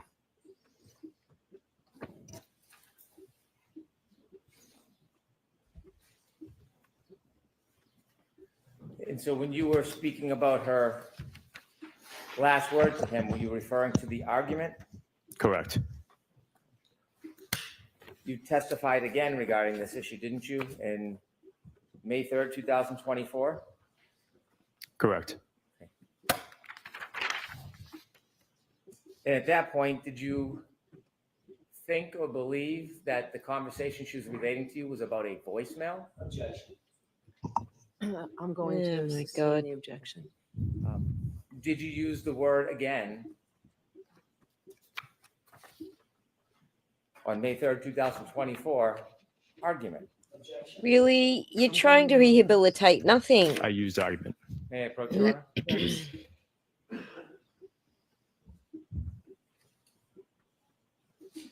He's wasting all this time to rehabilitate, not the thing that the point that AJ made. I'm going to see you at sidebar again. This and is bring these confusing documents, the please. Where are jury. you at? How's a jury making heads or tails of this? They can't. This piece, that piece. And he still isn't getting it. Brennan's like, I need you to say this Yep. like 20 times, but dude's not getting it.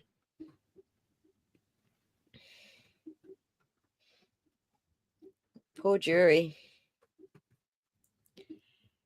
We can Poor Reed. skip. They gotta sit there, man. Yeah, We fast can forward. yeah, we got a bit of bleep bleep room.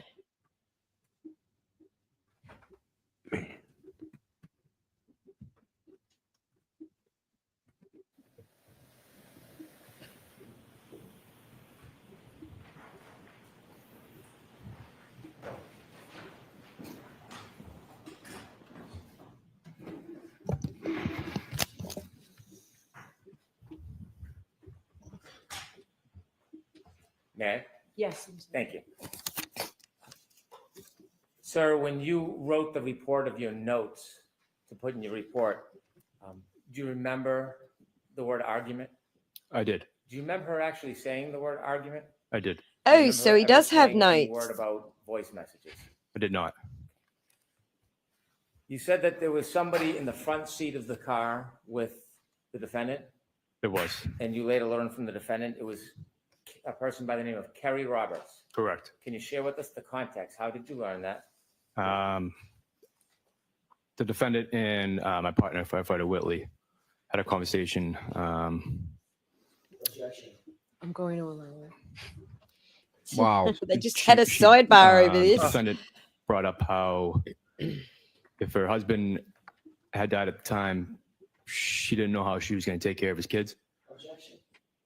I'm going to allow this. And There's no firefighter way she Whitley said husband. mentioned And not she had, her kids. like a strong support system. You know, all the friends are on Canton, and Objection, Your Honor. May we approach? Yes. Wow. How is this being allowed? Another sidebar to spank Hank.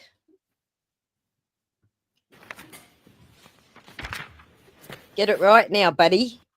I know, huh? For the 50th When you time. spoke to the defendant and she shared with you that her last words with her husband were an She argument, didn't say husband. why didn't you ask for more detail about that? I didn't feel it was at the time we went about the call as that we didn't think we would be witnesses in a murder trial. We were there to support Karen and ultimately get her to the hospital safely. And you were asked about trauma, and you said that you observed that the person may be in trauma, Ms. Reed. A traumatic event, Traumatic event. right? Do you have any idea what caused that traumatic event? I did not. Thank you. I have no further questions. Anything? Very briefly, you indicated that you were asked on redirect examination by Mr. Brennan whether earlier in the night could have been 12 or 12:15 a.m., correct?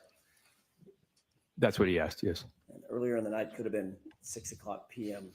Early in the night. Yeah, correct. Could have been 5 o'clock p.m. Could have been. Could have been 7 o'clock p.m. Sure. Okay. You were also asked whether or not Ms. Reed actually specifically mentioned voicemails when she talked about those last words. And you said she didn't, That I remember. Correct. but she did show you her phone. She tried to. And she did show you a bunch of missed calls to John O'Keefe, correct? I wasn't going to look through her phone. I don't know who she called.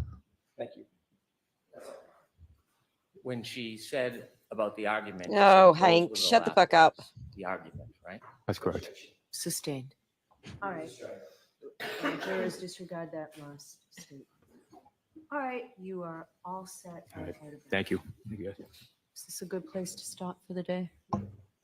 If the court pleases, yes. Jurors, we could do 6 minutes, but I think this is probably a good place to start. Wow. It's 6 extra minutes for Bev to get a white claw in. Yeah, it's a whole drink itself, huh? Now, Right. when I told you this morning, and I've told you other times too, that when you're out in that room waiting, You can for us fast forward to through get to it, where it's more I'm sure they're going to have some argument. I'm sure they're going to be battling over Arca again today, aren't they? Possibly, right? They were supposed to Brennan be can't. here.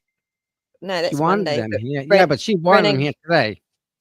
Brennan can't help himself. Like, I just know there's going to be another fucking screaming match where he needs his binky. I don't think we go back. I think they cut the feed. Find out.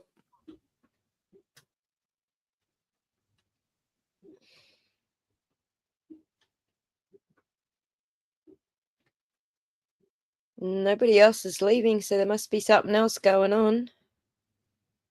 There you go. That's it. We're here. They are. They We're all up are to, at up to Sidebar. date.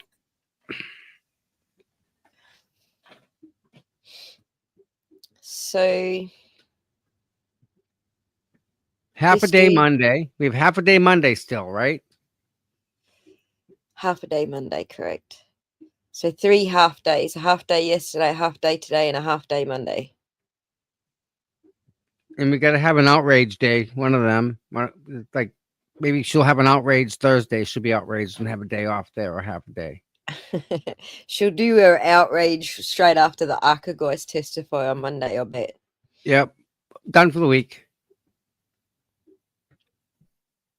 Total money grab from the Commonwealth just to put her in the poorhouse. Yep. Now, if this by any chance is a mistrial, we got to start all over again. Could they Oh my start? God. Could they start relatively soon, seeing how everybody's already in place? I Or would- hope the jury. I hope the jury is like the jury in the Laurie Valley case. They said we'll leave it go. One of them was like still on the fence. We'll leave it go until tomorrow, and I'll sleep on it. And they all said no. These families need closure. We need to give them an answer. So they brought the findings in that afternoon. So I just hope this jury is cottoning on to this is the second trial, and that the longer they sit around twiddling their thumbs for, the more, it's costing Karen and the more heartache it is for the families. Right.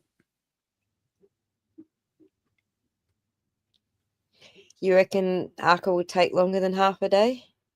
Oh, I think we're gonna spend a full day on. I think AJ and Karen's team. I think they get that. I think they're getting just as sick as these half days as everybody else. Yeah. They're here to do something, right? They're here to get their client an innocent. Get it over and done Right. with. But Right. Bev's dragging it out. Piecemealing it here, letting Hank show this at the end of this is just all that stuff. Thursdays is law day in Bev's book, apparently. I didn't actually notice what day it was because I'm ahead of you guys, so I wouldn't know what day. That would be a Friday for us. So it's actually Saturday here, just so you know. Okay. Happy Saturday.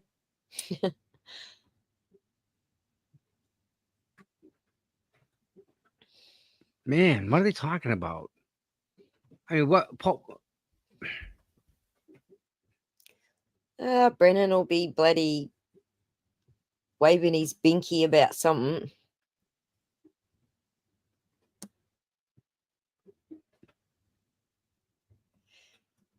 Did you notice something about the benches? See the benches on the other side? See that blue high thing top. right there? The The blue high thing top. they're sitting on? The Oh, the O'Keefe's? The cushion? Yeah. Yeah. Look at Mr. Reed. Where's his Oh, no cushion? cushion. No cushion. That is absolute torture to sit in that freaking bench. I've been there. It's a horrible feeling. They Wow. have pillows. I'd be taking my own cushions. That's what people were doing last year. But it just goes to show, right, that they're getting preferential treatment. Because what if, for example, she's innocent and she didn't do it, yet her family has to sit and suffer through all this? Yeah, I reckon there's a bit of preferential treatment going on there. Shows you where the court staff are Yep. thinking. Let's torture the defendant's family and give these guys cushy seats.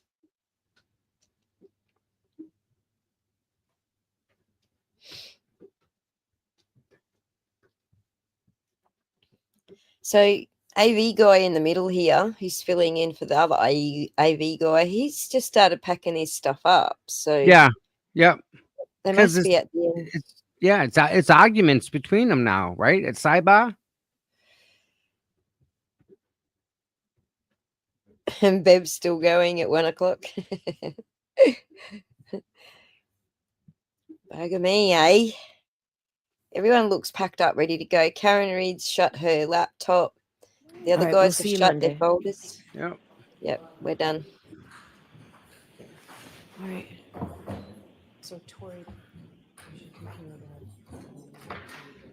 So, Tori, I forgot to adjust the papers again. Yeah, no kidding. Wow. Goodbye. All right.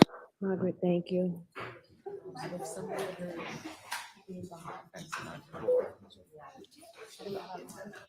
There you go, Tommy. It's been a day. Aussie, thank you for coming by. And you're almost famous up there. They almost quoted you, man. Wow. Almost. I don't know. They could be just as smart as me. We're already onto it, but she certainly brought up all the valid points. I'd have punched home a little bit more about how you bring it up to whole blood level. If you're going to use plasma or a serum, you've got to use the 25 or the 30% addition, because The that's formula. The formula. yeah, because that's what brings it up to whole blood. So What do you it's think about interesting. that? WCVB local news station reported a woman at the viewing said in a loud voice, "How could you not see a body? If true, they will probably dismiss her." That's why I don't like That's a good thing. anyone even there. And Channel 5 saying that's a big thing. Channel 5, the attorney for Channel 5 is the same attorney that Brian has. Oh, I and know, they're allowed to report this shit. So Yep. no one will get a smack on the wrist for that. But that's interesting. They would report this in order to be biased against this one juror to get her off. That's how much they want their guy, who was Brian. The freaking paper stands behind Brian. Mm-hmm. So, wow. Well, Wow. The jurors are allowed to comment. They're not allowed to talk about the case, but they're allowed to make comments like that. Like, I remember the jurors in the it's not a dismissible offense, because the jurors at the what's his name again? The Southern lawyer who can't think of his name for some reason. Alisi? Murdoch. Oh, yeah, Murdoch. Yeah. Yeah. The jurors, they're all like, were walking around together, looking at the scene and commenting about what they were looking at the scene. So I don't think it's a dismissible offense, but we just don't know how Judge Bev takes things. She's shocking. Oh my, look at this. This is funny. We were just talking about this. Let me share this. Before you came on, I was talking about there's a group of people who could maybe convince you that there's a serial killer running around these parts, right? JLR was saying that. Yeah, so I'm reading off all these people that are missing and like whatnot. And then I look at the news today, and Mass DA responds to rumors of link among New England deaths. Huh. No link. What are you talking about? There's no link. Jot that name down. Jessica Brown, mouthpiece for the DA. Hamden District Attorney Anthony Giuliani issued a statement in which he acknowledged the community's desire to know what each case is being investigated, but urged everyone to avoid to jump to conclusions. Like, we just have people's bodies just showing up everywhere. Right, just investigate it then. But that's it. It's a black hole. We know nothing after that. Zero. That's kind of the problem. We don't know if these get solved. We don't know who did what. We urge the social media not to talk about it. Don't talk about our cases. Yep. Views defendants SUV.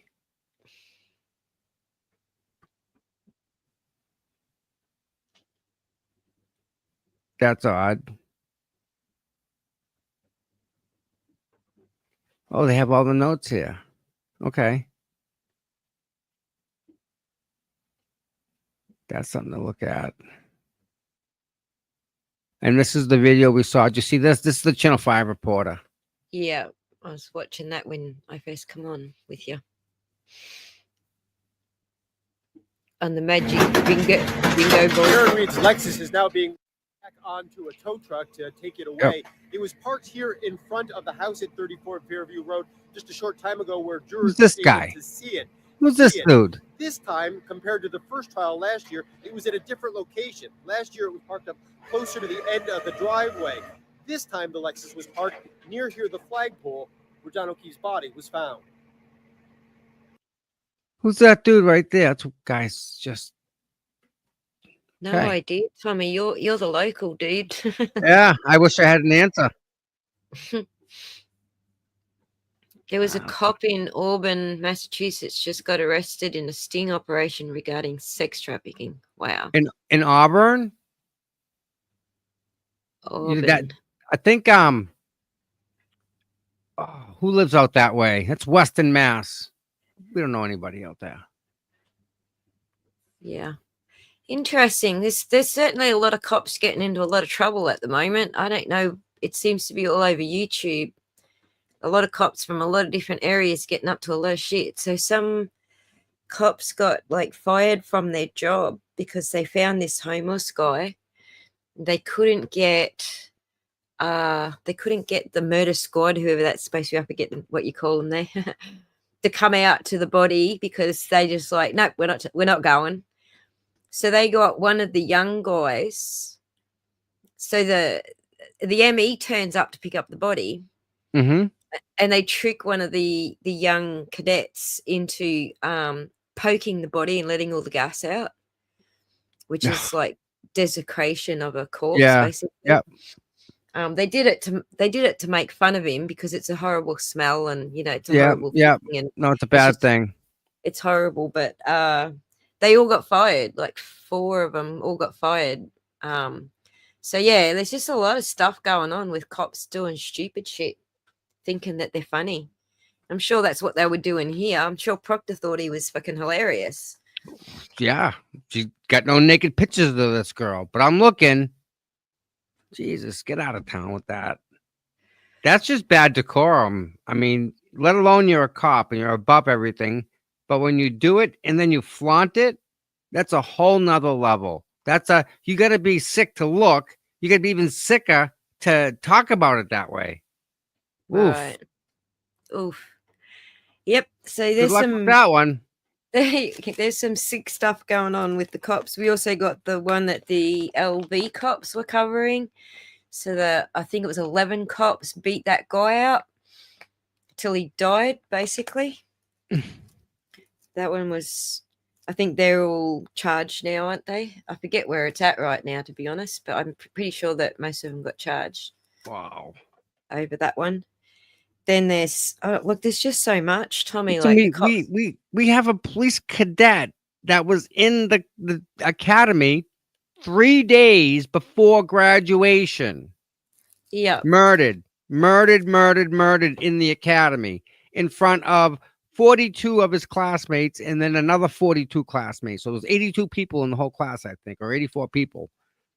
Yeah. Half of them left. Half of them left, which means the class that he was in, they usually have 2 classes. They split it up. If you're gonna leave because some shit went down, then why not talk about it? If you're going to leave, like you're not going to be a cop because of this shit went down, you're leaving. Why not talk about it? You're not under any obligation to keep it secret anymore, are you? Nope. So I don't know. They wanted. I heard they wanted a blue line on the flag, and he wasn't too good with that. And I think that was some tension. So Yeah. yeah. Well, there you go. What a day of crazy, hey? Hey, we got more coming up. Can't wait till Proctor gets on the stand, and Buchanan and Tully. Oh, I'm looking forward to them, people. Wait, Who you looking forward to the most, Tommy, out of everybody? Fanning. I think I'm looking forward to Jen McCabe the most, but I won't be disappointed if they leave her till very last, like right before closing statements, like last witness on the stand. I can see that. That would be good. Just yeah, like fry that bitch, like the last thing that they see before closing statement. That would be awesome. That Mrs. George, who's the attorney with Karen now, the new female attorney.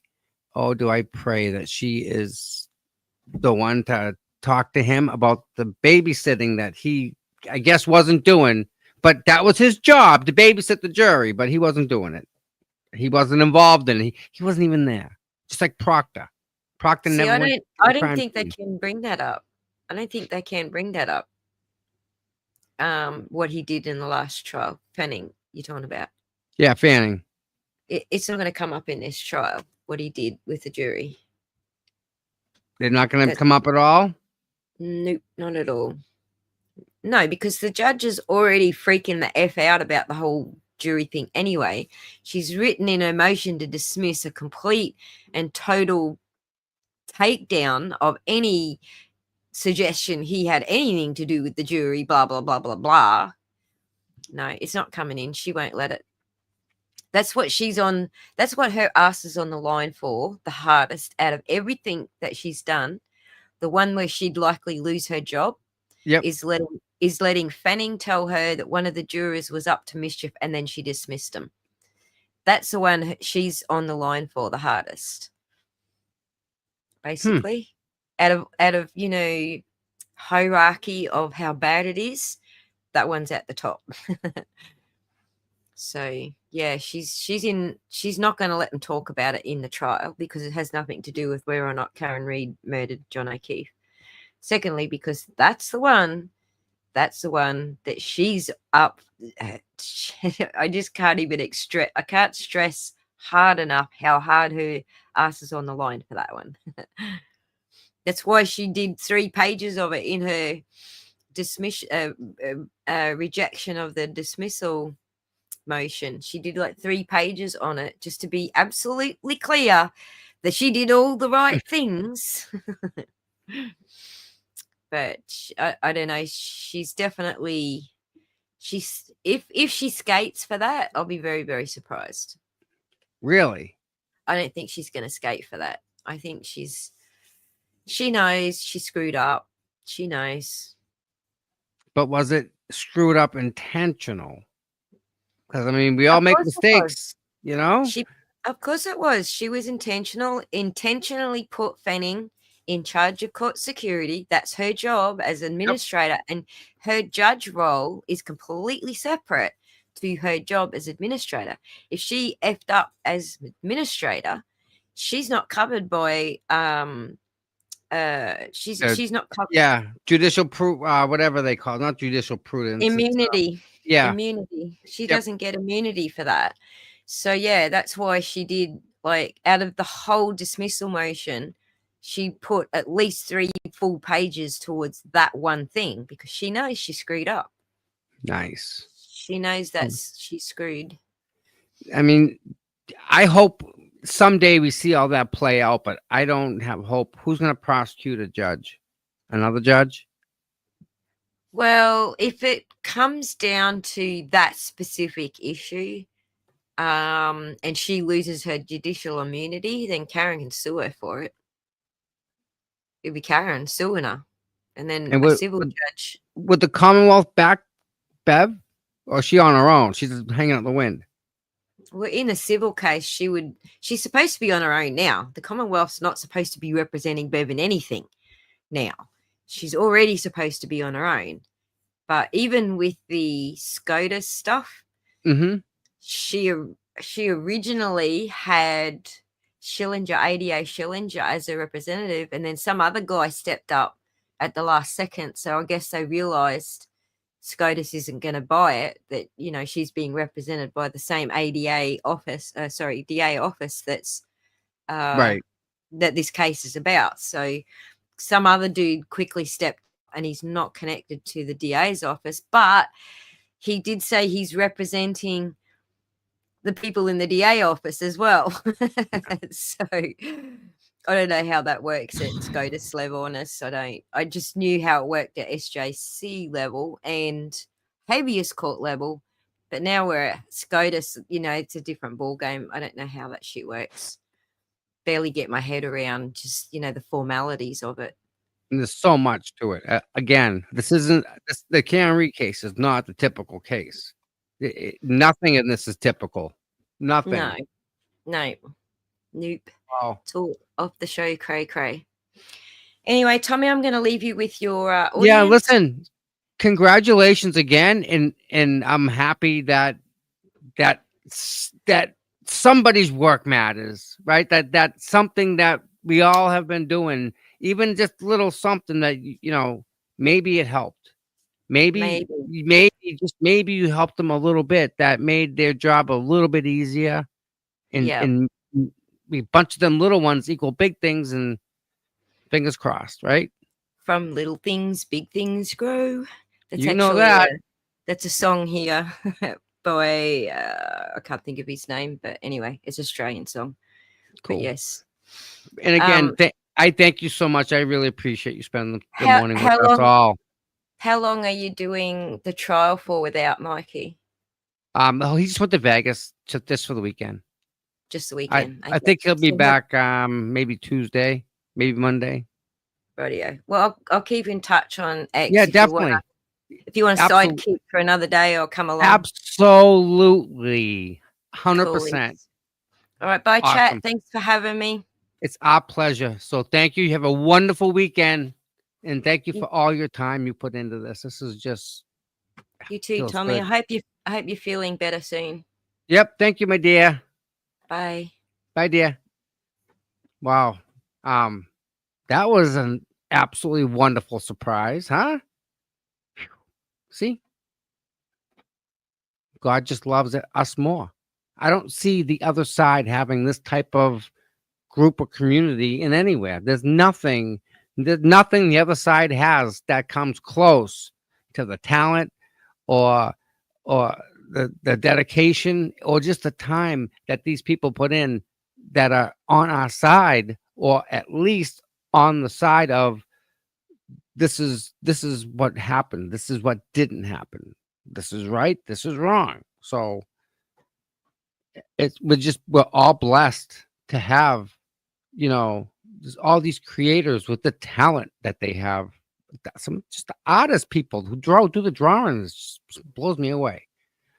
We have a show Monday. I'm not sure if Mike will be back, but we'll be here either way.